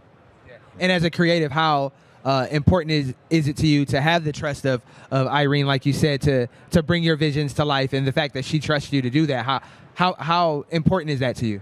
Yeah, it's extremely important. And Irene is just the top of the pyramid. It's really about the guys that support me along the way. So the other designers, even our brand marketer, they're all supporting this concept and helping it build through the product, through marketing, through the whole system. So Irene just sets it, and then they all follow, and it's not perfect. This is something that's been new for the company the last 2 years, and this is the first time I feel the success from the concept onto the wall. We have the name, we have the shoes, we have the colors, we have everything now. And it's something that you have to kind of exercise. It doesn't come naturally to brands, so you try it, you fail. You try it, you fail a little bit less, and now I feel like we've got it, and we will continue to get better and bolder with our concepts. So if somebody were to go to the website, what daily trainer and what racing shoe, what would you recommend people to look out for, and maybe, look to purchase online, or if they're going to go to their local running store? Yep. That's an awesome question to ask. Our website is very, very short and simple. It's just 910.id. That's it. Just type that in. And actually, I would recommend these Hiroshi 2s for your everyday jogging and running. They're super comfortable, wide, squishy, and I love them. And then if you're a pro elite marathon racer, our Geist-Keaton Elite X is the full carbon plate. It's got the super critical foam, the Matrix lightweight upper, and that thing will make you bounce. That's going to push you into space. And that's what you're wearing to go after it. Yeah, that's Sunday. what we'll be wearing Sunday. All right. And they'll be on the site soon. That exact pair right there. This exact pair. All right. I This like is that. the exact pair I'm going to wear too while I watch. All right. Yeah, I like this. So, some consistency there. But we really appreciate it. Thank you so much for joining. Good luck. Good luck to you, obviously, on Sunday. Get after it. The weather's going to be great for you. But just good luck. And I can't wait to watch to see what happens in the next 6 months to 12 months for you guys. Great. And Tommy, if you want a shirt, let me know. Oh, yeah, bro. You said you got some, so I'll be over there for sure. Thanks, man. Thank you. Thank you so much, guys. Thank you. Thank you. Have a great race. Thanks. Man, Sunday's right there. Yeah, I hope he's carb loading. I'm sure he is. Yeah, I'm sure. Geist-Keaton Elite X is a good name for an elite. That's a cool name. Yeah. Yeah. But no, like, that's one thing I love about TRE and TRE Live is that there's brands that we've heard about forever. Right. And then there's also brands that we haven't necessarily heard of until recent. And to see the different angles and different just the ways that they have to communicate their stories and what they're trying to get to and try to achieve is really interesting. I also think it's great that we didn't discuss it too much, but it's a women-owned and founded shoe company as well, which is rare, and hopefully we'll see more of in the future. Yeah, and they call her mom, right? Oh, that's cool. And he also said it's about storytelling. To have a brand from Indonesia to be able to tell stories that aren't necessarily things that we've heard before, I think that's super exciting as well. Very much, very much. And then obviously, again, good luck to Colin, because going after a marathon in a few days, we all know that feeling. And he seemed to be very happy and very chill, proud and confident of the shoes that he's going to be rocking on Sunday. So good luck to Colin on that. All right, so next up, a return guest.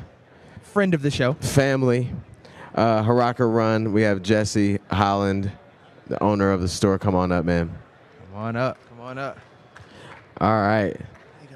Feels almost full circle, huh? It's been like a year since we've been here. Yeah. We're looking good. We're looking good. All right. So Jesse, man, how are you feeling? How's TRE been for you so far this year? Man, TRE has been fabulous. It's been so fabulous that last night I lost my voice. Yeah. I've been saying I'm at TRE a little too much. Yeah. But we're good. It's been great for us, man.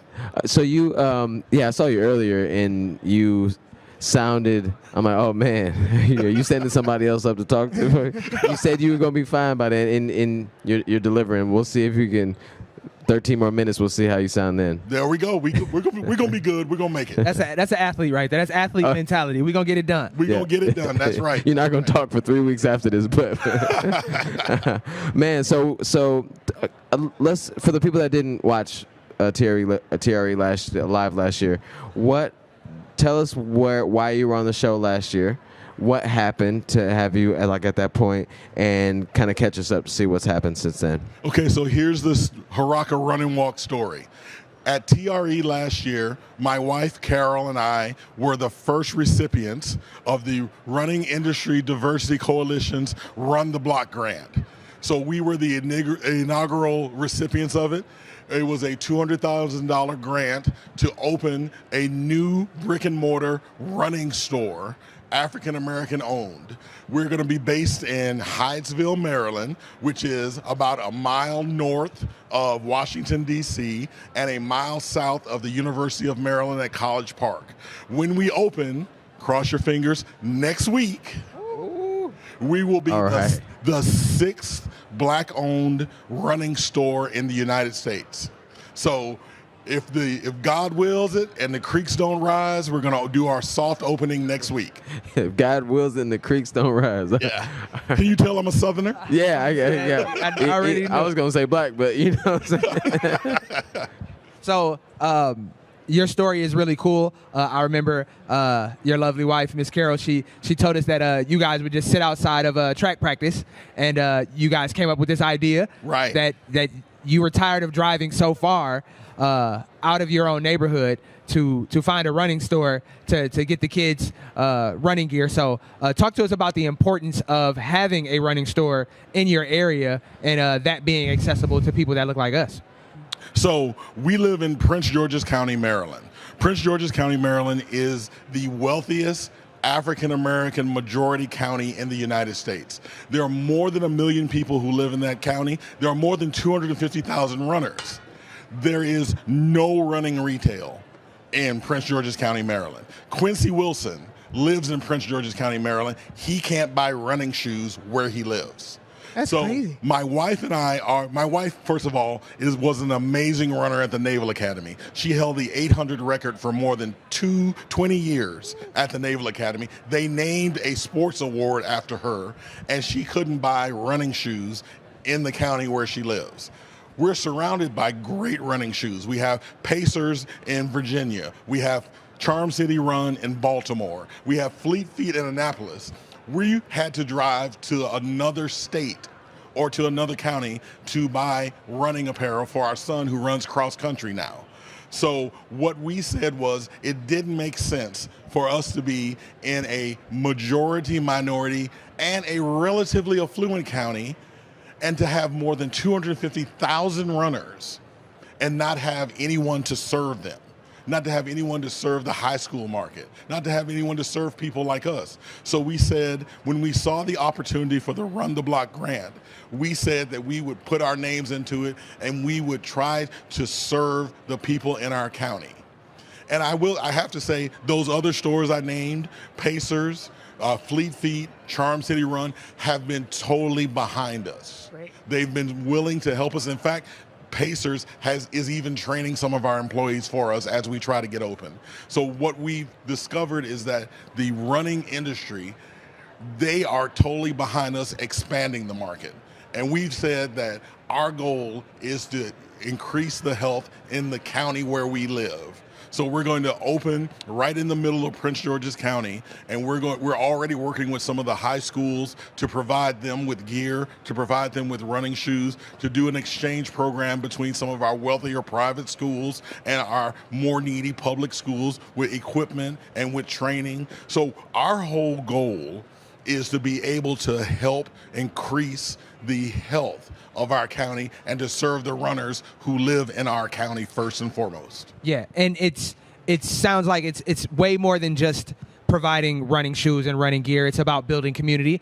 And exactly. I did a little bit of research, and I hear that you guys you've been hosting walks from your location already, even though you haven't opened the store. So talk to us a little bit about that and how you've been bringing the community together to get moving. Well, that was one of the things that we said from the beginning, that selling the shoes is not our goal. Our goal is to help increase the health numbers in our county and to build a community. So one of the first things that we did was, starting from July 17th, we said every week, 6 p.m., we're just going to walk. We're going to start at our store, our location. We were going to walk over to a walking trail, and we were going to do a 3-mile walk. We're not going to time it. We're not going to make anybody say, if you want to run, you run. If you want to jog, you jog. If you want to walk, you walk. But we just told the community every week, 6 p.m., Wednesday nights, we were going to be there. And we did it every week without fail between July 17th and the Wednesday of Thanksgiving. We stopped the Wednesday of Thanksgiving because we realized that not only was it dark, it's now starting to get cold. So we also don't want our runners to get sick. We don't want our walkers to get sick. And one of the things we discovered is that it's not just the runners, the walkers, and the joggers. We started having parents bring their 5-year-olds, their 6-year-olds to come out and join us. We started having people bring their dogs to join us. It was this building of community that, I have to say, overwhelmed even us. We expected we'd have 5 or 6 people. We were averaging between 15 and 40 people a week. And we weren't trying to sell them anything because the store wasn't open. There's nothing we can sell them. But we were out there every week. But we're going to put a pause on it now, between now and March, so we can open our doors, hopefully, once again, next week. And then we'll start it again in March, and we'll be out there every Wednesday. So you mentioned earlier that, the name, the Pacers and Fleet Feet and all that around you have been super supportive and even like helping train some of your soon-to-be employees in the store. Has the reception of potential competitors, has that surprised you in any way? Well, I come out of the journalism industry. I was a political journalist for about 30 years before coming over into academia and now into running retail. And I guarantee you there is no television station that's going to help train their competitors' employees. There's no newspapers who are going to train the reporters for someone else. My wife is an engineer by training. It's the same way with engineering companies. They're not going to train somebody else's employees. But what we've discovered in this industry, that everyone is about expanding the market, not fighting over the same piece of pie, building a bigger pie. So it has amazed both of us at how willing everyone has been to help us. And I just want to give a real shout out to RIDC, because we've talked to some of the other African American owned stores that came before Run the Block, and they've told us how difficult it was to get some of the shoe brands to work with them, to getting some of the apparel in their stores. But through RIDC and their partnership with Brooks and with Features, and they provided us a consultant, Carnan and Associates, who were able to say, here's the things you do, and who would introduce us to like Kathy Dalby at Pacers. And Kathy would say, oh, whenever you need me to come over to the store, do you want me to send our training manager over there? Everybody has been about building a larger pie, not about fighting over the same pieces, and that's been amazing to us. And you know, we had Kiera Smalls on a little bit ago, and just talked about the impact that an association like that or an organization like that has helped change and kind of restructure some of the running industry. And to have you on a year later after winning that grant, can you just lean into that a little bit more, like the importance of an RIDC and on a deeper level, not just like the appearance of this room and not just the appearance of like in a company, but the real, like, seems like system that's being built kind of behind the scenes that would have you in a position where you can be all that you need to be or that you want to be for your community. That's right. Well, we spent a lot of time talking to Kiera, and one of the things that we talk a lot about is representation. Because the running industry has a lot of great BIPOC runners, but there are not quite so many BIPOC owners or BIPOC brands. And with so many African American, Hispanic, Asian, indigenous runners out there, we want to see material out there that's not just aimed at us, but maybe created by us. And go into a store where we don't have to explain what the cookout is. That we can talk in a language that we could be understood. So with RIDC, we're looking to push to get more people who look like us, whether male, female, LGBTQ, indigenous, African American, Asian. We're looking to get more people like us into ownership, not just into purchasing. So Kiera Smalls is doing she's doing God's work in getting more people like my wife and myself into the running industry, not just as participants, but as owners, as influencers. And behind Kiera's leadership, we're also looking at making sure that we not only represent just that high quality marathon runner, but the walker, the jogger, the people who are coming off injury, and people of all body shapes. Not just the skinny runner who can run outside with the loose t-shirt, but someone who looks like me. I am not built to be a runner, but we're making sure all of those body shapes not only represented and served in our store. Because one thing I said when we started this, if we're not carrying 3XL in your material, you're not going to be in our store. Because everyone in our community isn't a medium. Some of us need 14 double Ds. So we're making sure that we have the wide breadth of material in our store that can fit everybody, not just in apparel, but in shoes as well. And some of this, and I shouldn't say some of this, a lot of this is behind Kiera's push to make sure that we are able to serve not just that one little market that's looking for a PR every weekend in the 5K, but for the people who have all body shapes, all body sizes, who are just out there trying to move, like me. Yeah, and that's what inclusivity means. It means taking a look at everyone and widening that tent and allowing everyone in. But from a personal standpoint, I just want to let you know, and when you and your wife were on last year, it was super inspiring to me because, like, you ran down some of your history. You and both your wife are both accomplished people. You've had careers that many people may strive for, and to see people that look like me do that, it's super inspiring. But to move into this season of ownership, right? How important is it for you to model for the people that's coming behind you? How important is it to you personally to model that and give people a blueprint to follow in ownership? That was one of the things that Carol and I have been careful to do during this year since last year's TRE. Every month we put down, here's what we did this month, here's what we did right, here's what we did wrong. And once we get open, we're turning all of that over to RIDC so they can give to the next person who comes behind us.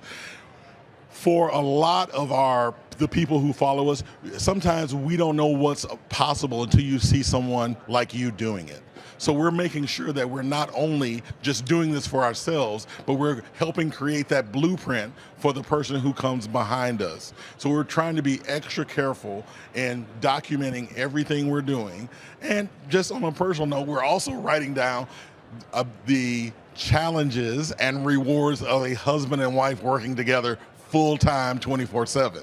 Because we've been thinking about and working on this for almost a year together, and we found that sometimes you may have a little agreement or disagreement on how things go, but we've both been able to find our lanes in the store where we think we're going to be extremely successful once we open those doors. Sounds like a book and a podcast are coming up next.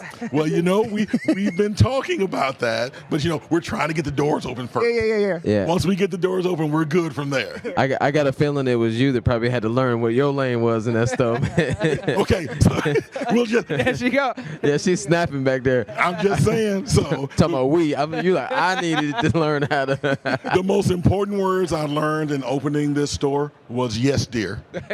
Hey man, that store gonna be sweet because of her. You got it. No, I appreciate you. Thank you so much for coming on the show. It's really, really cool to see you still going, about to open up the store next week. Next week. And please tell people how to find you and support, even if they're not in the area. If you're not in the area, of course, you can always find us at haraka.run, which is our website.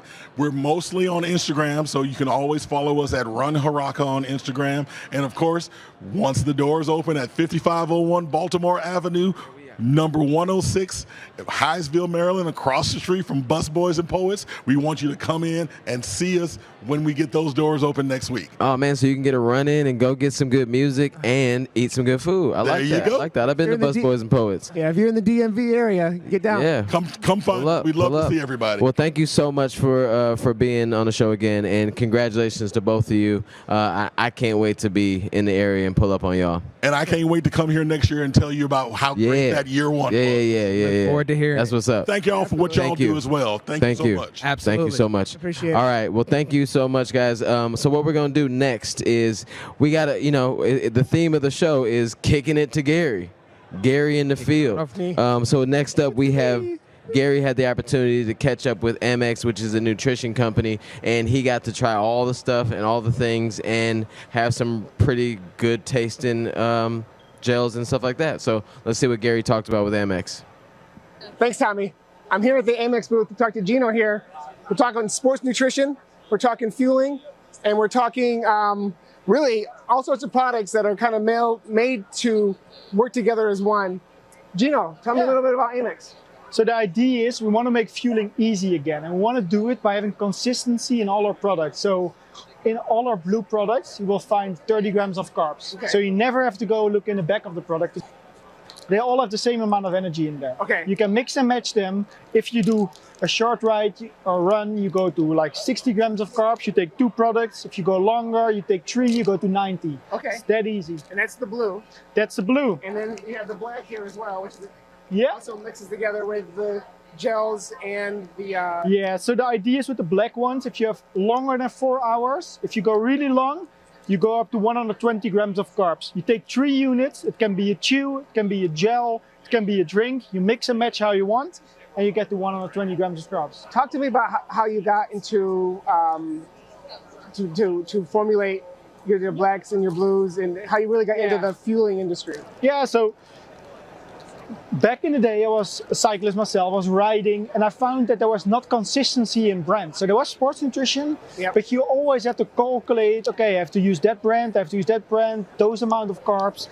It wasn't clear, so we thought, what if we can come up with a system where it's easy again to calculate your needs, and we do it all backed up by science. So we don't do something on gut feeling. We look up the science. It says, if you use a certain carb ratio, in the blue products it's 2 to 1, you can go up to 90 grams an hour.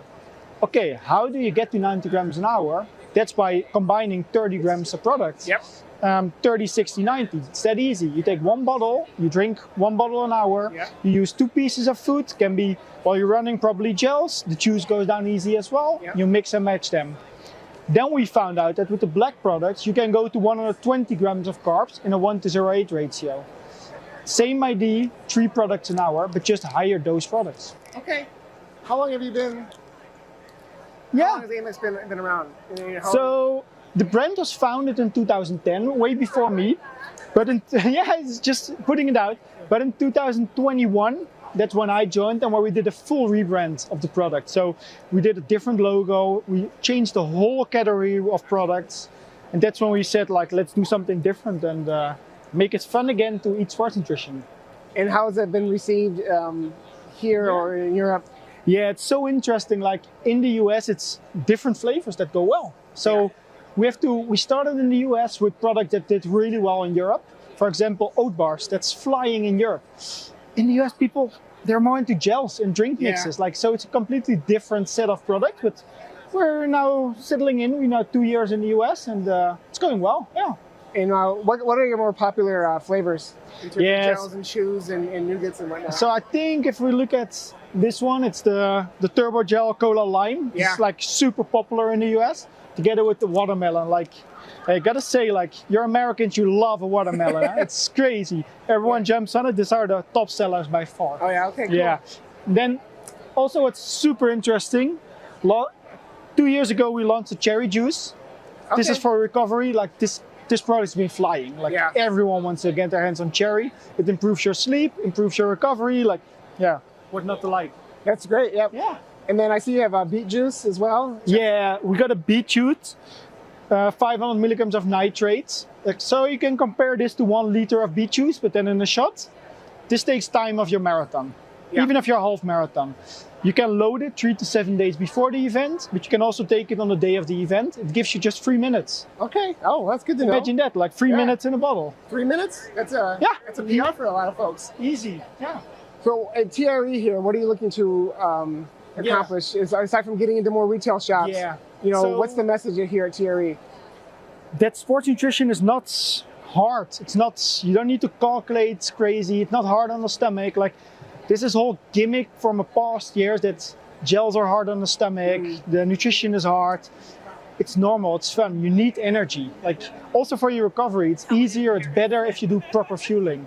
That's what we want to get out, like educate people. And it's not always that more is better. Like a lot of people are good with the blue products. 90 grams is good for a lot of the athletes out there. Okay, great. I'm excited to can I try one? Yeah, go ahead. This one is a favorite. The citrus, like it's fresh, it goes down smooth. Go ahead. It's like a candy, so I'm super excited. That's good. But no, that's great. Yeah, it's a great. You're right. You described it as refreshing, and that's exactly what it is. Yeah, and I think the great thing with this chew compared to a lot of other chews out there, this doesn't stick to your teeth. Like it's gone right away. It goes down easy, but you can actually use it while running. That's the sugar dissolves almost instantly. Exactly. You know, which is even like a candy gumdrop. You're not going to get that. It's going to suck in your teeth. Exactly. This is gone. This is dissolved right away. That's fantastic. Yeah. I think the good thing is, like, at the start we had the same issue, but we're a team of athletes in the office. Like, we're from the Netherlands. Everyone's out. We're all trying the product in development. So for the gels, for example, when we come up with a new gel or a new flavor, I just overdose the product. I go out and I do like 6-7 gels, popping and see, hey, do I get stomach issues? Okay, then it's not a good product. Like if you do a spoon behind your desk, then it can taste well, but you don't have the real feeling. So we go out, we test the products for weeks with athletes, and then go back to the table until we have a good product. That's awesome. I'm excited. I'm excited to get out there and try some of the product myself, because I'm starting to train and get back into running. So what's your next goal? The Berlin Marathon. So I'll be out your way. Well, not your way. I'll be out overseas anyway. Okay, here cool. Come September. Well, the good thing is with a marathon, for example, don't wait till you're dead to eat. Yes. start at the start, but also start a few weeks before. Yeah. Because you cannot start using sport nutrition on the day of the event. Yeah, it's gonna cost start. Yeah, your body needs to start adjusting, need to understand what's happening. So start 4 to 6 weeks before the event. Take 1 or 2 products on your runs, and then on the day of the event, stick to the plan. Awesome. Hey, I really appreciate it. Good meeting you. Good meeting you as Enjoy. well. Yeah, enjoy the rest of the TRE. Gonna All right. Yeah, so good job. Okay, so I did get to taste the chews. You did. But talk to us a little bit about the brand and what your first impressions were. I like the fact that they understood that, there's a digestive issue in play when taking some of these gels. So they gave you a couple different options, and then they're color coded the way they have their options. So they have like a 30-gram option, and they have like a gel, a chew, and a what's the other thing I'm thinking of? Like a drink. Yeah. And then they have a 40-gram option for like longer distances. So they're like, look, kind of like other brands, they might have different higher versions of their carbs. It's not confusing. Like you take the black or you take the blue, and you have all these options here. And they're also talking about, like we talked about the chews with somebody else earlier today. They have a chew, but I don't know if you tried that one. Yeah, I tried. That was the one I was most impressed with because it dissolved very quickly. Yeah, Aaron described it as tender. Yeah, like a steak. But yeah, it did. But it's other chews when you put them in your mouth, they stick to your gums, they stick to your teeth. I didn't have the issue. I did not have the issue at all. And they're vegan though, because a lot of times some of these chews and stuff like that. Yeah, a lot of the chews for all runners you can't take because if you're vegan and you just don't want to take gelatin, you don't have that option. But and I think that's part of why the consistency was like it was. It was actually kind of perfect. Yeah. Did you notice the flavors? It was pineapple, but they called it pina. Yeah. And then it was cherry, but it was like cashews. Yeah. So I think that No, that was a black currant. Oh, black currant. That was the cashews because black currant didn't fit on the label. Okay, I was wondering how that's what he told me. Yeah. That's really cool. Yeah. I thought it may have been something that, since they are from the Netherlands, right? Yeah. I thought it may have been a callback to something a little more appropriate. In there. Nope. It's like, can we get this to fit? Sometimes can this fit on the limitation packaging? breeds innovation, right? Yeah. Hey, that's what they say. All right, so next up on the show, we have Jenny Carnes, CEO of San Antonio Sports Commission. Please come on up. This is fellas? This is. Am I on? You're on. Yes, you are. You're on. Hey, Jenny, how are you? I'm great. How are you guys? Good. This is some premium time for you. We're getting you at a pretty important time of the year. Premium. Yeah, it's a busy week for us. So talk to us about the week and how and why it's so darn busy. Well, first of all, we are thrilled to have TRE in our city of San Antonio after seeing this for the first time in Austin last year, and to be able to bring it down to our convention center for not only this year but the next 2 years was just a huge win for San Antonio. And along with securing this, we came to the end of our rock and roll partnership after 16 years last year and felt like it was time to create our own signature running event for our city, built by San Antonio Sports, and made for our community and our visitors. So that's going on this weekend and starting tomorrow. I mean, we just had a guest on the show who's he thinks he's gunning for the first place. So you might Who be is seeing that? So I can be looking for him. a guy named Colin. He's wearing 910. He was just up here a couple guests ago. Colin Mickow. All right. Yeah. Look out for him. So we talked to our first guest of the weekend or the week was Christine Henderson, the executive director here at TRE, and she said that when they knew they had to move out of Austin, they tried a couple different cities. We went on some visits, but San Antonio, she said, was the last of the 5, and they knew right away. What do you think she saw in San Antonio that said, "This is it. We're here. We're home for 2 years here, or 3 years"? 3 years.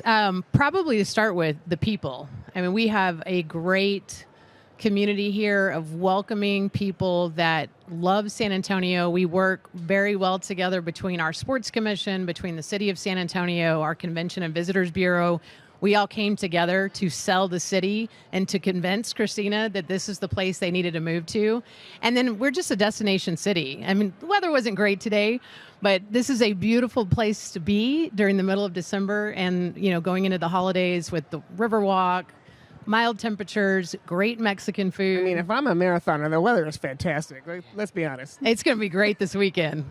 Yeah, I mean, that must be pretty high pressure, though, to, like, have a large event come to your city, and they're shopping cities.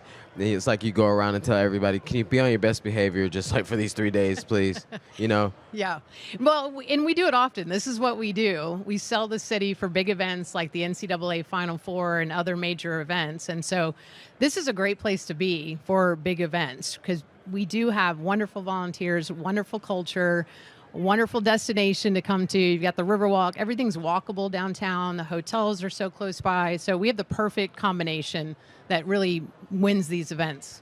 And speaking of perfect combination, how excited were you when you saw that things were going to align and the partnership with Rock and Roll was coming to a close, and then you seen that you had TRE coming in and you saw the opportunity to launch this marathon and launch this marathon weekend. How exciting is that?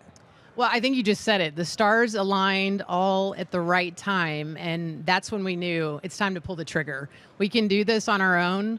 Let's move beyond rock and roll. Let's create something for San Antonio that's put on by a nonprofit. So everything that comes good from this weekend will stay in our community. And having TRE here for 3 days is just the icing on top. So you've had the opportunity to go and kind of chat with folks around the expo.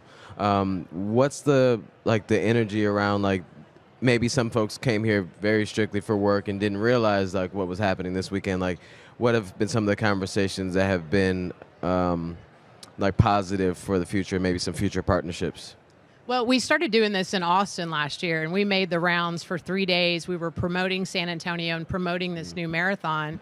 And the vibe last year was really positive. They were excited to get to San Antonio. I think a lot of folks in the convention center maybe have never been to this city before. And if you come and visit for the first time, it's a pleasant surprise of what we have to offer.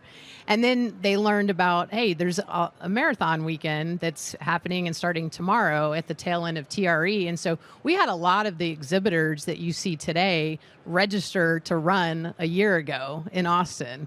So they were excited about it. Why not add on a couple of days to their trip and get a run in? Yeah, for sure. And so we're adding the marathon. We drove by the Alamo Dome. We know the Spurs. We know that San Antonio has a rich sports culture. How does the marathon, this brand new marathon, fit in the overarching umbrella of San Antonio sports? Well, so we are the nonprofit sports commission for San Antonio. We've been around for over 40 years, and our mission is to transform our community through the power of sport. And that doesn't just mean big premier events. That means making sure that we are a healthier community each and every day, that we're providing opportunities for our youth in our underserved areas of San Antonio. And so aligning something like this that fits our mission about getting outside, getting active, living a healthier lifestyle was just the perfect thing for us to do. And when we partnered with Rock and Roll 16 plus years ago, we're 7th largest city in the country, and we didn't have a signature running event. We had a very small marathon that attracted maybe 1,000 runners. And our city manager at the time said, we've got to do something better. And that's where we went out and solicited Rock and Roll to come to San Antonio. And I think from that first year is when San Antonio sports started thinking about, well, down the road, maybe we should do this on our own. And it, again, like I said, it just all came together and aligned with this week. The Super Bowl of running, I like to say. Talking about the nonprofit part of San Antonio sports, can you talk about some of the community activations that are going on around the marathon, around TRE that you're involved with? Well, throughout the year, our two community programs that we put on, one of them is I Play After School. We're in 7 of our school districts here across the county in all Title I schools, 56 schools, and we bring club sports to underserved kids that otherwise wouldn't be able to afford to play. We provide the coaches, the curriculum, the mental wellness piece of it, a nutrition component, character development. We outfit them with uniforms, brand new tennis shoes to start their school year, and provide 4 different sports for them to get to play club sports for free. So that's really at the heart of our mission. The other program that we do is called San Antonio Sports Activate, also year-round. And when we bring club sports to kids, this is what I'd like to say, we bring the gym to the community. Free workout classes, 20 plus a week. We do 4 free community 5Ks throughout the year. We do free health screening. So again, we're just trying to educate our community on how to live a healthier lifestyle.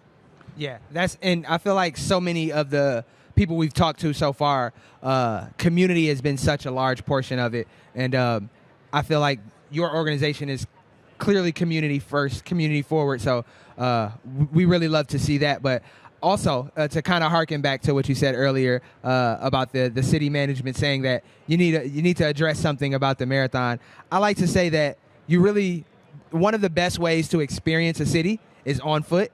And what better way to do that than running 26.2 miles through the city? So could you talk to us a little bit about what the runners will be able to see along the route? And also, how many people are we expecting to have out for the marathon this weekend? Well, everything kicks off tomorrow. We're doing a 5K run tomorrow night underneath the holiday lights downtown. So that's our first event. And then, of course, the half and full marathon on Sunday is the anchor of the weekend. And across those 3 events, really proud to say we've sold out the entire weekend, 18,500 and change in our first year. Wow. Yeah, so very, very proud of the team and the effort on that one. How many, I don't know if you have the numbers yet, but like how many are from out of state versus, from Texas and from San Antonio? Is there like a large number or a percentage? So we have runners from every 50 states represented, over 25 countries represented.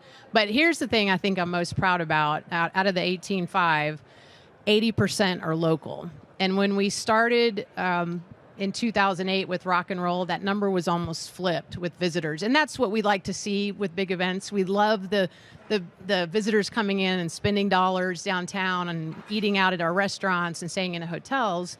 That's a big deal for us. But to see that shift and how much running is grown in popularity in San Antonio, again, goes back to our mission that we try to preach and educate every day. But to answer your question, what are they going to see on Sunday that's going to be different from years past? We've completely changed the courses. We're starting downtown, of course, and we'll run through downtown. It wouldn't be a marathon in San Antonio if we didn't run by the Alamo, so that will be right at the finish line. Finish Fiesta will be in the Civic Park, just next door to the Convention Center. But we're going north, so we're going to run through our Pearl District. I don't know if you've had a chance to go up and eat at the Pearl, which is a first to actually run through the Pearl. We're going to run through our botanical gardens, which is also a first, and a couple of our smaller communities that are up north. So really running through some of the most beautiful neighborhoods and beautiful streets of San Antonio. I think this is the question that, I feel like we've all been waiting to ask you. Is Wemby running the marathon on Sunday? We're all just waiting for Wemby to get back out on the court. So no, he will not be running on Sunday. We had a conspiracy that he's tapering for the marathon. That's what. Wouldn't that be awesome? Yeah, not injured. He's got some other priorities. It's the San Antonio Marathon. It feels like he should be able to, like we said, Euro step maybe 26 times and be done. It would take him a far fewer steps, I think, to cover 26 miles. But I love this question because I think maybe next year we need to reach out to some of our retired Spurs and see who might come out, at least do the 5K with David Robinson running that. Manu's still in really good shape. Yeah. Sean, sure. I bet, could still do it. I hear he's a runner. For sure. Well, we'll work on that. I'll text a few of them. I'm cool with all the guys. And my number to that, please. Yeah, right, exactly. Put you on the group chat. But it's must be really cool though too. Because the history of the San Antonio Spurs is obviously very good on the basketball side of things, and to be a part of be a nonprofit in a city like this that has such a rich sport history in that sense, and building on top of that, going directly to kids and meeting them where they are to help you could be essentially like creating, like there's that line from that kid that's dreaming about being Wemby or being athletic in a way, but you're providing that that avenue for them to get into maybe something a little different, but still continue to push down that like sports or running like modality. Do you see have you, as you've been in this like line of work, have you seen kids that started in some of the programs and then like found their way into say a college in the area or maybe even some type of pro level? Yeah, so one of the programs I've already mentioned, I Play After School, we've been doing it for over 15 years, and we're able to track through our school district system the data around these students. And now we do high school all-star football games and basketball games for seniors to help showcase them to college recruits. And so we've seen a lot of our iPlay students from years ago actually, perform and get to compete in some of our all-star games, and then we track them to see if they go on and play at the next level. And you're exactly right. I mean, that's what we try to do with every major event that we bring to San Antonio, is to have that link to the kids, link to the community, have a legacy clinic or something like that. We do that with our Final Fours. We want to be able to show the opportunities out there around the transformational power of sport. And I'm hoping that this new running event for San Antonio will do just that. Meb, the GOAT of running, the Michael Jordan of running, has been here all week, and he's one of our ambassadors. And he went to the Spurs game the other night. I didn't get invited, but he's a huge Spurs fan, and he got a shout out on the Jumbotron. And I bet a lot of people in the arena didn't know who that was, but I think just showing our community the power of running and what opportunities are out there is what we want this to be. Yeah, and a little more on the personal side. I know running a nonprofit can be hard work. It can be a lot of restless nights and a lot of really working hard to reach out to partners and get people to support. But how fulfilling is that work for you? Why? Do you feel like this work is your purpose? And if so, how does it make you feel to know that you're making an impact in your community? Well, first of all, I can't imagine doing anything else. I started as an intern at San Antonio Sports in 1999. So 27 years later, as the president, I'm extremely proud of how far we've come, how much we've grown. The impact that's grown for our community is just tremendous. And so getting to be a part of that each and every day and to help put on events like this, I just could not be prouder of our team and everything that they do for San Antonio. Well, thank you so much for first what you do for the community, your community, and I can't wait I unfortunately won't be here on Sunday to kind of watch the whole thing go off. Next year. Yeah, for sure. I'll make sure I stick around a little bit longer. I won't even know what day it is by the time Sunday comes after something like this. But thank you so much for joining us on the show, and can't wait to watch online and on Instagram to see what goes on this weekend for you guys. Well, thank you all very much for having me. Absolutely. No problem at all. And good luck this weekend. Thank you.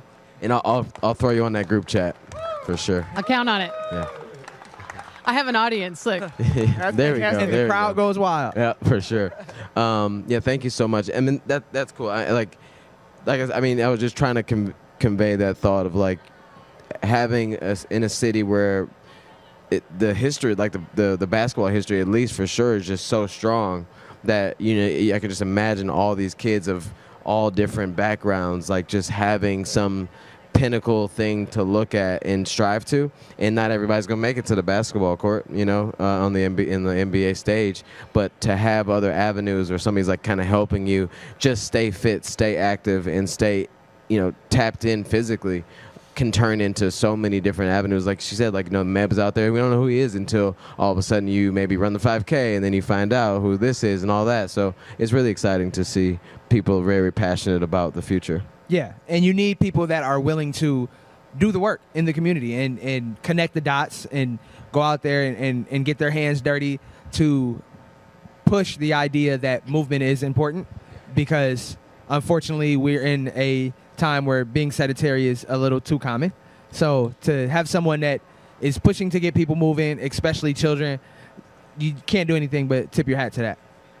No, and I think it's kind of we won't be here to watch, but to have all the races sell out first year of the official San Antonio Marathon, I'm excited for them. I'm excited for the marathon. I'm excited for the runners, and excited to track. I'll be tracking for sure, just to see how it goes. That Friday night under the lights, that's a unique 5K idea. That's pretty cool. Very much, very much. And just a random thought, like I had a random thought, like after talking, just thinking about this thought about kids and all the programs that they have, and it seems like a lot of fun and enjoyment is surrounding this like type of these programs. And Gary, you have kids, and just want to give you some quick kudos. Like you've done a really good job of, from what I can see with your kids too, make physical fitness and being physically active fun. Yeah. Like Aaron said, this new thing, it seems a little easier to sit still and have fun sitting still. Like there's other things to do that for kids, sure. like for kids these days, for sure. Don't want to sound like an old person, but it's kind of true. It's just easier to be less active. Yeah. How do you? Was that intentional for you and your family to keep your kids having fun while trying new things and pushing and failing and pushing forward? Yes, but not in a overly aggressive way. Like I wanted them first to be inspired by me going out the door every day to get some miles in, and then, politely asking them, hey, do you want to try this? Or do you want to come with me for this? Make it a group thing rather than you need to get out there and go. It's, do you want to come with me? Let's do it together. And I think that's the message that's getting them out the door more than you must do something physical. It's come with me. Let's do it together. Let's have fun together. Yeah. I just wanted to. Some I noticed is just like your kids seem to like have a lot of fun doing all the things, whether it's cross country or track or the dances and everything. It's like it's cool to see. So I appreciate that. And that just shows like even in a small way like how your kids are interface with running and things like that. Just imagine like what some of these kids that are in those programs get to see. You have your kids on your socks? Yeah. Wow. Yeah. I don't even know what to say. You just got outdadded, bro. I've been outdadded this whole time. I thought that it couldn't get worse, but it did. Anyway, let's pivot to another really cool association. Obviously, we had Kiera Smalls on here earlier to talk about RIDC, the Running Industry Diversity Coalition, but Aaron got out there to talk to RIDC directly in the booth here in the expo yesterday to have some conversations about all things RIDC and what they're doing and what they're excited about for 2025 and 2026. Let's see what Aaron talked about with them. I'm at the RIDC booth with Betsy, the Partnerships and Development Manager, here at TRE. That's right. On the floor in San Antonio. How's it going today? It's going great. You've made it to the end of day one. Yeah. I know TRE can be a little overwhelming. How are you holding up? We're doing great. We have a big, beautiful booth that we designed, and we get to tell everyone who comes by what we're up to, and it's an exciting time. So, what you're up to, that might be the crux of this entire thing. So, could you tell us a little bit about what RIDC is up to in San Antonio with TRE right now? Yeah. So we are celebrating our 5th year celebration of being a nonprofit. We started in 2020. We became a nonprofit in 2021. And we have had this incredible arc of growth and impact over the last few years. And so we're celebrating 5 years, and we're taking everyone along on the journey for what the next 5, 10 plus years looks like. Absolutely, absolutely. And one thing about TRE is that you can't go 5 steps without someone asking you, are you going to the cookout? That's right, that's right. It's the hottest party in the history of TRE. It's the hottest party in the history of TRE. So tell us a little bit about the cookout, maybe how that came about and what it means to TRE. Yeah, coming to TRE, I think as the group and organization that we are, we wanted to create a space that wasn't just for people to have a good time, but really brought together the community that we serve. So the community that we serve is unique and beautiful and needs to take up space. And so the cookout was created by my incredible teammates, Kiera Smalls, who's our executive director, and Abigail Hawley, our senior program manager. And they just envisioned a space where the minute you walked in, Abigail always says, you would just know that it was meant for you if you were part of the Black, Indigenous, people of color BIPOC community. And so this is our merch this year. It's pretty awesome. Run Farther Together is our theme. Yeah, and I feel like that is a perfect way to explain what RIDC does, specifically in the running space for people of color and indigenous people and BIPOC folks. So that's really cool. It's really nice to always have people on your side and people that are in community with you. And I feel like that's a big part of what RIDC brings, not only to TRE, but also to the running space as a whole.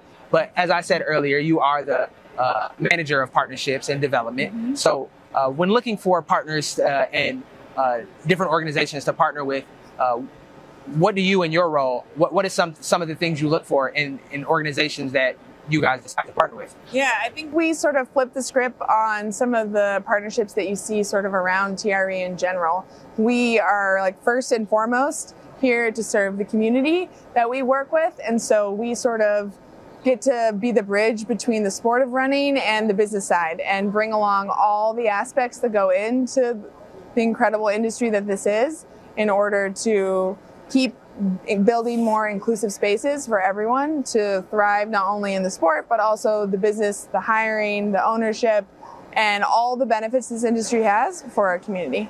Absolutely. And so you were telling me a little bit about the team earlier. Could you let me know a little bit how your team helps not only here at TRE, but also on your day-to-day operation side? Sure. We call ourselves the Dream Team. We are small but mighty, but we're actually expanding. I feel like we keep saying that, but we have so many people who volunteer with us, our scholarship recipients that are here. We have partners in all the brands and the retailers that we work with that support our work. We have contractors all over the U.S. that help us. We just get it done. We all are here for the same reason, sort of focused on the pillars that we focus on: education, research, community outreach, decreasing barriers, increasing access. And we have this synergy about the three of us and everyone that helps us that's just gets it done. Awesome. That's awesome. Yeah. And since joining forces with RIDC, how has that changed you as a person, but also your career? What impact has RIDC had on you? Oh, such an incredible impact. I was running in Seattle with a run crew for the first time as like a retired collegiate soccer player. And I was slow, but I loved that community so much. And they, just like so many other people who join us, like posted a job. I found out about it that way. And the warmth and like patience and learning I've gotten from the people that I get to work with here is incredible. And every day we get to do things and build things that don't exist, and that will never ever get old. And I think you kind of hit on something that sparked something in my brain, is the fact that you said you get to work with these people. Because a lot of times we take jobs and we think, man, I have to go to work today, but this definitely seems like a purpose-driven organization that you wake up and you say, I get to do this today. That's beautiful. My last question would be, what does inclusivity mean to you, and how important is that to the greater purpose of the organization? I think I think of the cookout when I think of it, because I think of, if you're in a space, wherever it is, whatever your sphere of influence is, if you're interacting with someone and you're building it in a way where you're being thoughtful and intentional for the people that are usually left out or who you don't see in the room, then you're pretty much guaranteed to be building it for everybody who's usually the most thought of. So I feel like this organization keeps creating and morphing in a dynamic way what our spaces and our gatherings and our research and our education look like, because we're constantly trying to look for new ways to bring people in. Yeah. Well, I want to personally say thank you for all the work that you do, and all the work that the organization does. We feel it, and it's making a real life impact. So awesome. Thank you so much for everything that you do. You're so welcome. So back to the living room. We're almost done with the day. Yo, good job, Aaron. Good job, Aaron. Thank you. I mean, everybody, I was about to say, everybody vote who, but you did a good job. Thank you so much, Aaron. Talk to me a little bit about that conversation. I mean, obviously, I know that you're very aware of who our RIDC is, what they do, but out of that conversation, like, what was one of the key things that you took away? I just really like the fact that Betsy said that she gets to come to work. And I think that is really cool, that, and like we talked to Jenny as well, is just following your purpose and following your passion and doing something that is meaningful. Sometimes we get caught up in a rat race of I just need to go to work to be able to support myself, pay my bills or whatever. But when you have a job that actually impacts the community and empowers other people, I think that is super inspiring and something that we all kind of look to try to reach for. Yeah, 100%. Yeah, like I guess we're this whole thing is kind of coming to an end.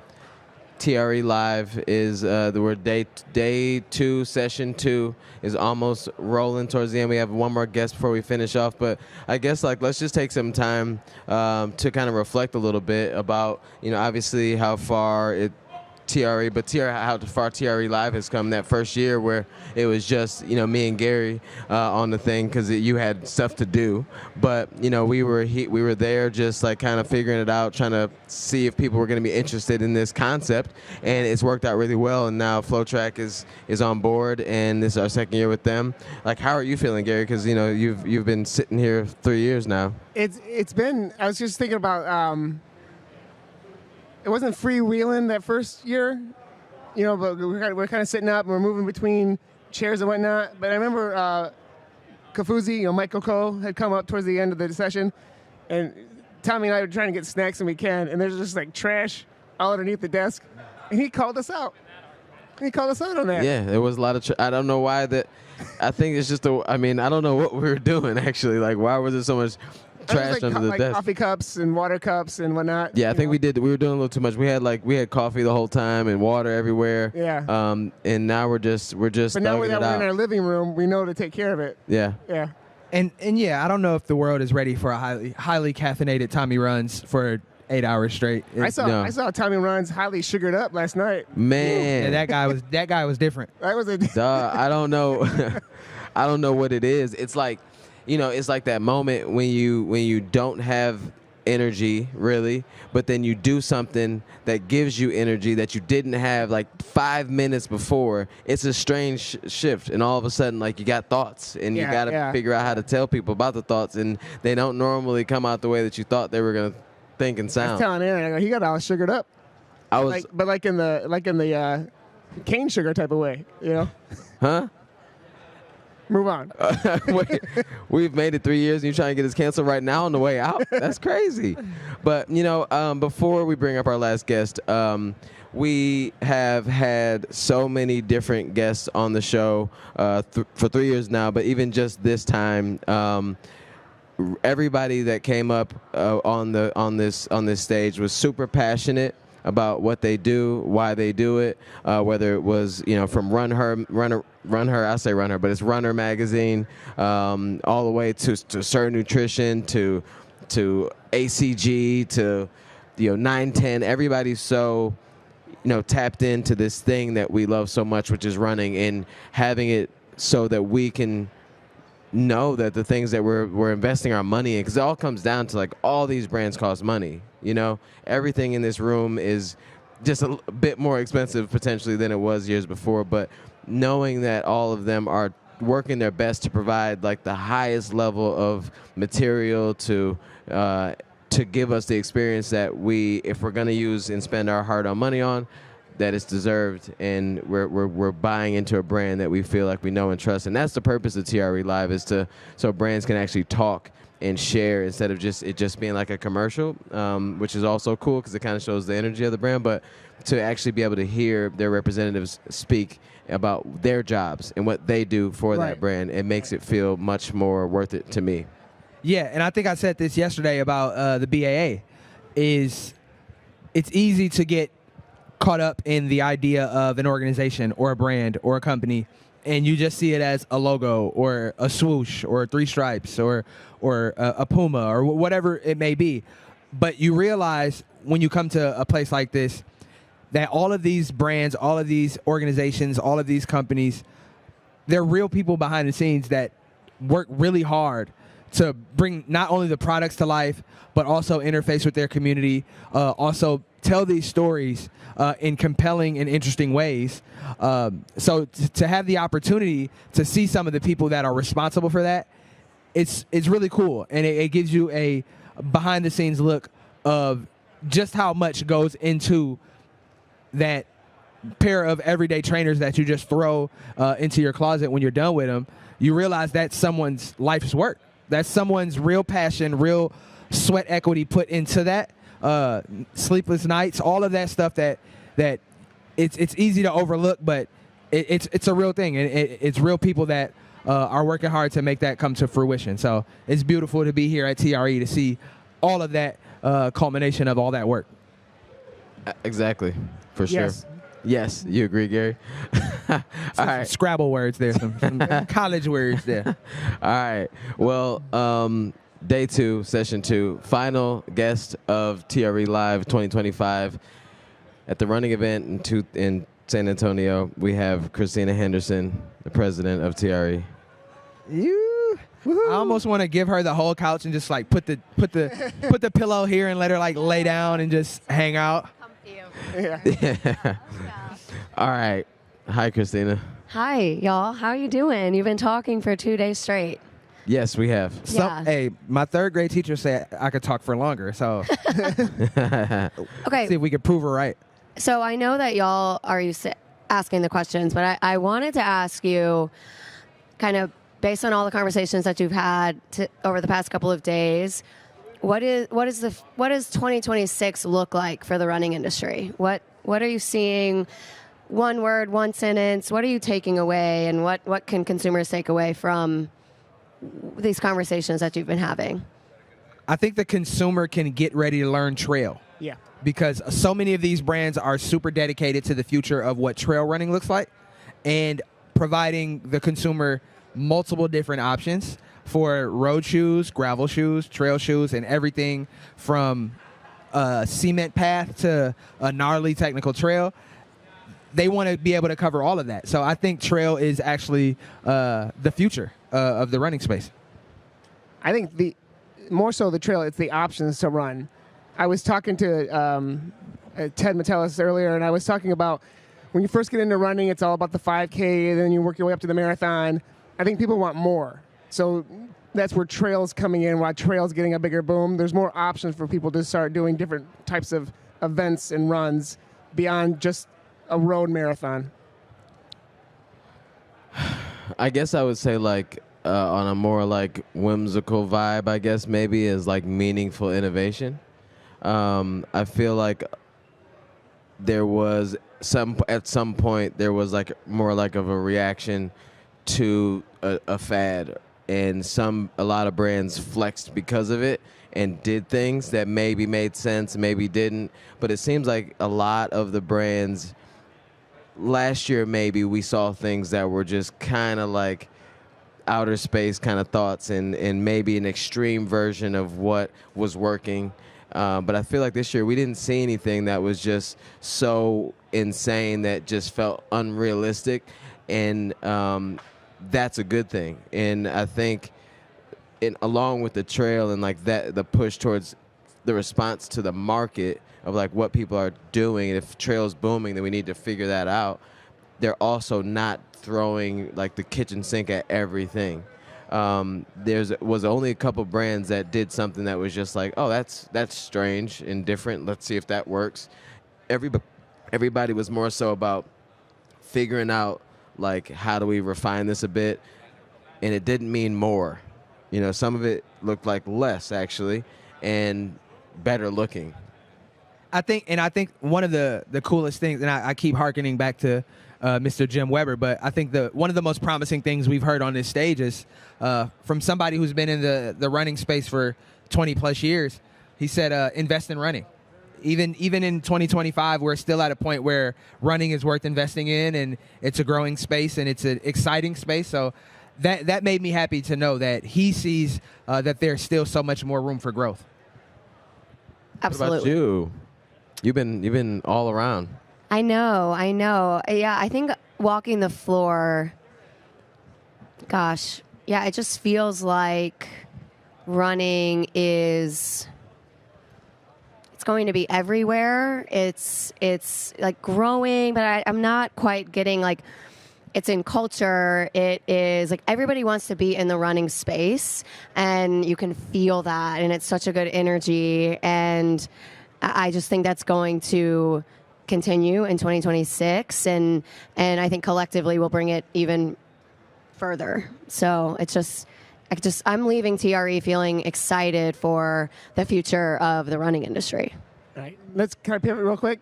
You've been, like you said, you've been all over the floor, seeing all the different booths and whatnot. Because we're in San Antonio, a lot of folks had changed up their booths. What's been a couple of them, or one or two that you were like, oh, that's new, that's great, that's different, that you really enjoyed?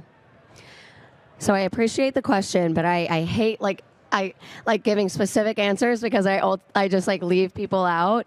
But I've been walking the floor, I've been trying to talk to as many people as possible, and so many brands, I'm like, wow, like they are doing such a good job of telling their brand story and being like authentic to themselves. So, I think the Lululemon booth has come up quite a bit, and it's very authentically them. Hoka has a new booth, and it's very them.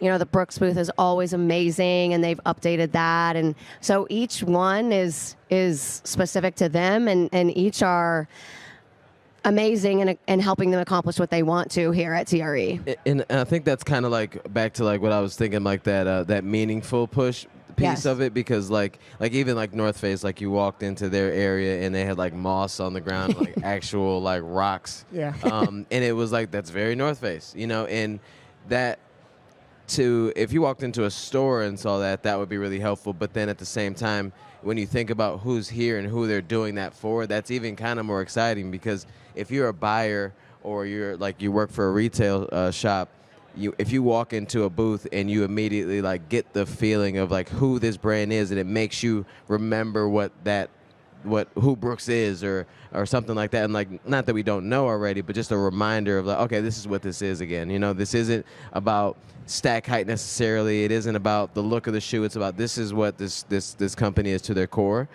That's helpful to like go back to your store and be able to like remind your employees that are actually talking to the customer to in that exchange, you kind of get that feeling of, oh yeah, North Face is about this. Yep. Agreed. Yeah. Agreed. And part of that is it's a word that we used earlier, was authenticity. Mm-hmm. I feel like that was a recurring word. Also, community. We've heard community over and over, but also connection.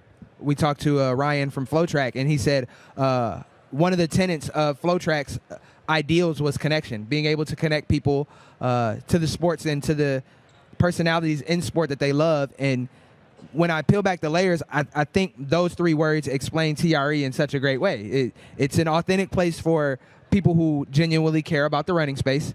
It's an opportunity for them to connect, from retailers to brands to all of these different organizations that you can connect with. And it's also just the community of it all. Yeah. It's if you really love running, if you really care about this industry and you want to build a community, TRE is a great place to start, because you see the success at play. You see people striving to get there. And I think you and your team, you do such a great job of welcoming everyone and making everyone feel special and letting them know, like, I'm not going to single out any one person, because you care about everybody here. And no matter who you talk to, they have great things to say about you. Like, you are not only the person in charge, but you're like the spirit of the event. So, yeah, I just want to say thank you for having us. It's so cool that we get to be here. Tommy, don't look at me like that, bro. Yeah, let me pile on. Let me pile on. Wait. Let me pile on. Hold on. I just want to say too. This is her interview, by the way. We're giving a lot of words, but this is her. Okay, fine. You can talk. I was trying to add on to the crying technique. Well, we got to talk about the team. We'll get to that. Okay. Those are easy too. All right. Right. Well, so I do, you brought me up here, as the director of the running event, which I am currently, but next year you will be interviewing someone else that is stepping into the director title. I am not going anywhere. I will continue to work closely with her, but her name is Janae Salinas. I want to bring her up here. I don't know if y'all knew that. No. Okay. This is breaking. We're breaking news on TRE Live. And she has been. Yes, come. I'll continue to If you are within earshot, please, a round of applause for Janae. Oh, my God. Yes, awesome. Thank you. She has been critical in building TRE the past 5 years. She has worked very closely with me and the team and on our marketing, but she has done so much more than that, and she cares so deeply about this industry. And so we will be working together with our amazing team to continue to provide value and bring this experience for the industry. That's very exciting. Congratulations. Thank you. That's great. And congratulations to you as well, just for... Thank you. Yeah. Thank you. I appreciate it. Well, Janae, I take back all the mean things that I've said to you. No, honestly, congratulations. I was just going to say before, is just like, when we sat down and talked to you guys 3 years ago, 3+ years ago now, and talked about this idea and thought that it would be really helpful for the running industry to have something like this coming out of TRE. You all were very, obviously open to it, and then not only just open to the concept, but when we spoke to you all about partnership and the concept of growing it together, it was, when I said it, I meant it and I felt it, but then at the same time, that doesn't mean that the person or the association listening has to actually stick to that or, really care about that aspect of it. And after that first year, I thought we did a pretty cool job. And then I'm I was nervous for however long until I heard from you guys again. Yeah. And then same thing after the second year. But really having this be our third time doing TRE Live and you all showing the dedication and sticking to that word that we, those words that we shared in the beginning means so much to us. It means so much to, people that look like us, that watch us and follow along with our journeys, to know that, not only are we doing the thing, but, that we have your full support as well. So really just want to say thank you to you both, because, you both were on that call and you both have been so helpful in making us just not only feel supported, but just really going to bat for us. And I really can't say thank you enough. From like Tommy said, from day one, both of you have just been great partners and so much fun to work with, and just open to the ideas that we've had and work together to develop what we have here now, and who knows what it'll be like in the future. But I'm excited to see what's going to happen. Yeah, Tommy, I remember that phone call of you kind of explaining your vision to me and Christina, and we hung up, and Christina and I called each other 1 second after, and we were like, we're doing that. We just knew it would work, and it was something that would elevate the whole TRE experience, and I can't wait to see what's next. All right, so what's your first order of business? I have a lot to learn.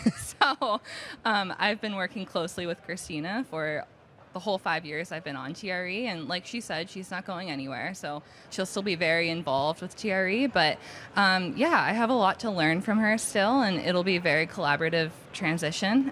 First order of business, though, we're probably going to start talking about 2026 on Monday.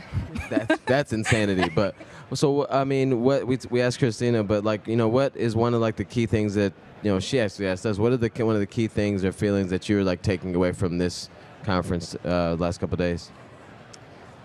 For me, it comes down to just community and connection. My favorite part of TRE are the stories I hear of people meeting someone here who then connects them to a brand or a store that then they go and they change their career or they get a new job. And those are the stories that just inspire me and get me so excited for what's next. And it's so cool to see you handing the torch off, and from woman to woman, and then Michaela as well. And it's like your whole team is just a bunch of superwoman kind of characters that bring this vision to life. How important is it to you to know that you are empowering women and giving them an opportunity to be in these leadership roles? What does that mean to you? It's really important to me, and it's something that I take very seriously. You know, I entered the industry, and TRE looked very different. You know, it was very, you know, men heavy. There weren't as many women in leadership positions, weren't as many women in general walking the aisles, and I've seen that shift in the 10 years that I've been at TRE, and, you know, there's more work to be done, but you know, I remember when I was younger, I remember who mentored me and who, you know, brought me around and introduced me to people. And I will always remember who did that for me.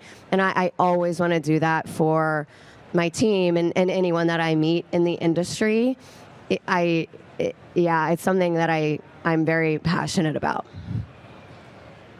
I'm like, I don't know. I'm like over here. I can't even talk now because like this is like such a wild moment, and I'm just like I'm surprised, but then I'm also not surprised because Jenna, you've just been so amazing, like just all the way through. Like the two of you have just been like absolute rock stars, and I don't even. I just realized something. So. Did you see the screen? It says TRE Live, welcome. Yeah, it freaked me out. Director 2020. I caught her staring at it a bit ago. Yeah. But honestly, so we could just say congratulations like 1,000 times. I mean, I can't wait to see what's next for you and for TRE as a whole. But I guess we have to try to wrap this thing up at some point. We can't just look at each other with tears in our eyes. But honestly, maybe if you could just close this out, Christina. Yeah, I think that, you know, thank you. And thank you for being here. And, you know, I feel like I say this anytime I see you, but you really feel like you're a part of the team. I'm so grateful for our friendship. You know, it's more than a partnership. It's a friendship and a partnership. So thank you. And I also want to, you know, thank you for the accolades for me and Janae. We have an amazing team as well who are here, and they are working very hard. We have many late nights and early mornings and frantic phone calls to make sure that everyone who walks in the door of TRE finds what they're looking for. They reach their goals. And so I just want to give a big shout out to our amazing team who put this together.